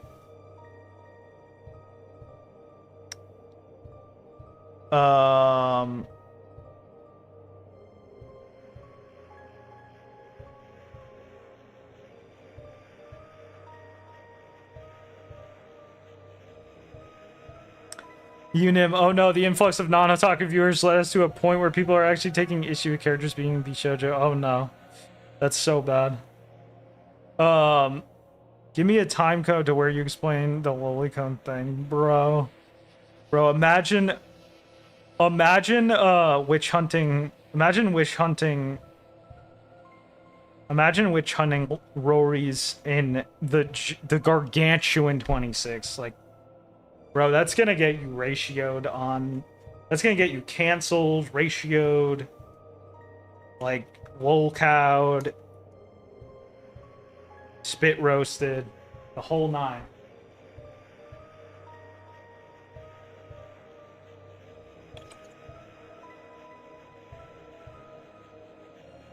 Oh, okay, I got you. You know, we were talking talking Hunter x Hunter. Okay. That's good. Hunter x Hunter's a good thing to discuss. We'll definitely discuss Hunter x Hunter on stream in the future. I want to do Yu Yu Hakusho first though. So we got this whole tonal stage thing. Toby said it's a chill out chapter. That's a really common sentiment. And it's like, okay. Toby said it's a chill out chapter. But is it really a chill out chapter? Chapter 5 was not a... Okay, the colors are getting all over the place. The colors are getting... There's too many colors on the screen right now. Just go back to red. You know what? I'm gonna paint this shit black. Ah, shit, stop doing that.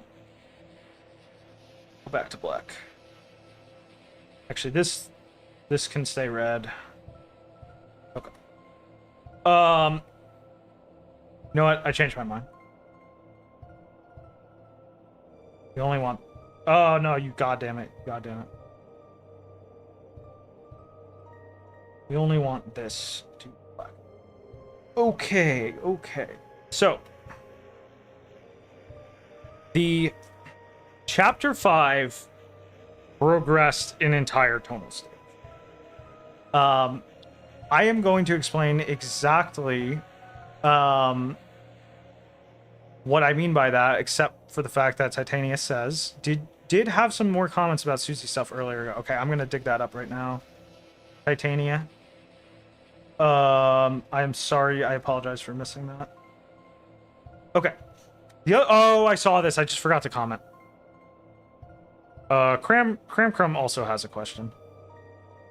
I'll answer that one first because it's easier. Do you think we'll actually get Gaster payoff in Chapter 6? Absolutely not. No, we are not seeing any Gaster before Chapter 7. I am positive. I'll eat an L. I'm willing to eat the L. My money is on no Gaster in Chapter 6. I'm sorry. None. I'm ready for Toby to... For all we know, Toby's in chat right now, and he's gonna put Gaster in Chapter 6. It's gonna be Gaster themed, just because I said that. I'm just kidding. I don't think he's actually lurking right now. But maybe one of his team members is. Okay, I don't know, man says Susie's desperation is not missing from the chapter. She's desperate in 1, wanting to go to the date, saving as we're weaker in 3, keeping up her delusions at the end of the chapter. Yeah, absolutely. That's completely true. I don't know, man. It's just... You realize that it's not binary. It's not Susie had 0 desperation or 0 indication of her traits in this chapter. I even said in the video that, like, the scene where she cannonballs into the hot spring, like the onsen with Chris and Rousey, that was, like, that could be read as Susie being really eager to break up their one-on-one because maybe she was, like I said, she's emotionally intelligent. She could probably tell that they were discussing something heavy.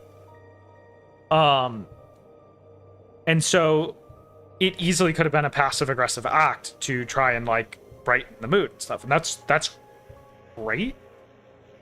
And it's just, the issue is you have to realize that there's such a thing as a thing being there, but not in all the spots it needs to be. Because there are simply way too many avenues where Susie is indicating entirely entirely that certain tension is simply not present. And the one that got quite a few complaints was the early section of the Dark World. The early section of the Dark World, a lot of people complained, like, man, Susie is just loving being here. She's just, she's just having a great time, and there's nothing to indicate tension. And I saw a Twitter post that got quite a few likes day one, where a lot of people were complaining about, like, oh, Susie's informed of this UI stuff, and she just smacks it like it's nothing. Then that extended into a bunch of complaints that were just, like, really not valid. Like, people kind of extending that into, like, oh, well, the meta in the first place is lame and stuff. And it's like, no. Don't get carried away. But here's the thing. JB moment. Here's the thing. The prophecy is tied to the fate of the world and all that stuff. It's tied to the existence of how the world works and all that stuff. If Ralse is in a heavy tone bringing up something like the UI, that needs to trigger evidence. It needs to trigger evidence that Susie is still carrying the tension with the associated element being the prophecy and the fate and all that stuff. If she doesn't do that there, we've expelled that tension. And that's what I'll elaborate on that quite a bit in the tonal stages. So that's the type of thing I'm talking about, where it's like there needs to be something. And let's say there's an explanation we don't know about. Like, let's say Flowery in their one-on-one time told her a bunch of stuff. Let's say Flowery said a bunch of stuff to Susie that made her super reassured. There still needs to be some kind of evidence that happened. But there's nothing. There's no text. You can't point to any textual evidence that says, like, oh yeah, Flowey really took her aside and, like, totally made sure that, like, that tension was being, like, pushed down for Susie and stuff. There's just not the textual evidence for it. Not to mention Susie's behavior right from the start of the chapter was already showing an unnatural level of lack of concern for things. And again, maybe Toby will pull some crazy twist where it's like, oh no, something happened that night that reassured Susie. But again, there's no actual existing textual evidence for that.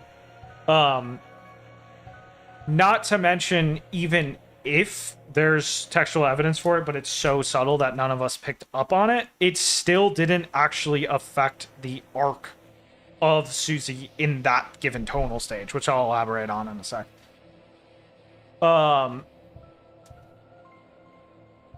I'd almost consider Chapter 1 Susie was a facade. Yeah, absolutely. Chapter 1 Susie is completely a facade. But what is not a facade, obviously, is those traits of impulsiveness and strength.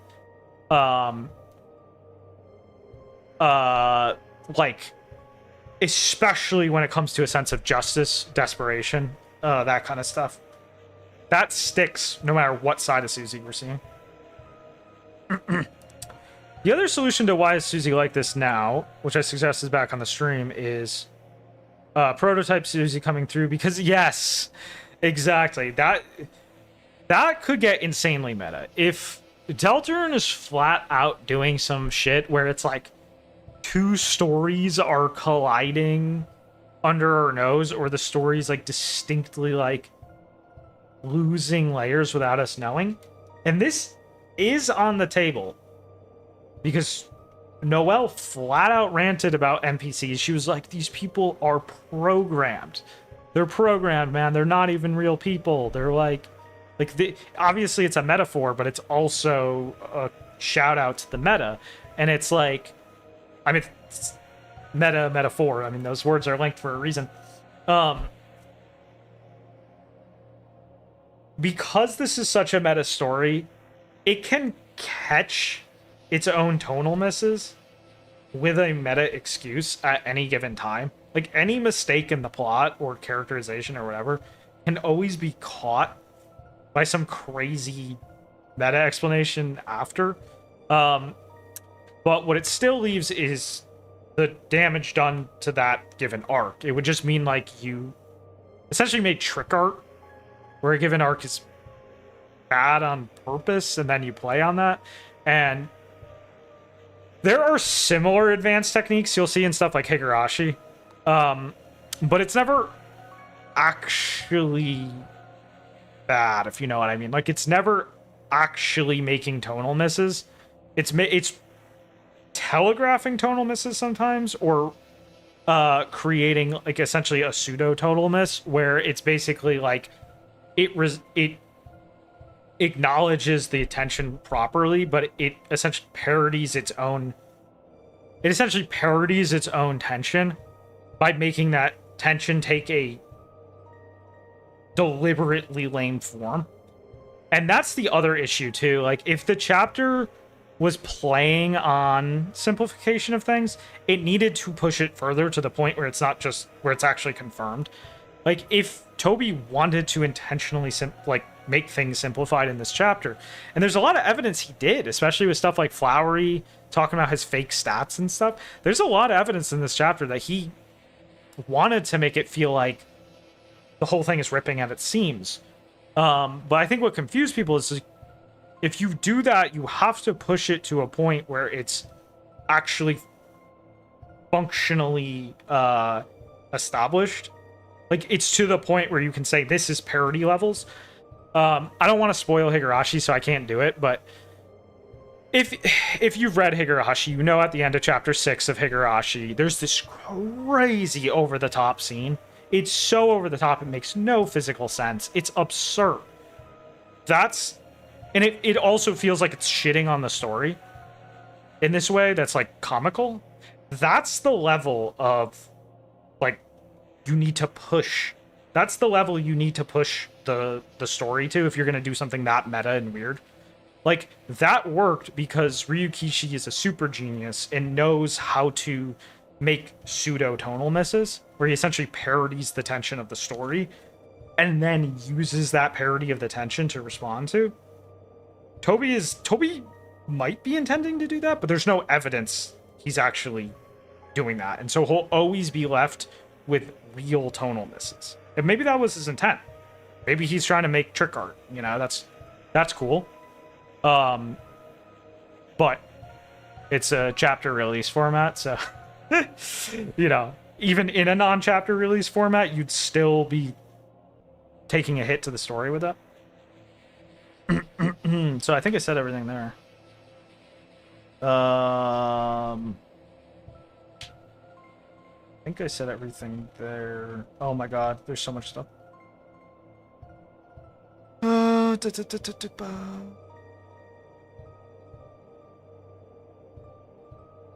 Hunter talk, I think.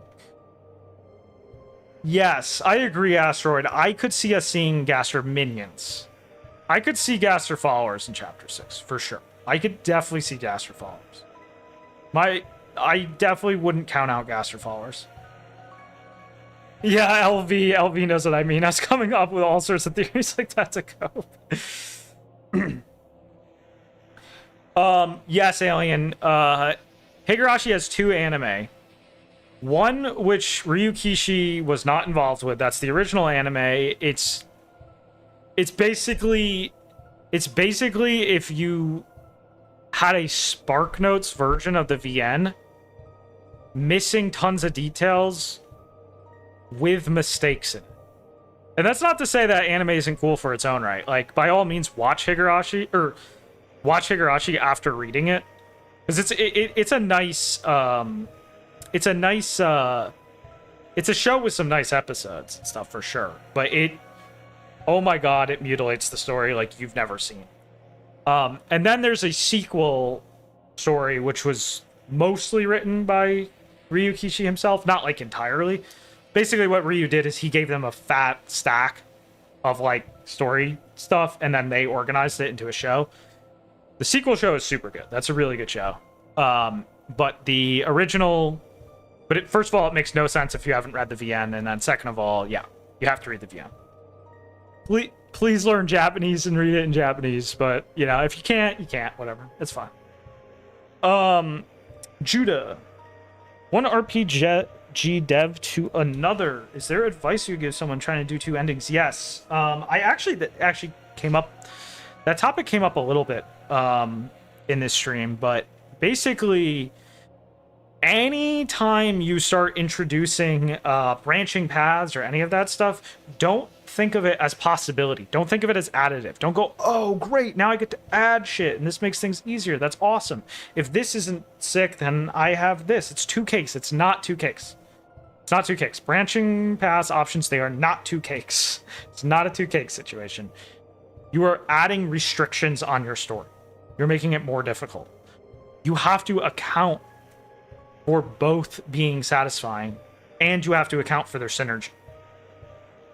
So that's my advice. Make sure you're thinking of it as a restriction, not two cakes. Yeah, that's insane, Backyard Dad. I have no idea what's going on. Why there's a third one popping out. But yes, I have not. Yes, disclaimer: I have not watched Soats. I was purely glazing Go.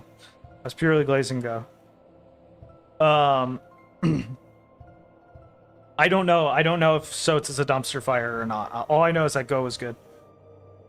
Thoughts about Danganronpa influences in Deltarune? I only played a little bit of the first Danganronpa, like enough to get a taste, enough to like finish some arcs of it. So all I have is a taste of it. Did Toby play it? Very, very likely. Thank you, Howard. I'm full. I'm glad to help, Judah.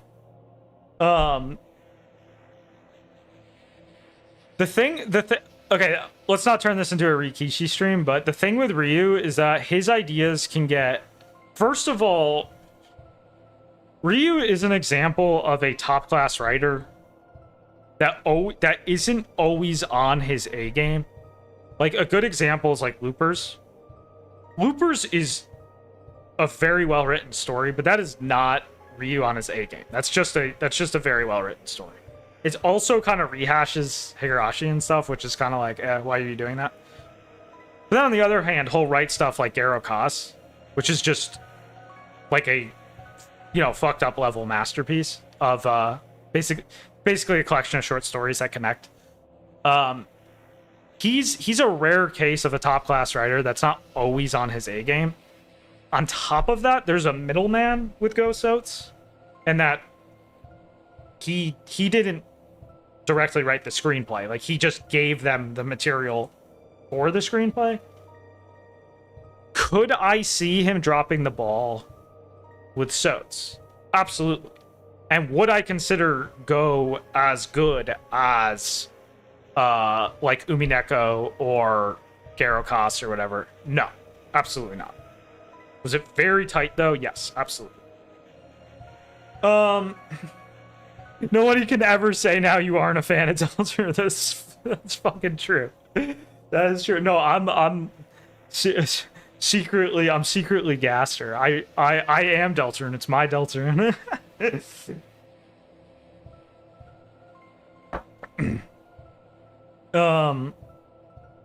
So anyway, yeah, I gotta retry Anthology. I really gotta read that. That's such a cool project.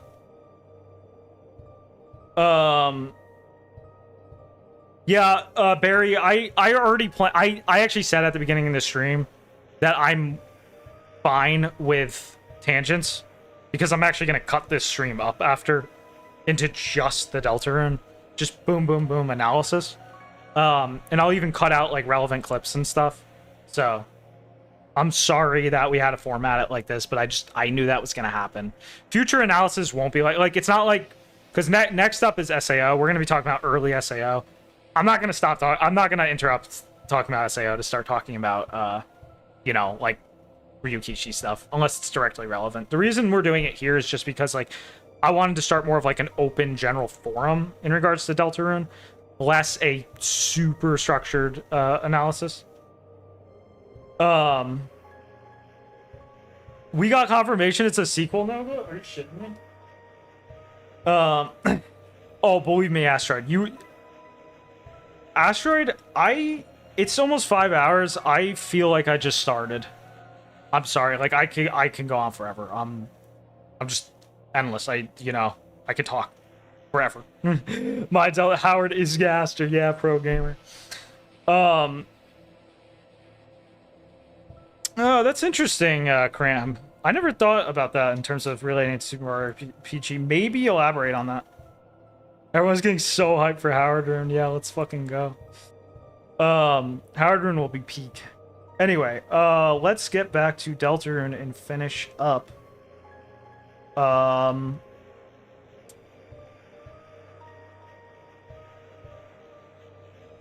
I want to know everything you missed over. I elaborated on narrative promises ages ago.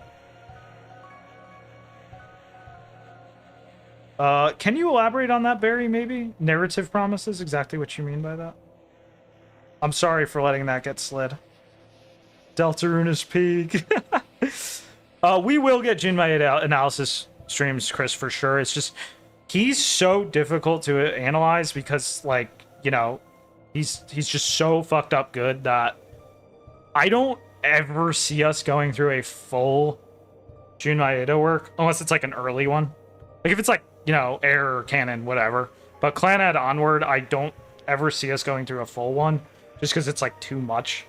But like going through like some scenes of it or some arcs for sure.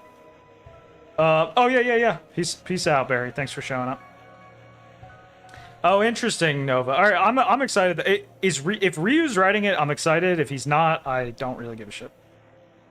I'll probably watch it anyway. How do you feel about the aftermath of 2011 shaped the literary and culture sphere of Japan? I think it marked a new era.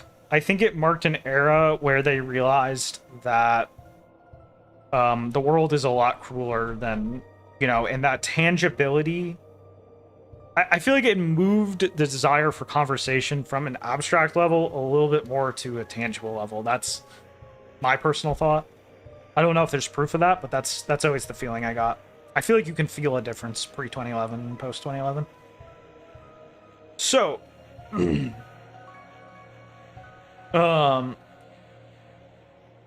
let's talk about the tonal stage stuff, just so we can address this real quick.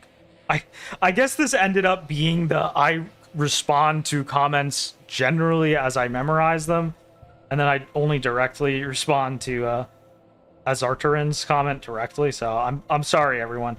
I mean, we could do this again, like next week, maybe. Although I kind of want to get to anime analysis next week. I feel like I'm answering most people's questions here. I'm sure people will comment that I missed stuff, but you know, whatever. It's whatever. So. Tonal stages work like this. If you have tension,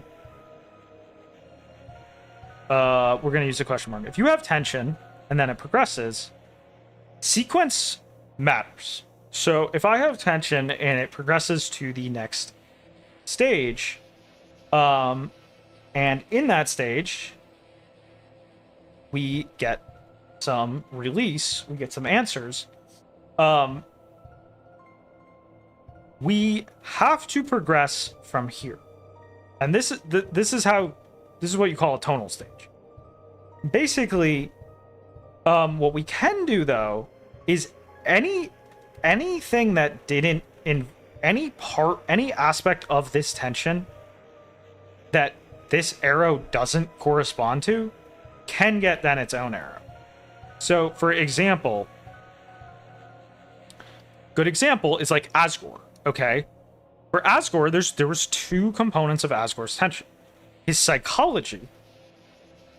So this question mark, this is Asgore. And this is his psychology.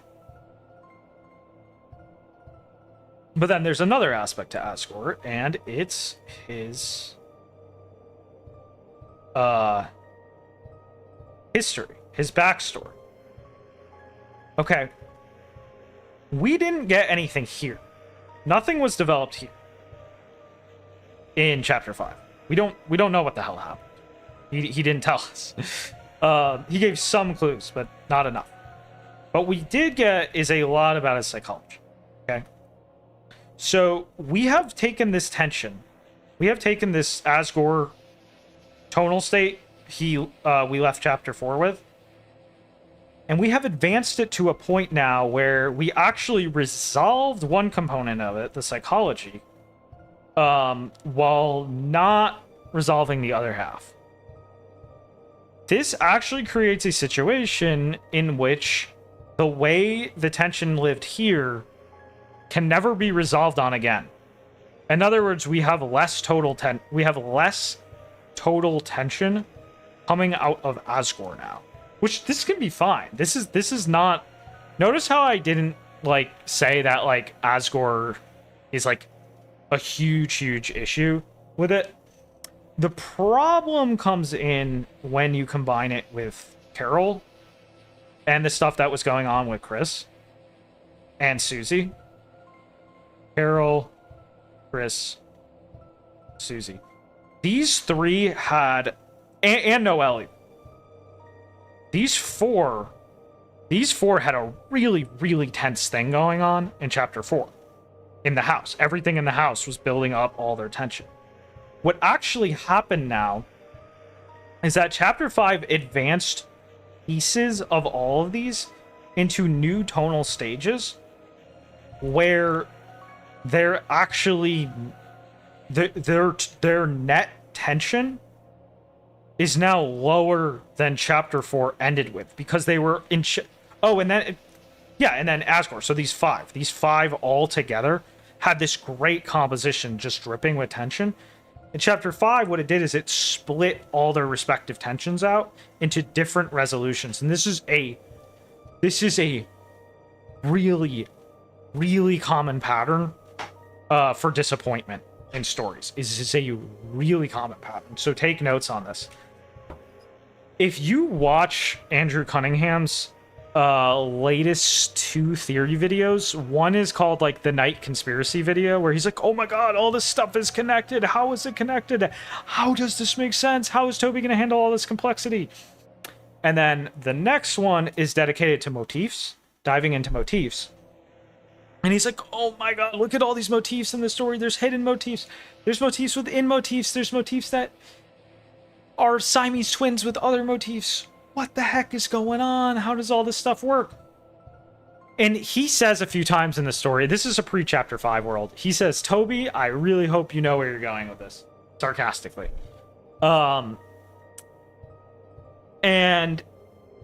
it's funny because at the time, in a pre-chapter 5 world, that actually pissed me off in a similar vein to people getting pissed off at my video.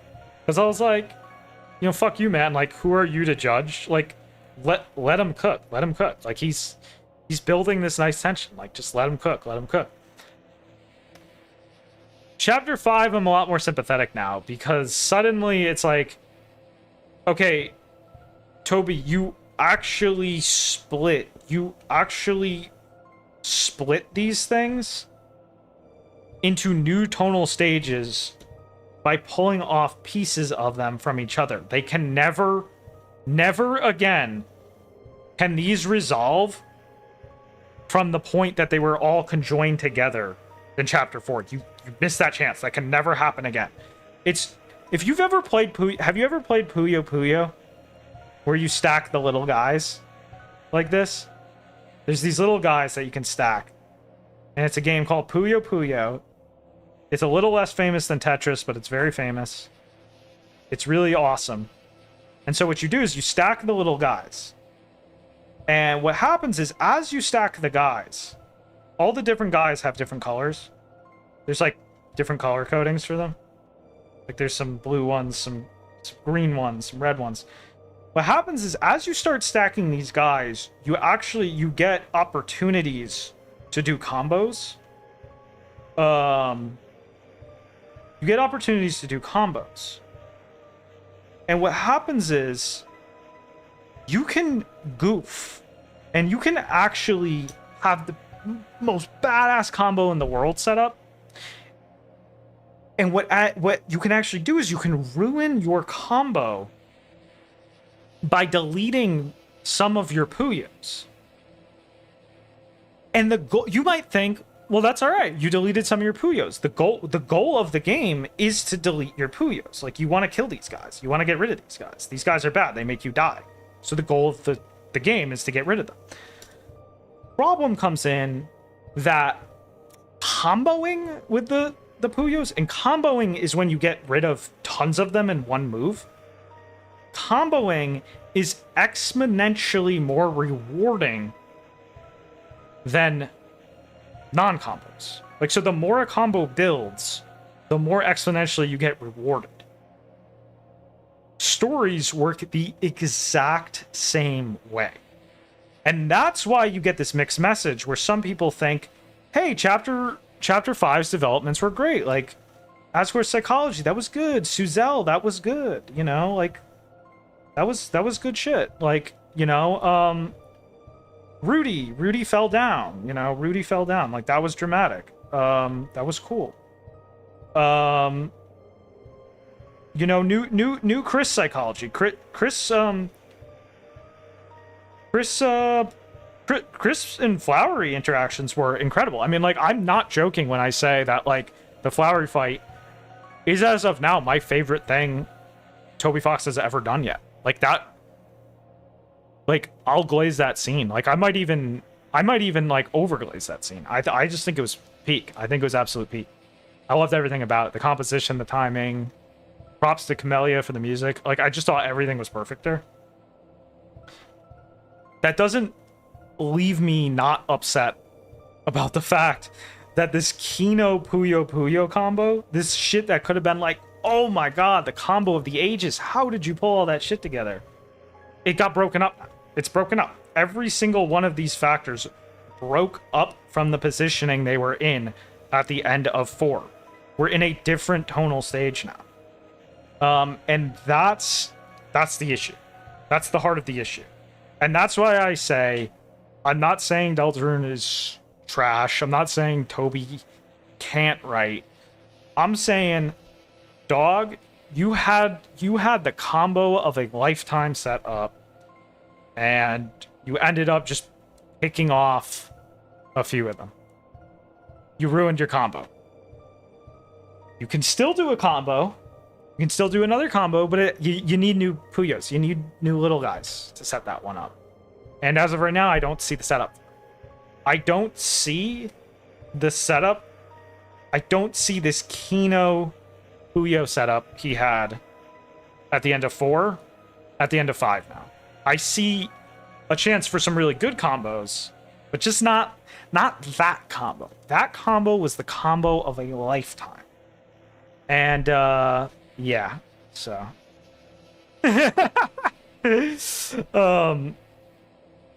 So, yes, Flower Man was peak. That was peak. It was absolute cinema.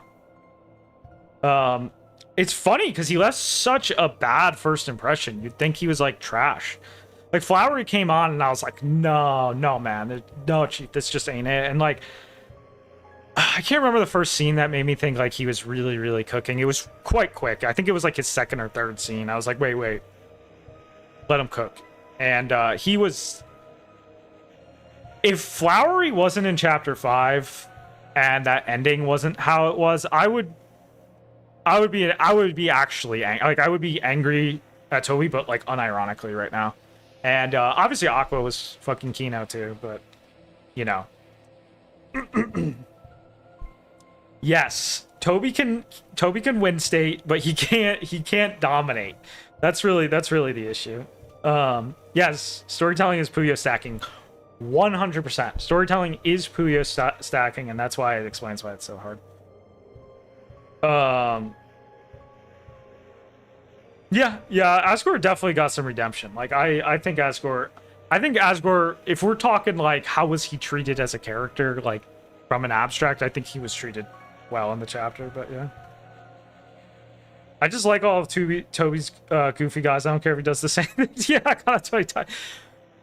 From a absolute standpoint, I agree. Like I said, like, I meant it when I said in the video, like, if Chapter 5 is the only thing Toby ever made, I'd still be like, oh yeah, that's the best Western game dev, except for me, by, like, miles. Like, you know, Chapter 5 was great unto itself. It's like it's a relative thing here. It's a relative complaint. It's like I kind of wanted the better. I kind of wanted the better version. But, you know, whatever. Yeah, Aqua is hella based. I honestly liked all of them. Like I know like blue is the most controversial one. Well, maybe yellow is the most controversial. I don't know. I don't know who the most controversial one is, but I fucking liked blue by the end. Like I'm not even like I hate blue. Like in terms of like I think he's so creepy. But I think it's like good. I think it's like he's like creepy in a good way.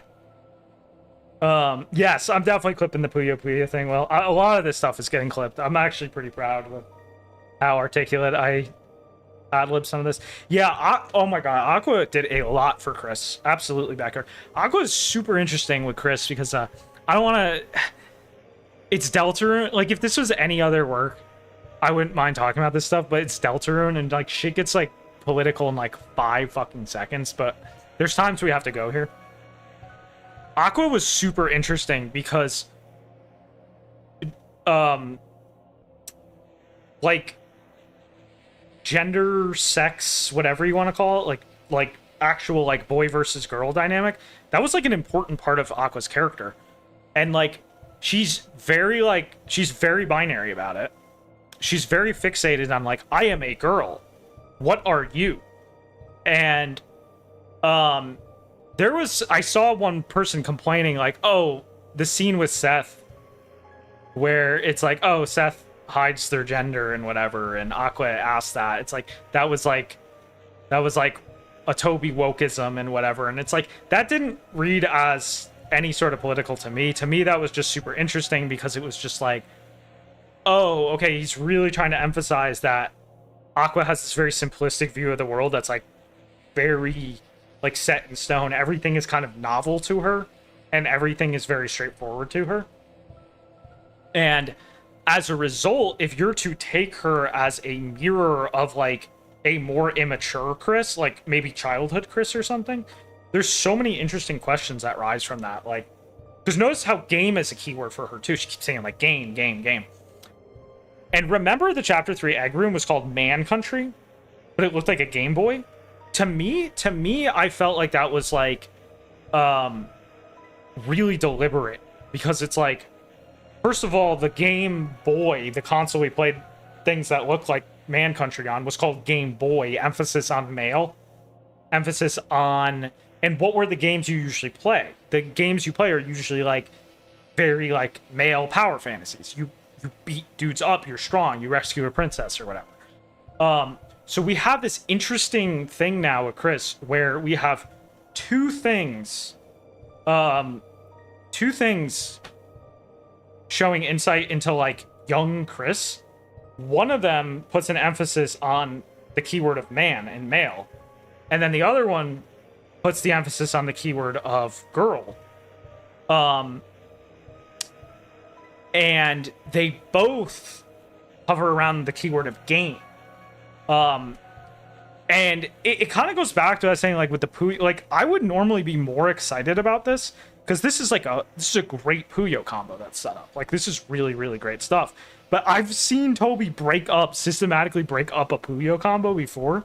And so I'm just kind of like, all right, that's sick, but like, are you gonna do it? Like, Toby, are you actually gonna combo this time? Like, I don't, but yeah. A bad part about the Seth scene is that it's just stolen from the Onion. You owe me $5.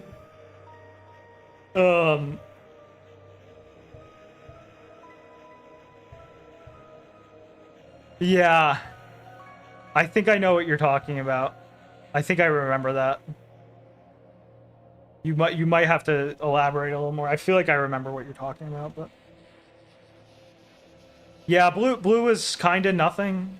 Very, very bad Steven Universe design vibes, but that's kind of like why I liked it.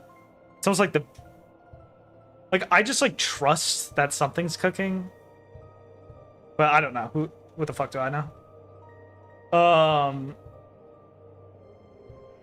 The Saturn outsold the N64 and PS1. Holy shit, I didn't know that. That's base. Saturn was the most otaku console. I think Toby can combo. Yeah. Yeah. Let's be optimistic. Right, exactly. That's where I'm at, Asteroid. I'm like, are we gonna combo? Are we gonna combo? Exactly, Unim. You ever notice that like every time Toby does something Kino, he's always playing to his strength. It's always he's letting the music really breathe. There's something lyrical going on. Like the prophecies are so great because they're so lyrical, and they really just read. Like they were very strong. Like he has a way with lyrics, and he should lean into that more. You know, he should think more musically about his writing in that regard. So let's I think I'm gonna look at the rest of I answered a lot of crap at this point. I think we're gonna continue on this comment, and I think I'll just wrap up after this Azartarin comment is done. Because I still gotta do like my even though it's a day off, I still gotta do, even on days off I have to do a little bit of grinding, because that's the life, that's the grind set life. I still gotta do a little bit of writing practice, a little bit of drawing practice, stuff like that. If you don't practice every day, you won't make it. Just general practice every day. No, some days you can do nothing, that's fine. Some days you can do nothing, but today is not that type of day. Okay. Yes, we addressed this. Oh my god, where is my pen? Where is my pen? Dog. Oh, I'm on a clipping layer. Okay, got it. Okay, we addressed this. I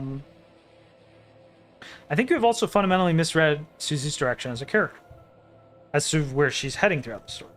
The Dark Worlds are the only place she has ever felt important, wanted, or connected, or a larger purpose. Makes sense her attachment would grow stronger as the story continues. Yes. And my intention was not to get rid of that with my rewrite. My goal was to lean even stronger into that. Especially because don't forget, the Dark Worlds don't only correspond to fate. The Dark Worlds are also correspond to defying fate. And this ending where it's like, first of all, just her being so confident in like doing stuff like standing up to Chris and stuff, and like, you know, picking these fights she deems are heroic. The intent with that was to emphasize very much like, oh, it's an escapism element. Like she's really buying this hero thing. And she's really buying that she knows when it's right and wrong to pick a fight. And she knows when it's right or wrong to, you know, protect her Nakama. So the end where she's like, Chris, you're my Nakama, let's fight against fate. That was very much me intending the same mood that Toby already ended the chapter with. In fact, you can actually kind of just conjoin it with that, because you could end my rewrite with the same thing where it's like, in this version, you could end it with like, oh my god, I hate this. You could end this version where she becomes, you know, she sides with Chris. You could end that with her being like, oh yeah, we gotta bring Noelle into this now. And by the way, I live in the freaking closet Dark World now and stuff, and I'm into this hero stuff. Like it was absolutely could be the same setup. I was very careful to try and respect what Toby is doing, because I trust he's going somewhere, you know. I just wanted to make the, you know, I just wanted to add actual tension, more actual confirmed tension, like tension confirms to the whole thing. Chapter 4 did not resolve this problem. Yep, I know. We were just saying that. She repeatedly pursues the prophecy because she wants to know whether... Yep, we addressed this. Yep, we have addressed this. We have addressed this. Okay, Ralsei's development. We haven't given... We didn't talk that much about Ralsei. The video doesn't talk that much about Ralsei, and this stream hasn't talked that much about Ralsei. And that's because I don't want to get the urge to goon. Nah, I'm just joking. Unless no, he just didn't come up that much. Like, I was just generally not that critical of. Oh, oops! Did the chat just get cooked again? Okay, no, we're good. AO3. What's an AO3? Am I just being stupid? AO3. I understand drawing practice, but I wonder what you do. Oh boy, there's so much we could say. You know what? I'm actually just gonna give Toby's answer to how he learned how to write Undertale so quickly from not that much writing experience. This is what he said in an interview once. Write lots of dialogue. Just dialogue. Just 2 characters. Make them talk to each other. Make that shit as interesting as possible. Hand it to a friend. If they smile and laugh or like, dude, this is so good, give me more, you succeeded. If they're like, dude, like, I don't want to read your fucking writing, or like, that was cute, it's not there yet.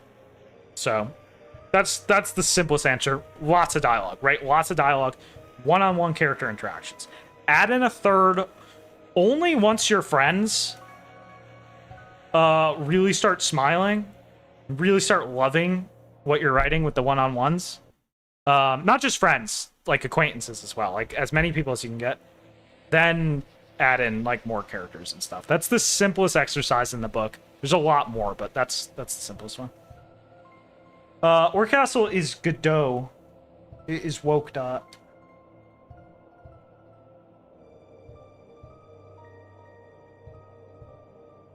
Don't forget, yes.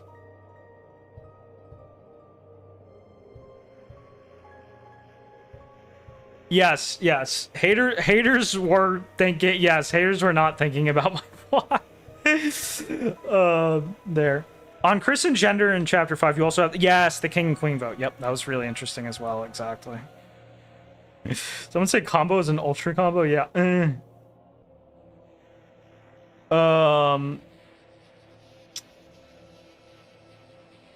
Oh, archive. Oh. Okay, yeah. Maybe I should start one. Maybe I should start an AO3. How did they let an Among Us reference get past the editing team? Yeah, that one's cooked. That was cooked. But yeah, that is the best ROI practice, no question. Like, I don't know how Toby figured out to do that, because like, oh, you know what? It was probably Hussey. It was probably Hussey who told him. He probably asked Hussey, "Hey Hussey, how do I get much better at writing really quickly?" And Hussey's probably like, "Oh, write lots of dialogue." Like when I'm spriting, draw a large image and redraw like pixels. Yeah. Oh yeah, absolutely. Like redos, you know, like scrutiny like that. That's, can't go wrong with that stuff. Okay, so let's talk about Ralsei. Ralsei's development is being overlooked. Chapter 5 pushes against boundaries and forces him to confront someone who's extremely self-assertive, even egotistical about their role and purpose. Yeah, no, that's true. That's all true. That was great. I always said that was fine. Like, I wouldn't love the flowery fight so much if not for that. In fact, like, there's the moment in the flowery fight too where Ralsei says like, "Oh, I was the guilty one," just like whatever. That's such like a poignant irony to it, because it's like, you just know that like Ralsei thinks of Chris as, like, we don't know what Chris has done or what they're going to do, but you just know that Ralsei is aware that Chris, for some whatever reason, I'm not necessarily saying Proto-Rune is totally canon, but for whatever reason, something to that effect, Chris is definitely either has done something terrible, or is fated to do something terrible, or has done something terrible and now time has looped. There's obviously that going on, and there's guilt wouldn't be a motif. Guilt was a motif of this chapter. Guilt wouldn't have been a motif of this chapter if Chris isn't carrying something like big. You know, you don't just make guilt a major motif of the chapter and then be like, oh yeah, the main character who has tons of like creepy, weird stuff attached to them that's not associated with guilt. You know, it's got to have something to do with that. So that was a really, really nice moment with Rousey being like, I'm the guilty one, Flowery. Like, remove me from this thing. Even though Rousey's like the most innocent. It's almost like Rousey is so innocent that he's an enabler. That's kind of like, in a way, like Rousey is evil has legs because it's like he's so innocent, he's evil. You know, I mean, it's this idea that like if someone's so innocent, they can enable evil, and that's what I feel like Rousey's strategy is. I don't know yet, but that Flowery fight to me, there was something phenomenal about Chris losing his two allies, bit by bit. Like, first, this is optional, but first they prevent Chris from. Did I do another he with Chris? Chris is they fab, just so we know. Chris is they fab. Canonically true. Canonical they fab. You got this thing where it's like, okay.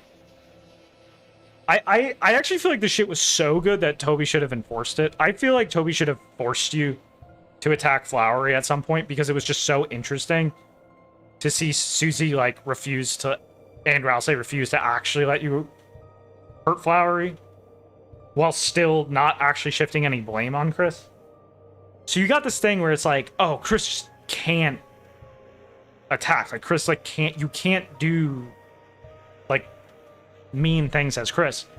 But you're doing these acts and they're so arbitrary. Like you do the T-posing act and it's like the Undertale timing thing comes up, and it's just arbitrary. What does doing a T-pose have to do with sparing someone? If anything, it you know, if we're to take the show dominance meme seriously, if anything, it brings to mind this idea that you're just like posing on them, like you're imposing, like you're again, yeah, you're quite literally like showing dominance. There's a reason that meme came to exist.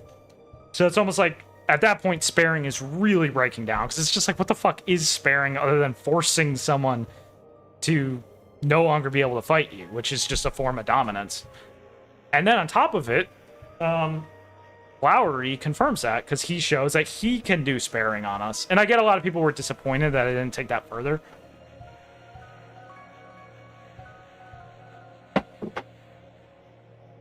But it didn't really have to be taken further. I feel like it was tasteful to not take that further because I feel like it was tasteful to just keep that, boom, one quick point.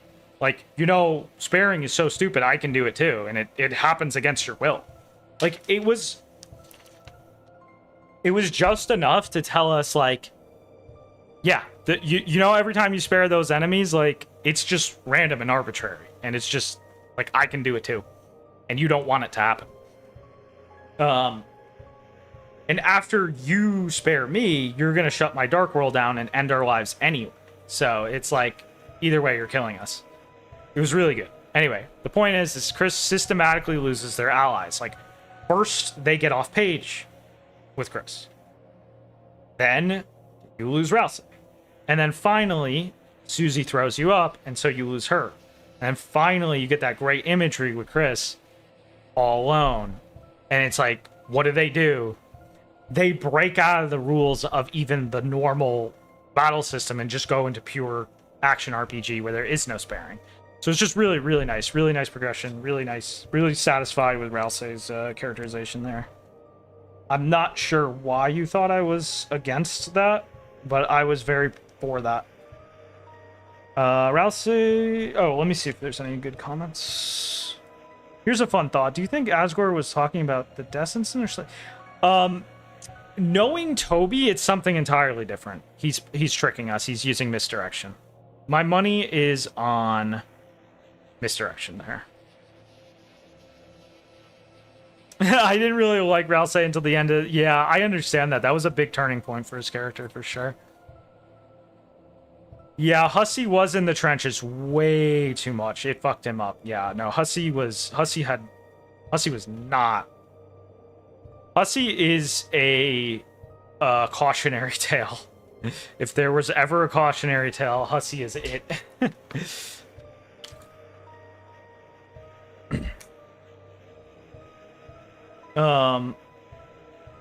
I wonder if there's gonna be some stress over Rousey not allowing for a 4-person part. Yeah, that's a good point, because it's like I always felt like there was tension there. Like when, like the only time you end up with Noelle is when you're alone as Chris, and it just so happens that that's when you can finally weird root. It's almost like it's deliberately trying. It's almost like the party structure is deliberately trying to push her out in a way. Definitely food for thought. That's definitely like something I would love to see capitalized on. Yeah, that was, oh my god, Backyard. I jumped on that. I jumped when I saw the Undertale thing show up. When Flowery spares you, Chris is the only one with no mercy bar. Yes, Chris Knight confirmed, exactly. Exactly. It's really making it underlined that fight or act with raising the bar, or just raising a bar on the other. Yes, exactly. It's all just bar raising. It's all just arbitrary bar raising. Yep. Yes, Chris is definitely the Rika of the story. Yeah. Absolutely, Backyard. Hussey really should have played his cards better there, but I only just joined. Kitsume. What do I think are the themes of the story? Oh, I mean, there's a lot. If I was to, I don't like naming the absolute main theme of a story until the climax comes, like of the whole thing wraps up. So I'm not gonna say like what the absolute main theme of Deltarune is at the moment, but I would say it's the. I would say as of right now, what I'm getting from it is the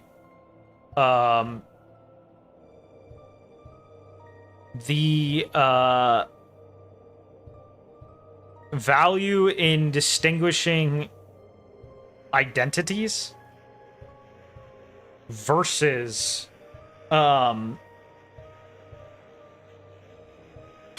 do I word this better? How do I word this more elegantly? The value of individuality versus you know, not, I guess.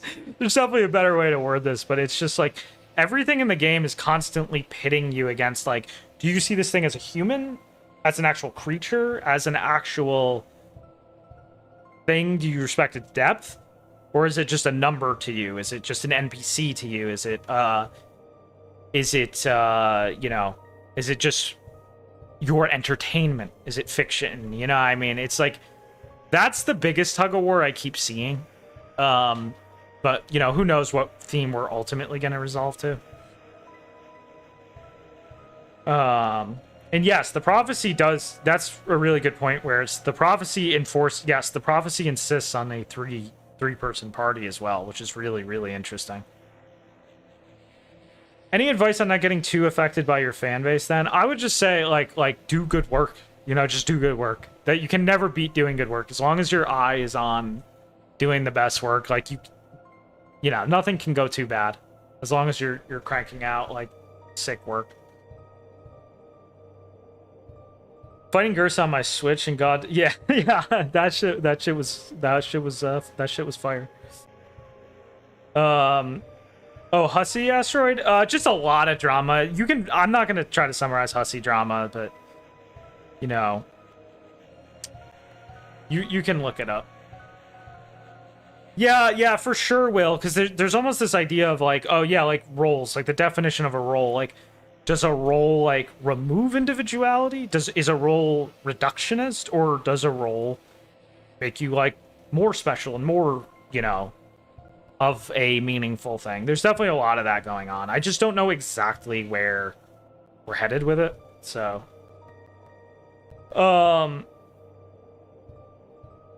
Yeah, Homestuck is very much worth reading. Like, if you have any desire to write stories in English, you're doing yourself a disservice by sleeping on Homestuck. Just, power through it. Yeah, we're actually about to wrap up. Will, let's hit the last. Yeah, Vessel. That was always like the big one we were expecting from chapter 1. Like, how much, like, where's the border between toxicity and not toxicity with fiction? I'm not so confident that's going to be the dominant theme in the end, but who knows? It's all interlinked at any rate. Rouse understands himself as someone primarily exists to serve Lightners, fulfill the prophecy, places of... Yep. He's selfless. Yep. Yep, this is all true, and I didn't say this wasn't true. I didn't say this flattens Rouse's psychology.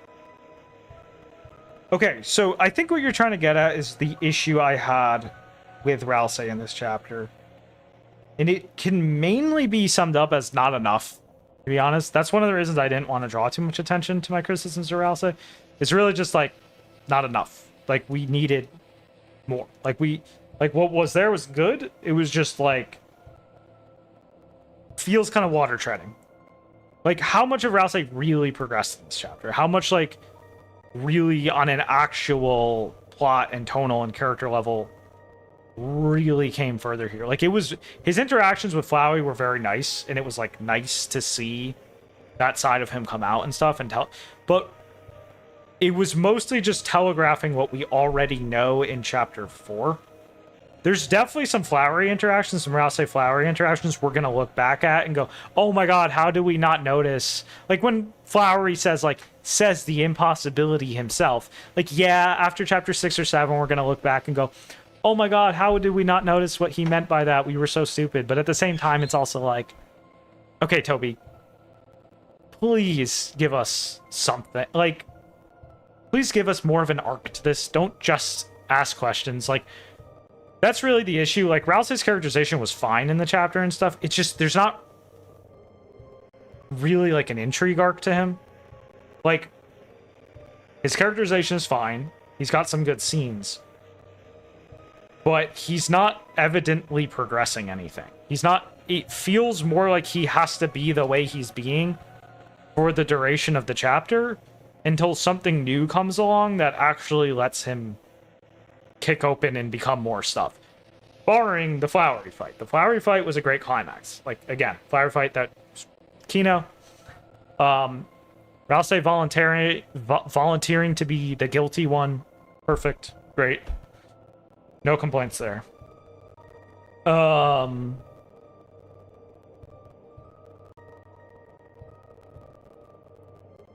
Flowery constantly tries to give Asgore a better, more loving family. This reflects on Chris. That they somehow been a better child or love. Oh, okay. So you're saying this corresponds to guilt on Chris's side. That's interesting. I may have overlooked that. I don't know. I mean, if that subtext is there, that's interesting. Again, I was never against Chapter 5's subtext. Chapter 5 is full of great subtext. I just ranted about how good the Aqua subtext is. Like, I think even Blue might be cooking. Like, who the fuck knows, you know? So it's just like, I'm all for the subtext. Like, give me a video on this. Like, by all means, I'm not denying that this stuff is happening. Flowery represents the child Chris believes Asgore deserves. That's interesting, especially with the Asriel, you know, because like Flowery, Asriel. That's interesting, for sure. Yep, that's a good scene. I liked climbing the vine. That was a good scene. Again, working into what Toby does best. Show, don't tell. That's Toby's got to realize that's his talent. He's got to show us stuff. Yeah. I know it's not meaningless imagery. I'd never criticize that. That shit was great. That was good. Yep, all good. Blah, blah, blah. Children blame themselves. Yep. Okay, here's one place I want to stop you. I don't get the feeling this is a down-to-earth divorce story. I get the feeling it's meta. I could be proven wrong. I hope I'm not, because I just don't feel like that's that interesting, and I just don't feel like it fits well, especially with the moodle palette of the story. I mean, the mood palette could shift, and that's fine, but, like, I just don't get the feeling this is that kind of story. I don't get the feeling this is a, oh, wow, the Dreamer divorce was so tangible, and there was an actual tangible history to it. I don't buy that hometown actually exists before we start the game. I have, like, a, what's it called? That kind of cringy, like, Reddit meme of, like, last Thursdayism or whatever. I have last Thursdayism or whatever with hometown. I think its history is fabricated. I don't think it actually has history, and I think that's important. I think it's important that I think it's meaningful that Chris's parents are Asgore and Toriel, because the dream of someone who played Undertale and wants to live in that world and indulge in that world is to be the son of Toriel, or the daughter of Toriel, or the non-binary monarch of some kind child of Toriel, and be brothers with Asriel. That's like the Undertale dream. But what it feels like is a monkey's paw thing. Like, the light world to me feels like a monkey's paw. It's like Chris gets to live in this Undertale fantasy, this peaceful Undertale fantasy, but they get things removed, like brothers with Asriel, but he's off to college, and maybe college doesn't even exist because, as Weird Root 5 showed us, if you go outside of who would have guessed, if you go outside of hometown enough, you just get weird gray space. Like, hometown confirmed just an island in nothingness. Or stuff like, oh, you get to be Toriel's child, but the family is a mess, and Sans is cucking your dad, and it's really cursed. And, to me, it just feels like that. It feels like a real monkey's paw type thing. I don't like this idea that there's this gritty, tangible history to the Dreamers, and Chris is carrying baggage from this tangible history. I feel like this is a case where I think the meta explanation is just so much more interesting. Like, if you want to do gritty divorce drama stuff, like, I don't think you would do it in this story. That's basically what I'm trying to get at. So, oh, interesting, Camcrung. Blue and Pheromone from Persona. Easily an influence. Easily.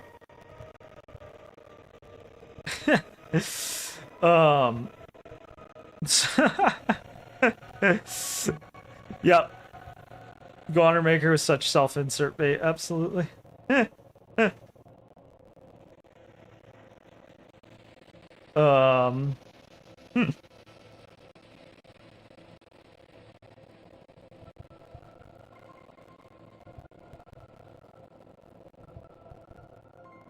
Okay, so Chris appears to be reliving that guilt through the dark world and projecting the flower themselves. The resolution comes when Chris realizes that Asgore never needed Flowery's approval or validation. Chris misunderstood what... yeah, that's really interesting. That's really interesting. That the fact that there's like a sort of fake progression. Because if you think of like everything in the dark world as sort of like an extension of Chris in a way, because Chris made the dark world, it's interesting because, yeah, you can interpret like misunderstandings on the Darkener's part as misunderstandings coming from Chris. I feel like it's a little too soon to commit to that reading entirely, though, but it's definitely in the air. Because on the other hand, I just feel like the bigger part of Flowery was Chris fighting him.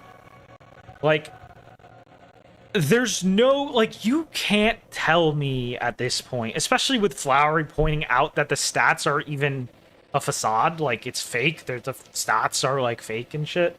Like, when Flowery said my fake stats, I don't think he was just talking about his own. I think he's saying, like, all Dark World stats are kind of fake. Because, there's been lots of hints of that. Like, the way Gerson can just step in and recruit Darkners, break the rules. The way in the Weird Route, Noel can just walk out of a battle, just off the screen. The way in which, the king at the end of chapter 1 was wearing the shadow mantle during the fight, as if, like, he didn't know how to make him strong enough without the shadow mantle, like, essentially buffing him, almost. It's almost like King isn't really aware how to buff his, like, fake stats in a way. Just so many things. No matter how you look at it, I don't see anything other than... And I know we said I wasn't going to talk about theory that much, but since we're wrapping up now, I might as well talk about a theory. We're basically done with the analysis. I'm just answering this question and why I think it's interesting. I don't think that the bosses exist ultimately for any reason other than to make a journey and for Chris to have to keep fighting them as some form of progression. Like, it's like proof that there's a video game style narrative. What really defines a video game hero's journey other than I have to keep fighting these bosses, you know? And to me, I'm getting a lot more of that than, like, oh, the arc totally resolved to, like, Chris having a misunderstanding with Asgore and stuff. At the same time, I do agree that there was a nice motion with Asgore at the end. I really liked when Asgore runs in at the end and he was like, Chris, oh my god, how did I let this happen? That was a great moment. And that's actually one of the reasons in my rewrite I wanted to really emphasize that. Because I really wanted to have a scene where where it really emphasizes just how much Asgore's like, man, like, God, like, Chris, like, what the F are you doing here? Like, what is this fighting stuff? Like, because I feel like it's a good moment to kind of signal to the player, like, it's been 5 chapters. I feel like at this point we can telegraph to the player now, like, hey, if there's something really weird going on with these bosses where, like, Chris is intentionally contriving battles with them for some reason, like, I feel like we're too deep in to have an excuse to, like, not at least telegraph that a little more than they did. And that's where I feel like Asgore's role upset a lot of people, because he was kind of just confusing to a lot of people. Like I said, like, that's how I described it in the video. Hard to follow and unrewarding even when you do. Because even if everything you're saying here is true, this isn't that rewarding because it doesn't answer most of the main threads of tension. Like, we already know Chris has guilt. We already know Chris is in a broken home and stuff. We already know these things. You're not making that much progress by dedicating an entire arc. And yes, arcs are a finite resource, as I said. The last 2 arcs could be a gorillion hours long. It doesn't matter. Arcs are a finite resource. It's not enough to dedicate an entire chapter. You know what I mean? Like, there has to be more. There has to be more to Asgore's significance in this chapter and Flowery's. And I think there is. I think there will be. It's just that within the scope of the chapter, I don't feel like it's similar to what's going on with Susie. Like, I don't have an issue with Susie's endpoint in this chapter. Like, I think it's a good setup and stuff. But again, the way we got there just was not elegant and deleted a lot of the state we were in before that was just more complex. You know, again, we're going from a better Puyo combo to a worse Puyo combo. We still deleted the Puyo, so we're not at risk of actually, you know, losing or anything. We're still gonna win, but the combo is just not as good. It's just I'm not seeing it. So I think I answered most questions with all this, honestly. I feel like most things were addressed, and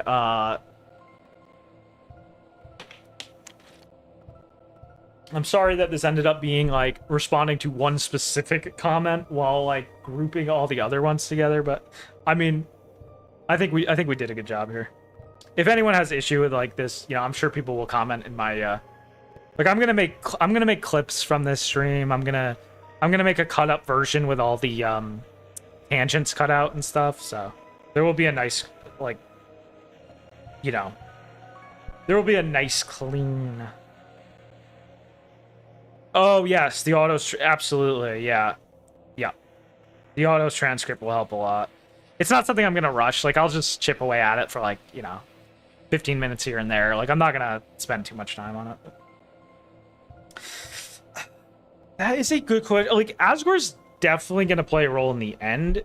Just in the sense I think like all of Undertale is gonna play a role in the end. Like there's some thread running between all the Undertale, all the reused characters that we're just not like totally seeing. And I have my own theory for that, which, you know, I said at the end of Proto-Rune. I don't know if Chapter 6 is going to be it. I just don't. Maybe Chapter 6 will be like the wrap up the Undertale thread chapter. And then 7 gives us like pure Deltarune. That would actually be really cool.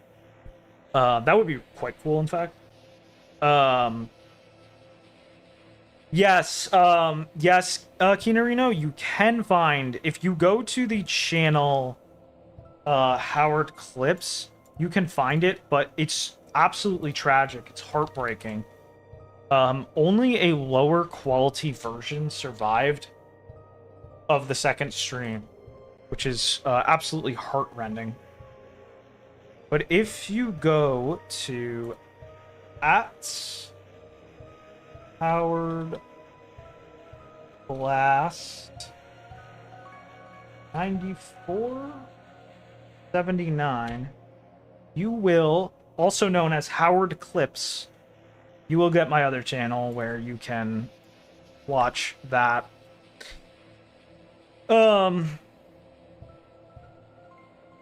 Yeah, we got raided by bots, and I goofed, but yeah, no problem. It sucks that the I totally goofed when downloading it. I downloaded a low quality version by accident. Oh well. At least it's not lost media. It's strange why the Dark World was even in Flower King other than for the flowers. Very true. Asgore was of little relevance, and the theming was mostly from a random manga.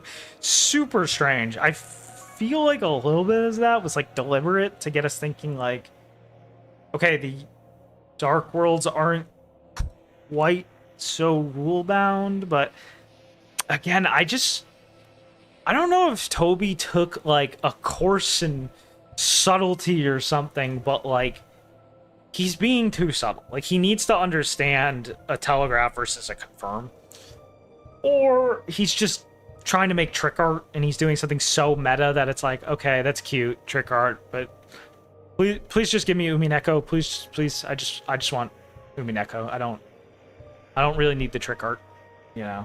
So yeah, cue the VOD viewers getting annoyed. I didn't individually respond to 1,000 comments. Yeah, I'm sorry. When Cunningham does these types of streams, he always gets to like no comments. And he does a first comes, first serve, so it's not even like he's prioritizing the most important ones, which is funny, but yeah.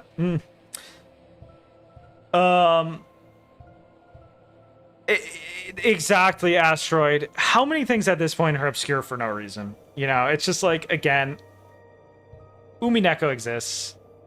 I just have to reiterate, if Friend was an Umineko character, like I said, we would feel like we know even less of him.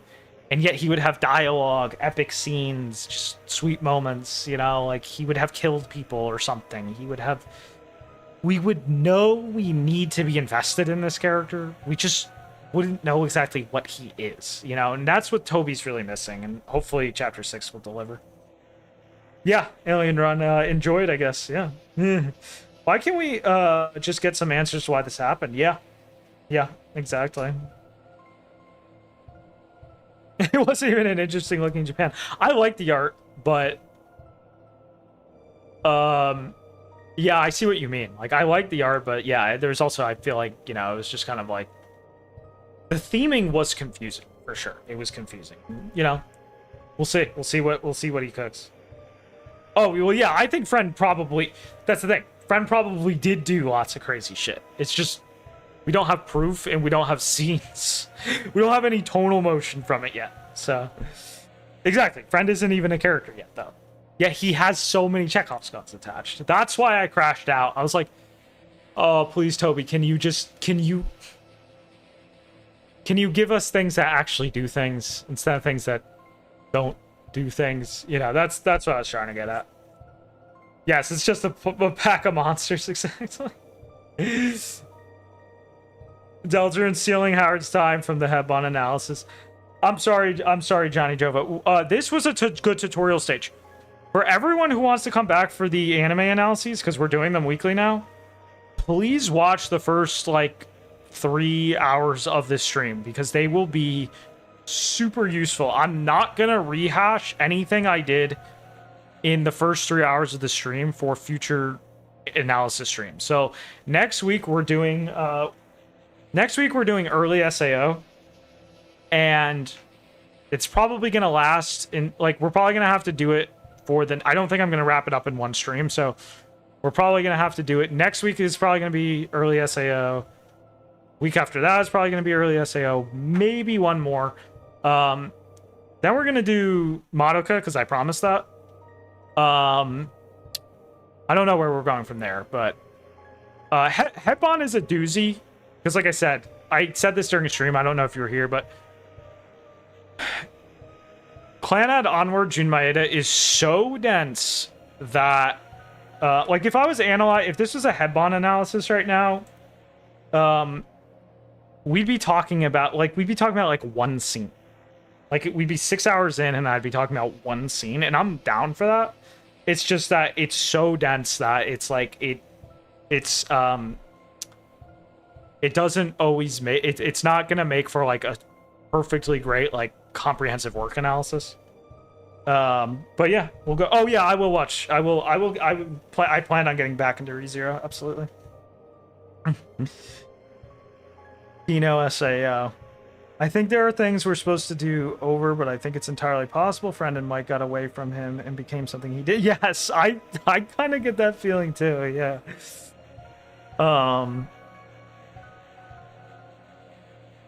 Yeah, that confused me too, Asteroid. Like, is there meaning to that? Is there meaning that, like, that's what I was saying, like, isn't Carol supposed to be the like the Weber character? Like, I'm a little confused. But yeah, this was fun, absolutely. Something about the anime stuff is the implication that it got to Asgore via Alphys. Right, exactly. And that's interesting. And, like, if he's cooking something there, then, like, yeah, that's sweet. I just hope he, you know, I hope he gives us, you know, gives us more stuff, gives us more explicit stuff. Yeah, chapter 3 was the Friend reveal, exactly. So yeah, at any rate, I will see you. Okay, let's put it this way. If I saw some kind of 3-digit amount of cash, I would definitely push Hebon. Like, some amount of Hebon would be getting analyzed. Like, I don't know how much, but some amount of it would absolutely be getting dug into after we finish Madoka. So, no question. But yeah, thank you everyone. What's Scott-sama? Translation controversy. Yeah, that's just everything that's ever been translated ever. But yeah, see you guys. Yeah, I always thought of, like, ReZero as, like, index for beginners. That's always how I felt about it. It's definitely good. It's definitely good shit though. Yeah, take it easy.